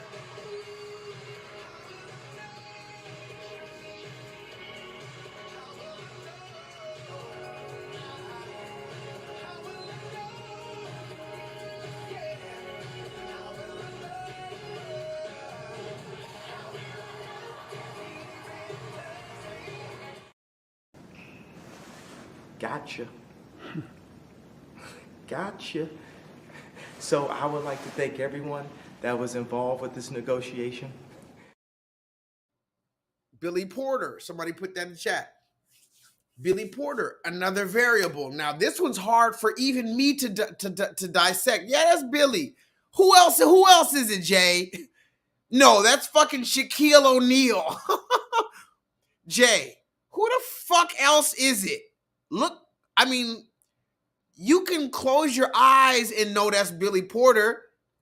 Now, yes, he got a lace front wig. He got a fucking Conscious TV wig. Awkward. Can somebody put that in the chat? Very awkward. The man has what's the man's name? A Jimmy Butler gothic fucking bang. Okay. Fair enough. It's not the craziest thing I've ever seen, but yeah, that's Billy Porter. And believe it or not, Jay, and this one's hard for even me to accept, Billy Porter is another variable. That's another one that they're going to allow you to be. You can be Billy Porter. You can be Ice Cube in Boys in the Hood. You can be Tupac as long as you're only shooting guns. You can be certain variables. You can be Will Smith and allowed to be disrespected and spit on and cucked. You can be Puff Daddy and beating your bitch and get and have to pay a $30 million settlement. You can be Kiki Palmer's boyfriend, and you can lose custody of your child and be an abuser and a limp dick motherfucker. You can be Usher Raymond, and you can be gay, bisexual in the industry. Do you see how all of these are variables? I'm not even moving forward until everyone here tells me that they understand what I'm saying, because this is one of those streams where I really thought about it. I said I need to make it very clear what I am talking about.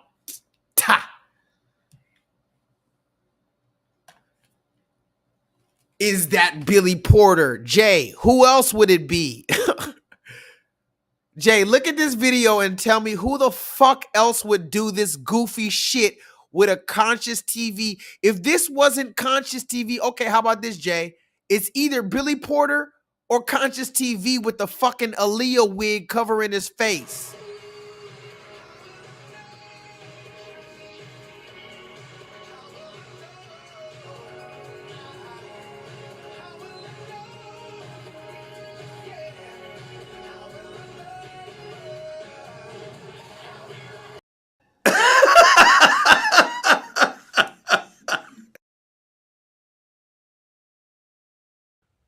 Yeah, man. Oh, I'm gonna show this video one more time just because I've been sipping a little champagne and I don't know if I said what I needed to say about this video. Look at this video and understand that every black person in this video is a variable. Understand, when this video goes out, it doesn't matter if you went to work today. It doesn't matter if you've been working for 40 years and you never stole a fucking Snickers bar. When you watch this video and this video goes out on the internet, remember, the internet is a real place. When this video goes out on the internet, understand that every black person in this video is a variable, and that variable can be you.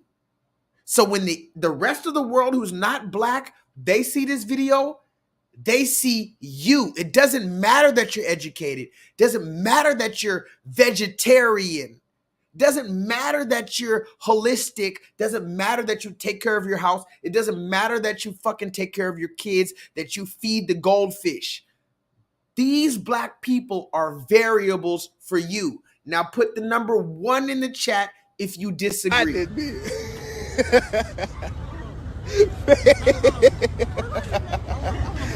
Damn.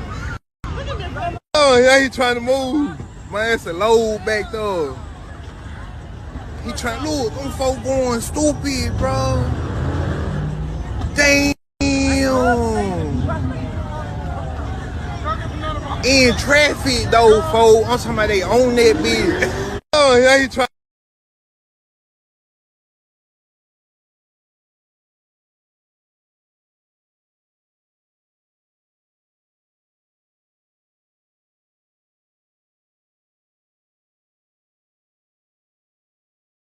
So again, ladies and gentlemen, are we understanding what I'm talking about tonight? This is a very vital class tonight, guys. I'm going to show you something. Does anybody remember this picture right here? This picture was taken in 2017. I went out in Houston, Texas. I had a random thought. I wanted to paint myself in blackface. It's a whole conversation we could have it another day.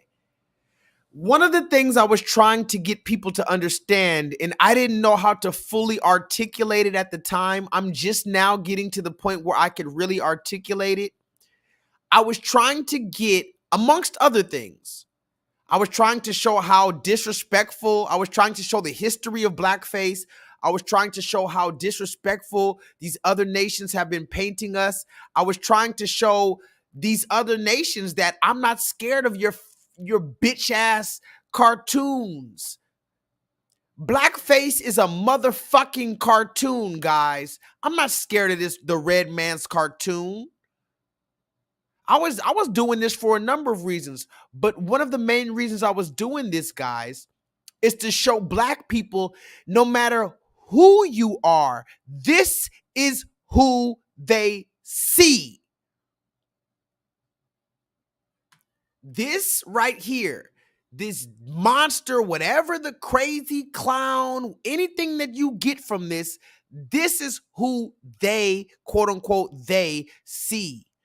Doesn't matter how fucking, oh my God, I drink water. I'm vegetarian. I'm a PhD. Talk to me in the chat. I'm a PhD. Okay, you're a PhD. So fucking what? You're still an N-word, and this is what they see from across the street. And they're never going to get closer than across the street. They're going to constantly see you from across the street. The only way you can know somebody is if you go across the street and meet them and talk to them. But they're not going to ever cross the street to know us. They're going to continuously look at us from across the street. And this is what they see, ladies and gentlemen. Talk to me in the chat. Or am I lying? How about this? Put a number 1 in the chat if I'm lying and you're the smartest nigga in the world and you can escape this shit. How about this? Can you escape this shit right here? Show song. I'm at time. Ooh. Yeah.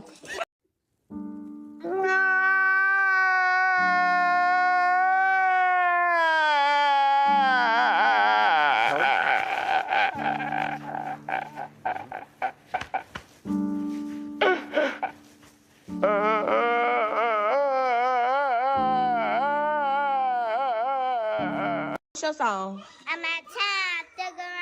Ooh. Yeah. Looking at my red light. No. Go ahead. He is trying to see me. He's trying to see me. He's trying to say what's up.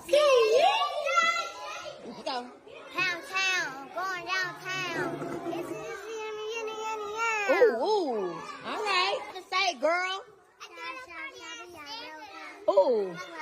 Ooh. Ooh. Ooh. That's how you know. Bye. Ooh. I said, you look good out, no makeup, no lashes, even your makeup. Ooh, for me. Ooh. Ooh. Ooh, ooh. Ooh. Ooh. Ooh, ooh. Ooh. Man, quit playing with me, man. No, for real, don't play like that. Are you serious? Put that on everything. Damn.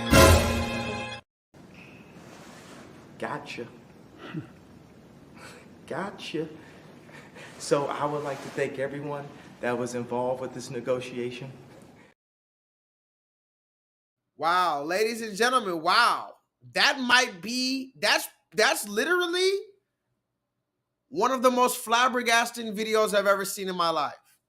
And I'm the receipt king. I'm not just one of the receipt guys. You understand me?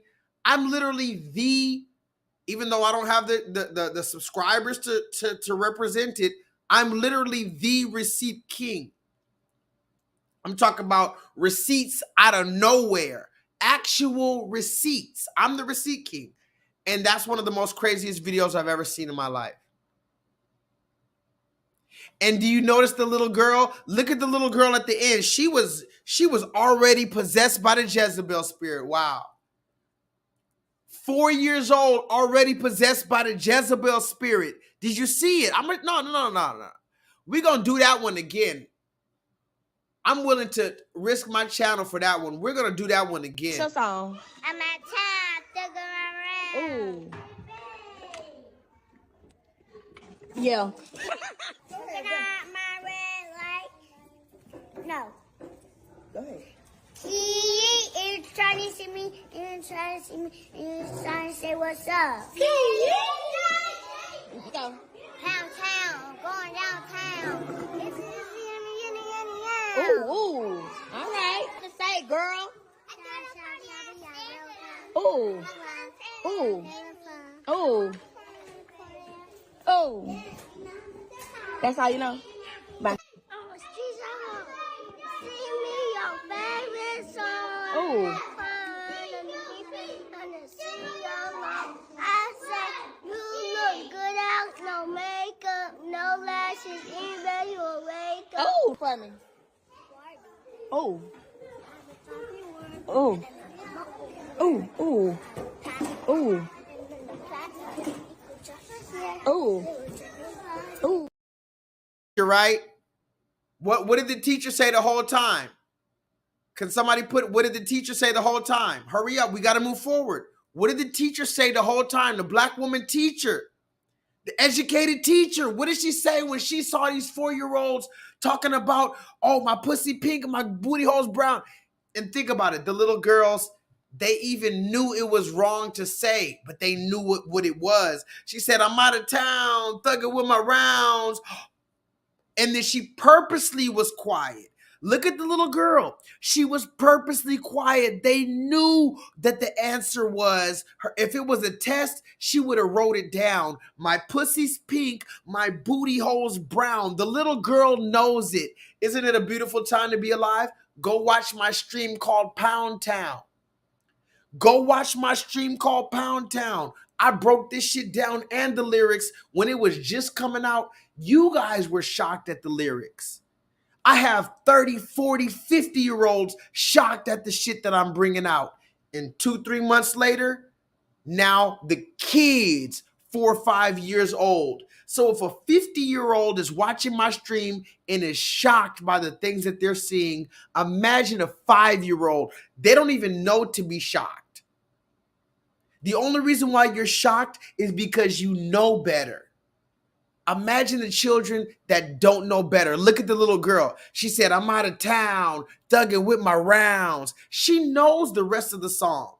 She knows my pussy's pink, my booty hole's brown. Why did she stop? What's your song? I'm at town, thugging around.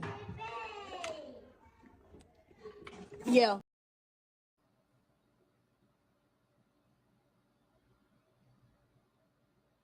Now take yourself back to 5 years old, 7 years old. If you were a boy, you don't know what your dick is at 7 years old, 5 years old. You don't know what your penis is, your wee-wee is at 5 years old. You don't know what a booty hole is at 5 years old. Oh, okay. Okay. Jay, are you in the chat? I think Jay tried to send me this video the other day, but I couldn't see I couldn't see the email, Jay, that you sent me the other day. However, this might be the video. If this is not the video, try to send it to me again. But I think this might be the video you were sending to me, Jay. Was this the video? No smoke, no smoke. King! Yeah! Yeah!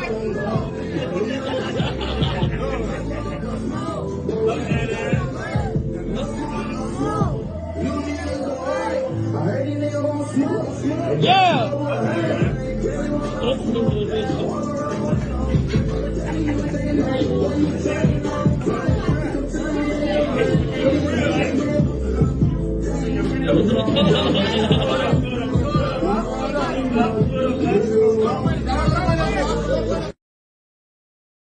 Wow.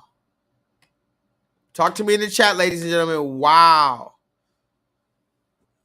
Wow. That's insane. This is a sick Negro. Now, again, we're about to get out of here. We only got about 30 minutes left. Thank you guys for joining me. I know it's late. I appreciate you guys for being here. I'm going to talk my shit Tuesday tomorrow. We have a real serious problem, as you guys can see. I read a comment earlier from the brother that's kind of new to the chat. What's the brother's name? Let me see the brother's name. Another J in the chat. My brother Jay Ford. He said, "Are we just done as a people?" That's an interesting question. Depends on who you ask. I'll say that. It depends on who you ask. When you see these videos of the little girls say, my pussy's pink, my booty hole's brown, and then you look at our little boys are throwing money and holding guns as a prop. Remember what happened to Chuck E. Cheese? Ladies and gentlemen, this is how I know we're living in a simulation. The place where I'm from, we used to go to Chuck E. Cheese when we were 4 years old. Put a pizza emoji in the chat if you went to Chuck E. Cheese when you were 4, 5, 6, 7 for a birthday. Now, this is what the birthdays look like in Black America. No smoke, no smoke. King! Yeah! Yeah!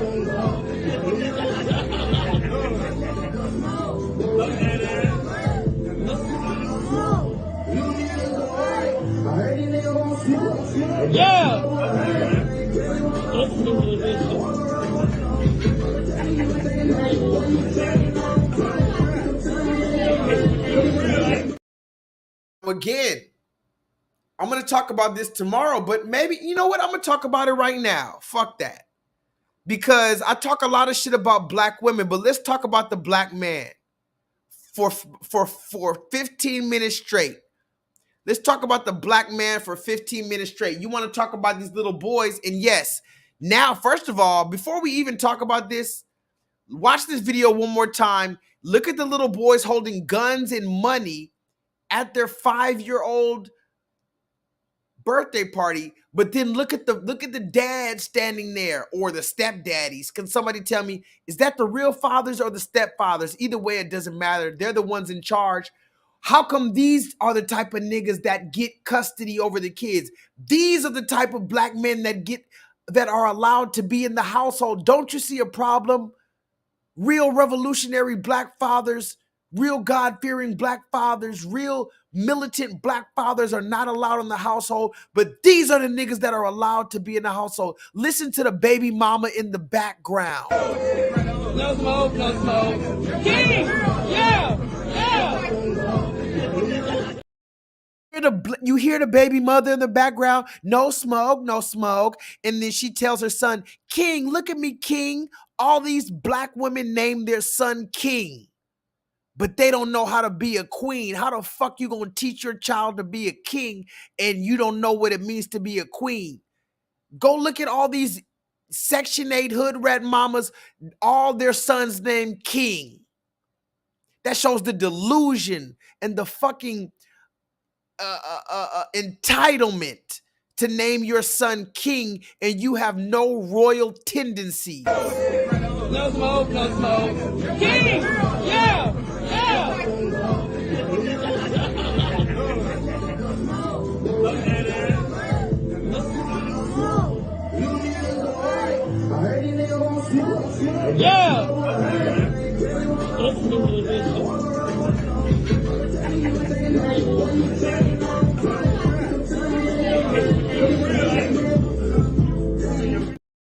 Look at the fathers in that video.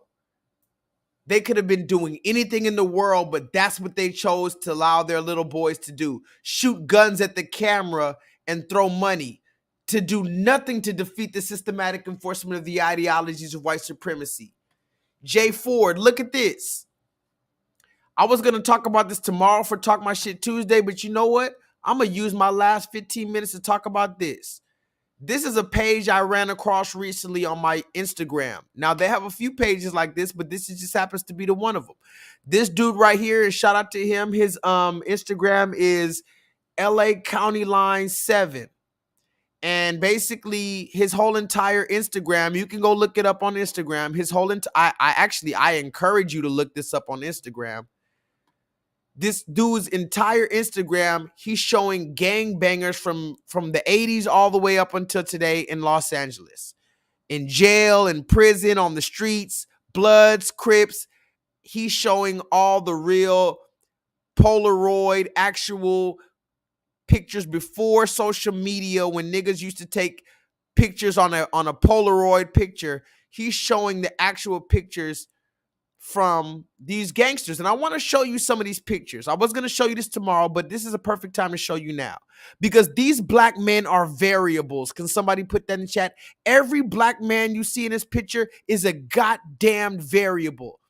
And I want to ask you guys this. I'm going to show you some pictures. I want to ask you, how many of these men, or better yet, what percentage? I think that's better. Out of all these men I'm about to show you, what percentage of these men actually defended the black community against other nations that were oppressing us, whether it be the red man, the Arab man, the motherfucking Chinese man? What percentage of these gangbangers? Now, mind you, I'm from Los Angeles, California. I'm from Inglewood, California. If anybody knows about Inglewood, they got Inglewood family, all these Bloods and all this shit over. Crenshaw Mafia, Rolling 60s, Hoover Crips, all these niggas. I was raised out there, and I could have easily joined the gang. I purposely never wanted to be part of a gang. And, you know, I'm not dissing them, but I'm kind of dissing y'all. I'm dissing y'all because you're giving more loyalty. Yes, I'm dissing the gangs. And mind you, I was the first one to diss the gangs before Charleston White. Before Charleston White made it a thing to diss the gangs, I was already dissing gangs. And I'm from Los Angeles. Charleston White is not from the place of the gangbangers. Charleston White never had to deal with gangbangers when he was young. I had to deal with gangbangers in Los Angeles on the bus when I was young. I know real gangbangers. And the reason why I never joined gang is because y'all niggas giving more loyalty to this set than you are to the Most High God. That's a sin. That's an abomination. And even though my favorite color is red, and if I was going to be a gangbanger, I would probably be a Blood.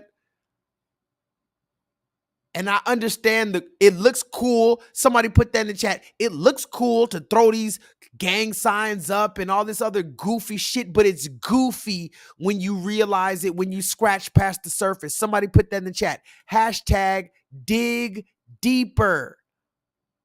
Dig deeper, ladies and gentlemen. Dig deeper than the blood, the crip, the color, the stupid set you're throwing up and all this. You're trying to look gangster. So let's look at some of these pictures real quick. This is from the Instagram called LA County Line 7. And he's showing the culture of gangs in LA. So this particular picture is from the West Side Barson Pyru 218th Street. Now think about that, ladies and gentlemen. You're part of a gang that's the 218th Street. Nigga, you don't feel stupid? You don't feel fucking stupid on 218th Street? You don't feel like you're part of a big ass fucking conglomerate, nigga?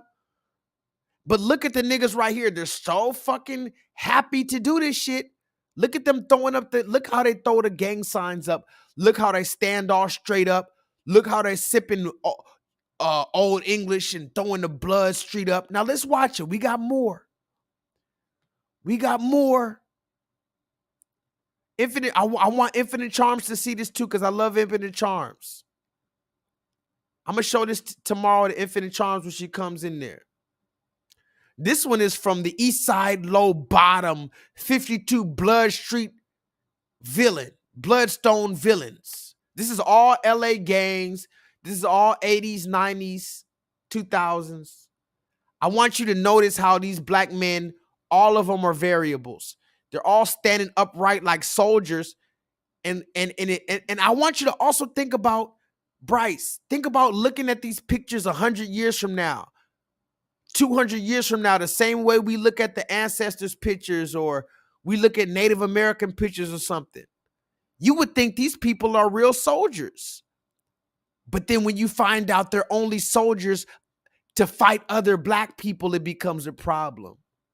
Look at this right here. It's not just, look at these Bloods right here. Family Swan Bloods, the Swans, from 1977 to 1992. Look at all these black men standing in line like soldiers, guys. This is the problem. How many black men have dedicated their life to this bullshit? and I'm going to say it, the Bloods and Crips are bullshit. Fucking faking cowards that only get strong and fight other black people because you know you don't have what it takes to fight anybody else. Weak. Somebody put that in the chat. Shame. And I'm from Los Angeles. Shame. I've seen these niggas myself. Shame. Look at all these big, strong niggas. None of them talking about the systematic enforcement of the ideologies of white supremacy. How about this one? It's not just the Bloods. Look at the Crips. You got the Bloods. You got the Crips. West LA Playboy Gangsta Crips. Look how they all stand up straight. You see how they all stand up straight and they throw their gang up this way? Look at this one right here. West Side Hoover Crip. Look how they all throwing up their gang. Look how they all throwing up their set. What percentage, and I'm going to ask you again, ladies and gentlemen, what percentage of all these niggas that I've shown so far, Blood or Crip, what percentage of them actually protected the fucking black community against outside nations that are oppressing us? Because remember, that's what the gangs were supposed to be. The gangs were actually an offset of the Black Panthers. If you know anything about it, the Black Panthers were protecting the black community. Then when the Black Panthers got assassinated from the counterintelligence programs, the Bloods and Crips were supposed to take over. But I'm going to ask you again, what percentage of the West Side Hoover Crips protected the black community? This is a new picture right here. You see the old pictures we were showing you. This is a new picture. 54 Pueblo Bishop Bloods. Look at all these strong-ass niggas tattooed from head to toe. They know how to go to the store and get a bunch of red shirts, red shoes, red hats, red flags. Do they know how to battle the systematic enforcement of the ideologies of white supremacy? Look at these niggas right here. The West Side 83 Gangster Crips. Look how many niggas are right here. If you had to guess, before you counted, how many niggas are here? In this picture right here, don't count. Just guess how many niggas are in this picture. I've never counted. We can count together, but just guess. I'm going to say 20. No, I'm going to say 27. 23. I'll say 23 niggas right here. 1, 2, 3, 4, 5, 6, 7, 8, 9, 10, 11, 12, 13, 14, 15, 16, 17, 18, 19, 21. It's like literally 23 niggas right here, guys.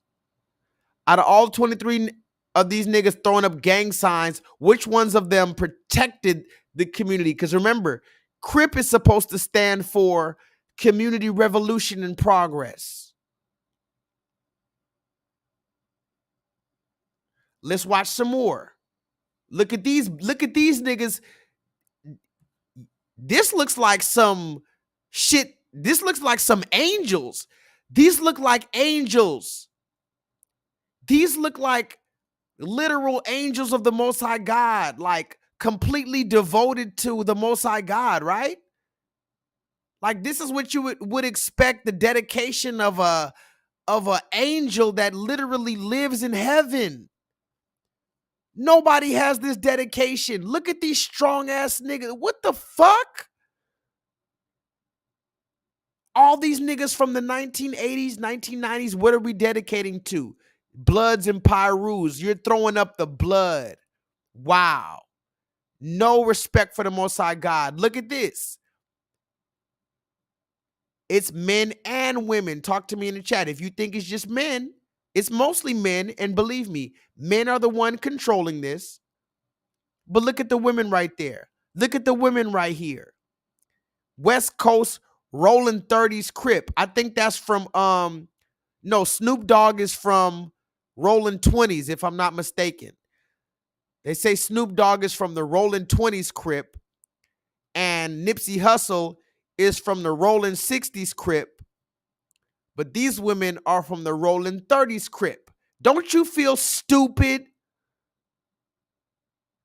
You don't feel dumb standing around all these niggas? Look how many niggas there are standing in front of grandma's house. Ladies and gentlemen, this is 37 black men standing in front of grandma's house. Not one of them is talking about the systematic enforcement of the ideologies of white supremacy. Not one of them is talking about black Jesus versus white Jesus. Not one of them is talking about Israeli versus Israelite.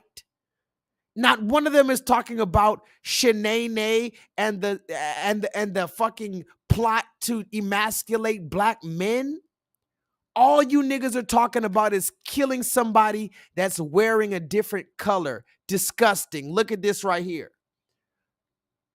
Like I told you, these niggas, they look like they're soldiers for the Most High God. If they were, imagine if these niggas had the right mind. Imagine if these niggas knew what we knew. Why don't we have this much discipline? Why can't we make a gang like this? Oh, and then you can't forget about Big OG Tukey Williams. Somebody put that in the chat. Big OG Tukey Williams. What else can we say about the brother? This man, for all intents and purposes, for everybody outside of California, of course, there was people before or whatever the case, but for everybody outside of California, this is the man who created gang banging. Yaya's kid, shout out to you.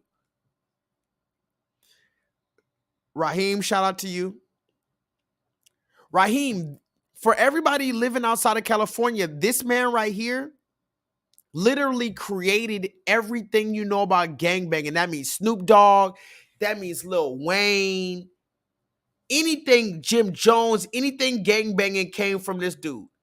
Now, what do you notice about this man? Look at him real quick.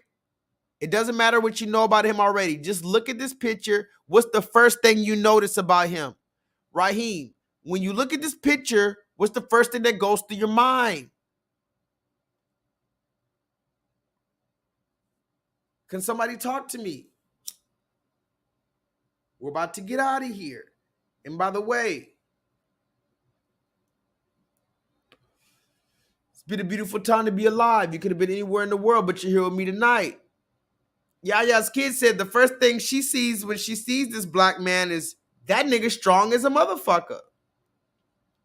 That nigga's been in the gym. That nigga's disciplined. That nigga's strong as hell. If you see this picture, the only thing you're going to say is, damn, I don't want to fuck with that nigga. But think about it. Who was this man's enemy? Was he defending the black community? Did he go to jail for defending the black community? Did he go to jail on some Black Panther shit?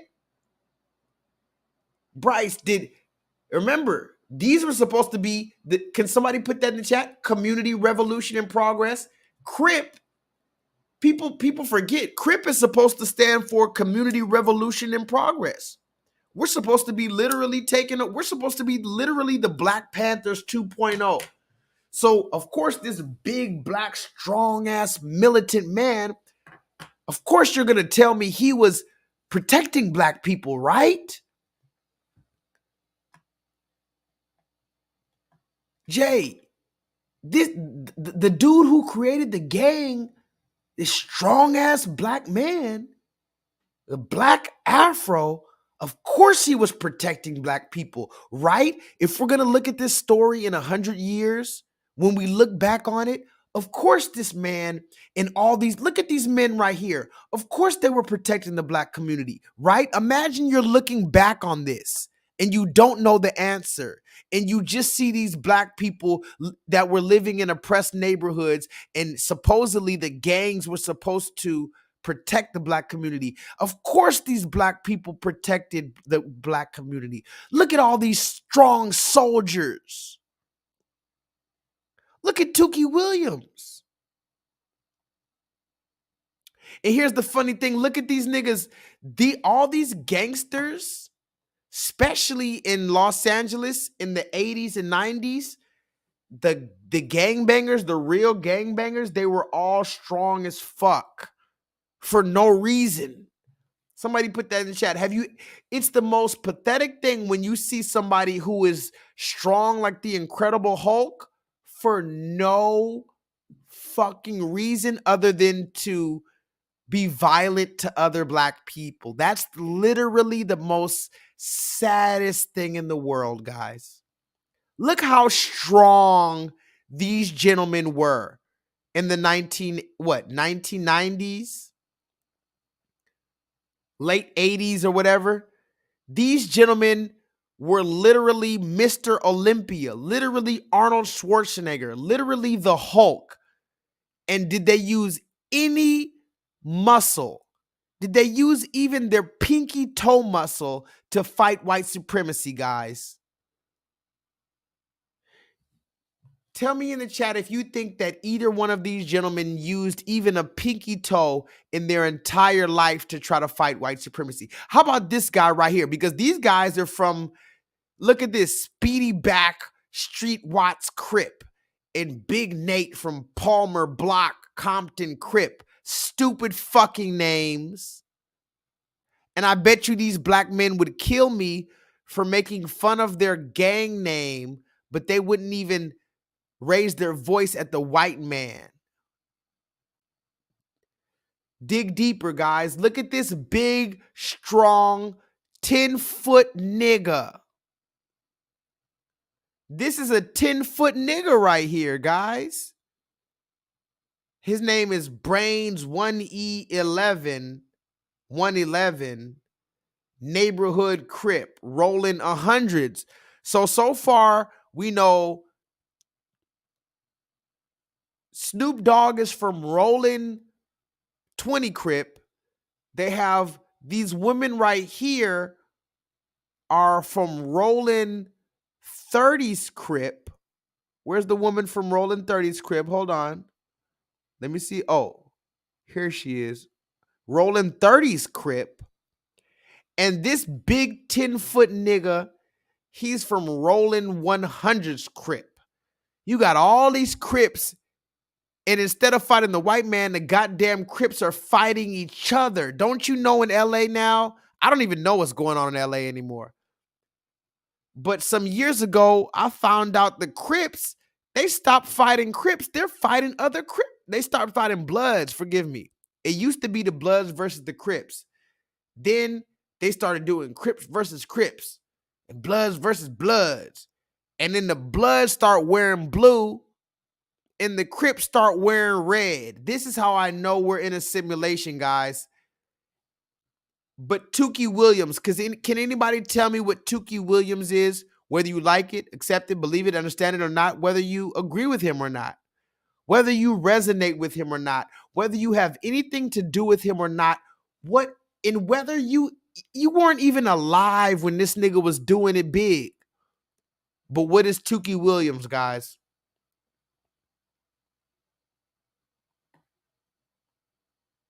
Exactly. Tukey Williams is just another variable.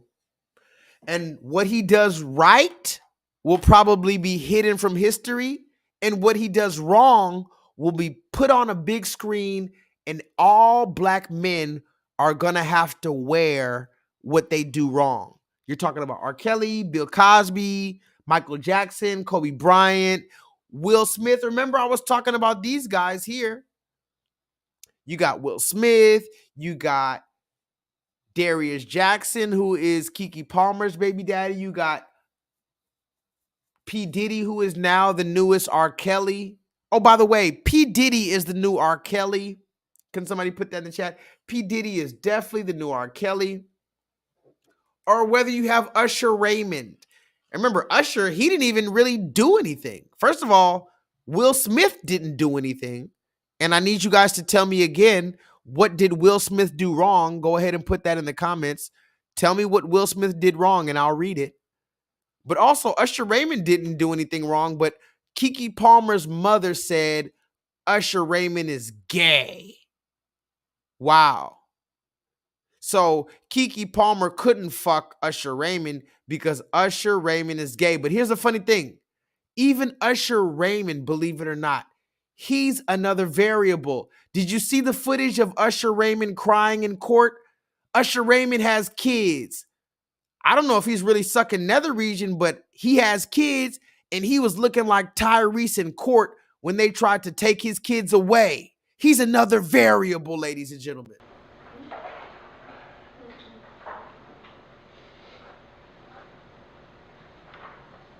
If there are any photographs that are being presented or tendered to my client and offered as evidence, I would request that the court require that Ms. West give a timestamp for these. I've made a continuing objection that issues that occurred or actually occurred. I can just answer this question if she wants to know what it is. I was actually in Holland.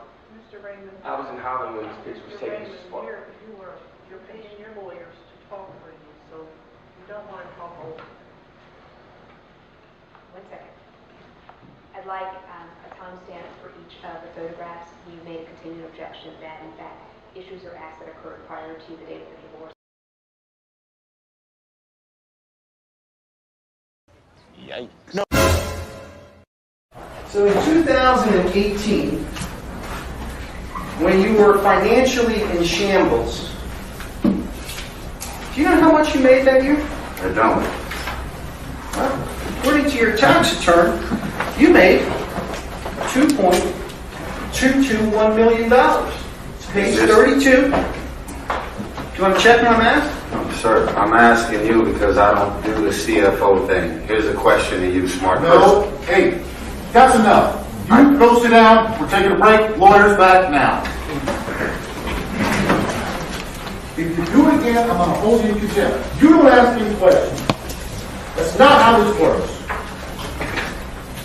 Okay. Nigga like me, I never do that. A nigga like you. I'm not one of those niggas. Now talk to me in the chat, ladies and gentlemen. We're about to get out of here. I'm going to read all your comments later. I need to know how y'all feel. We're back to the classroom now. We're back to the classroom. I actually have more to talk about, but I don't have much more time. That's the thing. So I'm going to have to come back for my Talk My Shit Tuesday. This is the reason why I do these Talk My Shit Tuesdays, because a lot of times I have a lot to talk about and 5 hours just isn't enough. Technically, I should do more streaming and do more videos, but I don't have time. I'm just going to do a 5-hour stream and talk about all this shit. I can break it down later. Worst case scenario, I can say that I talked about it already. You might say, oh, I didn't see that video. Well, I talked about it in my stream. We could talk about more. We could talk about that. We could talk about that. We talked about a lot of good stuff today. I do have a few more things to say before I get out of here. Thank you guys for joining me. This is the classroom, as you guys know. We are in the classroom at all times. Even when we leave the classroom, we are always in the classroom.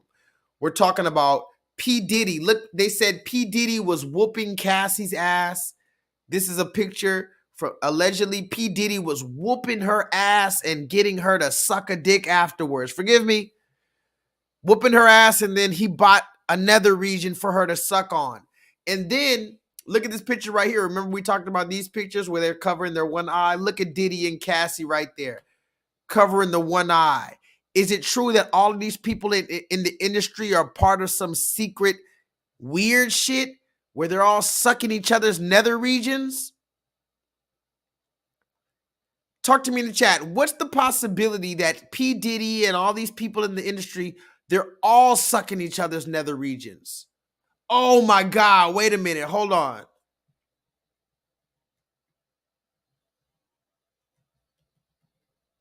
Do y'all remember this picture here?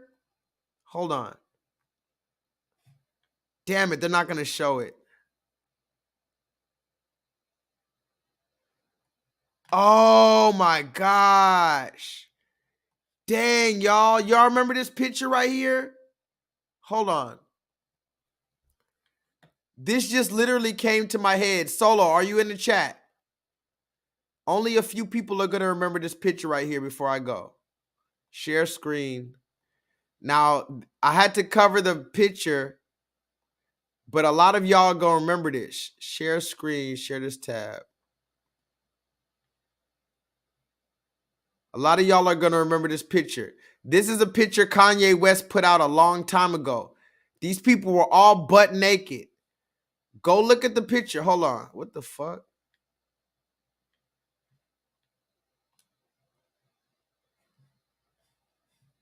Hold on, y'all. The picture of Kanye West talking about, hold on. Damn, I don't know why they're showing a fucking advertisement. Hold on. Give me 10 seconds before I get out of here. Come on. Come on.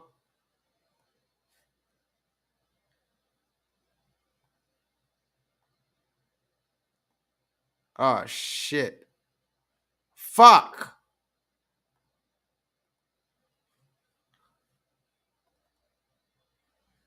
What the fuck? Can y'all see this?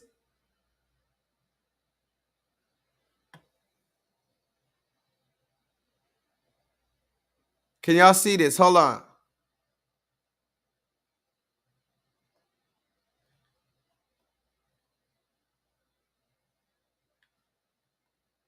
Oh my gosh. Wait a minute. Hold on. Maybe he was trying to say something. Hold on. Amber Rose, Kate, he calls it an art visual, is no different. Take a look. It's an epic Twitter rant or a rambling talk show appearance. His just released music video, or as he calls it, an art visual, is no different. Take a look. I made that famous. Kanye is kicking up controversy yet again. Kanye West. The artist debuted what he's calling an art visual for his song Famous, guest starring 11 big names in the buff in bed together. The figures featured are not confirmed to be the actual celebrities. Many suspect that the George W. Bush, Anna Wintour, Donald Trump, Rihanna, Chris Brown, Taylor Swift, Kim Kardashian, Ray J, Amber Rose, Caitlyn Jenner, and Bill Cosby shown in the video are actually made of wax.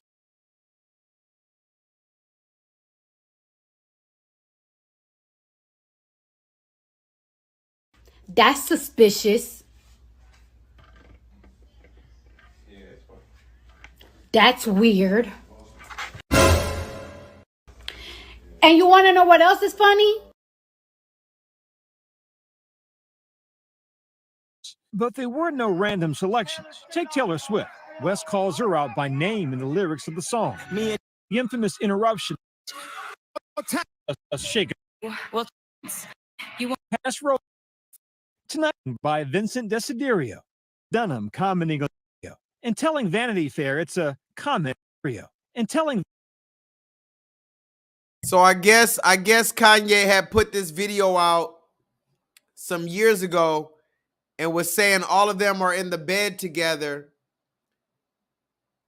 So was he trying to tell us something? He had Ray J and Chris Brown and Taylor Swift and Donald Trump, all these people butt naked in the bed together. Wow.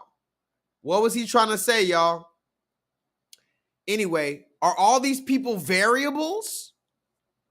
Maybe we can figure that out later. Are all the people in the bed, are all these celebrities variables? That's another good question. Are all these celebrities variables?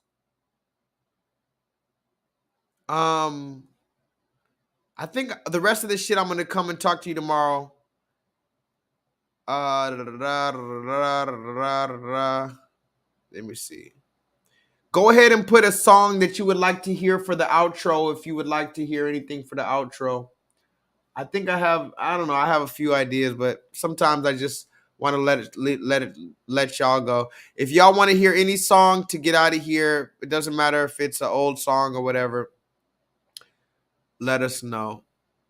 Maybe something that goes along with the stream of consciousness tonight. It doesn't matter. I have a few ideas, but I'll be thinking, but sometimes I'll be like, whatever. Yeah, guys. Thank you guys for joining me. I do have some more receipts, but I mean, like I said, it's about 5 hours. I don't want to take too much time. One last thing I want to say is this. Black man, find your peace. We're talking about us being a variable, meaning it's almost really sad to think, and it's harsh to think. You don't want to think that, you're not different. You've been working out. You've been studying. You've been staying out of trouble. So you're different than the rest of the black men. No, I need you to understand that to everyone else, you are the same as every black man. But fret not, ladies and gentlemen. Why? Because, well, it's not that bad. I mean, you are the original man. Once you wake up out of the bullshit, you're the one who's going to figure all this out. Like, for instance, Andre 3000. I want to talk about him real quick because he's another variable. This is another variable in a good instance in a way. Andre 3000, you never really heard him getting into no trouble. The most you heard about Andre 3000 is what? He's weird. He's weird. He's crazy and all this other stuff.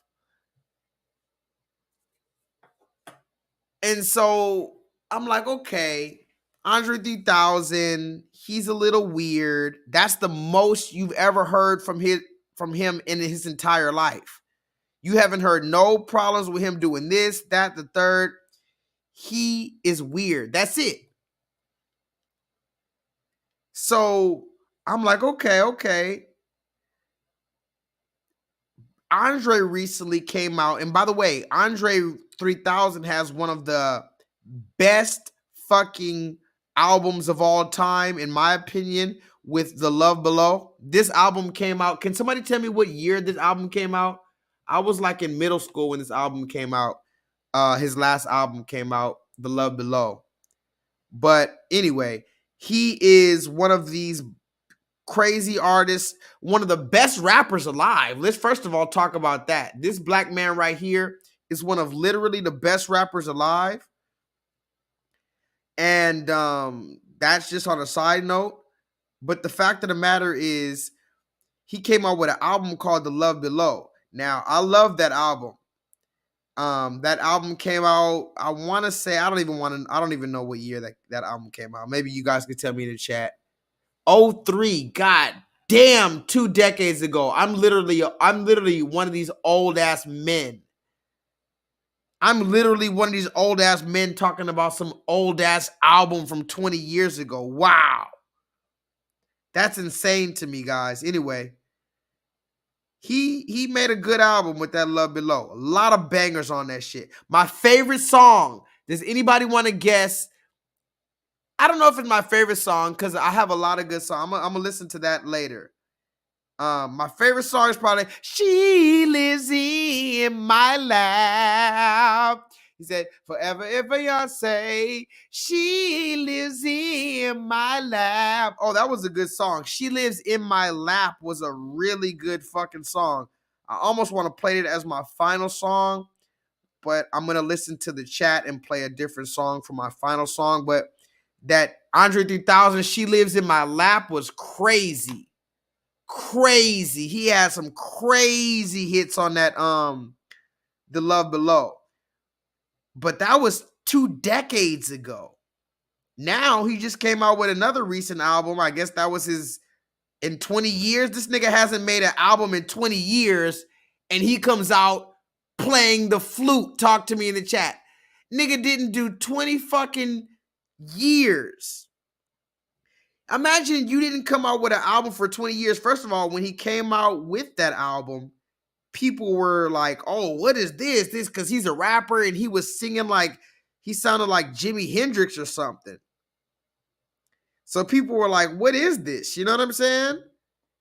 But that was 20 years ago. Now in 2023, the nigga came out with an album playing nothing but the flute.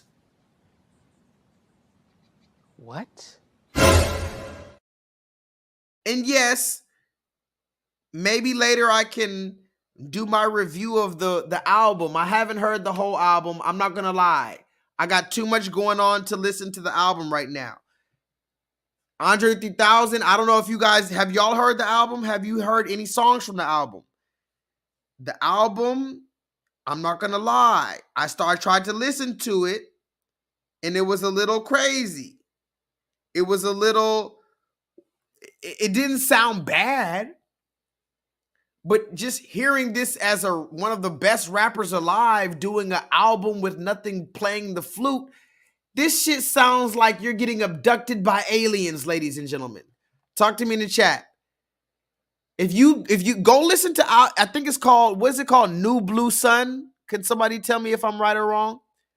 Go listen to the new album by Andre 3000. It's called New Blue Sun. The moment you put it on, you're going to sound like you've been abducted by fucking intergalactic aliens, ladies and gentlemen. Bitch, you better be joking. I waited 20 years. But you know what's funny? The Love Below album was such a good album that I'll allow him to drop this shit. In other words, the Love Below album was so good, ladies and gentlemen, that it was good enough for 2 albums. So this album he can just play around on this shit. But yes, the shit sounds like you're on a shroom trip and you just got abducted into the fucking motherboard and now you're listening to the spaceship music. So I don't know. Maybe this nigga Andre 3000 is literally living in the year 3000. Maybe he called himself Andre 3000 because he lives in the year 3000. I don't know. Either way, he came out with a flute album. In my opinion, it fucking sucks, ladies and gentlemen.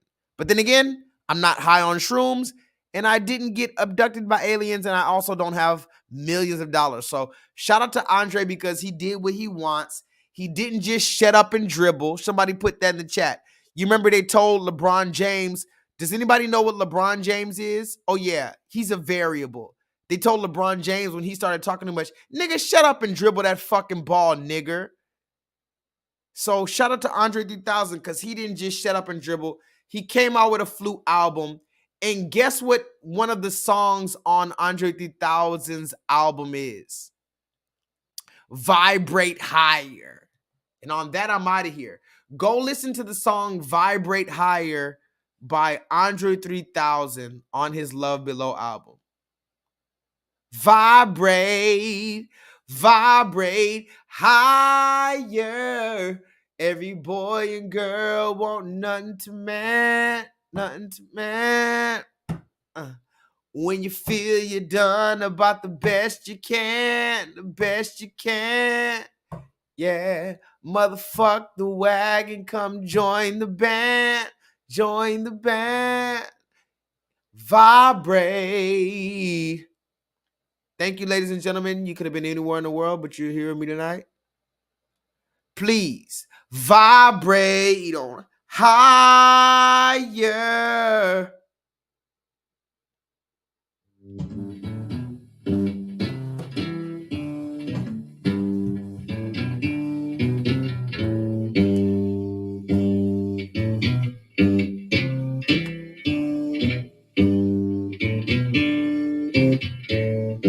Old pirates, just a rabbi, sold I to the merchant ships.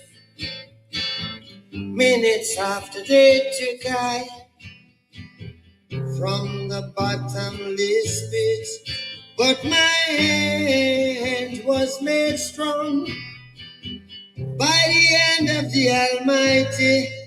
We forward in this generation triumphantly.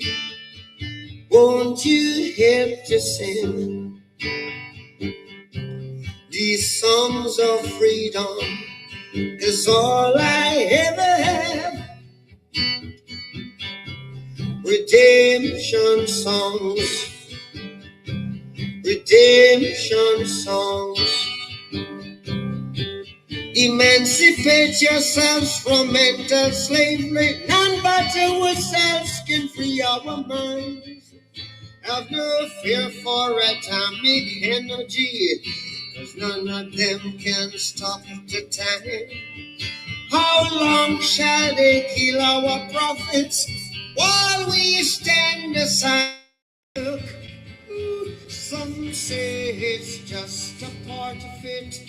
We've got to fulfill the book. Won't you help to sing these songs of freedom? 'Cause all I ever have, redemption songs, redemption songs, redemption.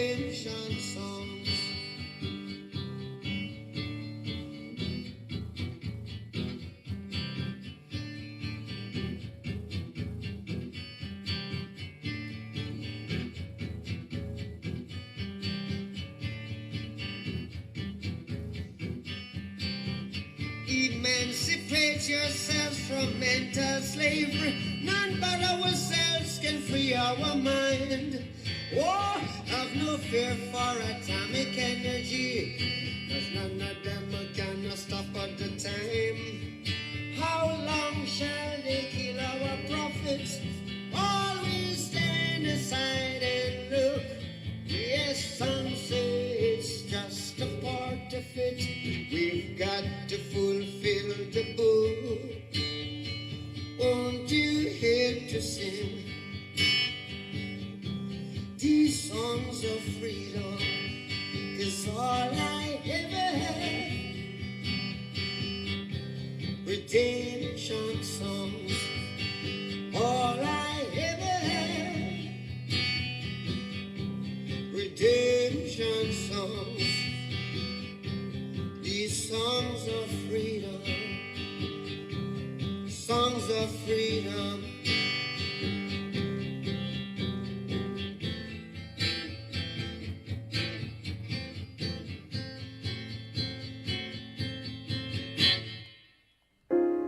Willard Carroll Smith III was born on November 11th, 1992.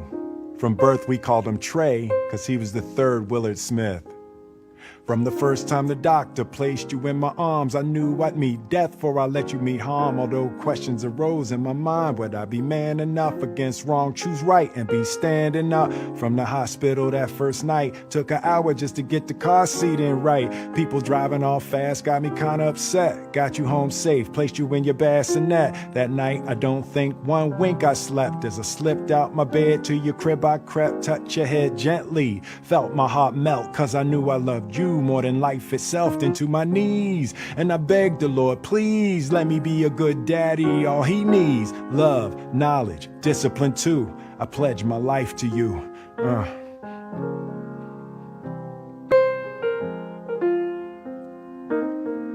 That's the public depiction of Trey's birth and my introduction to fatherhood. But that first night was far more emotionally tumultuous than my poetic verse suggests. Cherie was asleep, and we had a tiny bassinet for Trey in an adjacent bedroom. I couldn't stop looking at him. I was terrified. I had wanted this my whole life, and here I was with my son, my wife, my family, my turn. My body was quaking, overwhelmed with the immensity of the responsibility of this tiny human life. I fell to my knees, sobbing uncontrollably, praying to God, please help me do it right. Please help me be a good daddy. My mind swerved and careened like a drone through my childhood. I had talked so much shit about Daddy-O. Now here I was. Could I put food on the table and keep the lights on without fail? Would I be strong enough to fend off someone who came to kill him? It's 3 a.m. I'm on my knees. I'm just a little boy. I never wanted my daddy so bad in my life.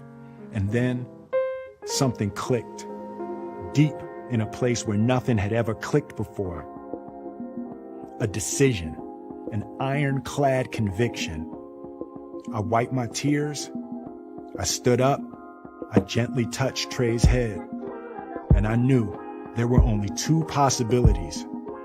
I was going to be the best father this planet had ever seen, or two, I was going to be dead.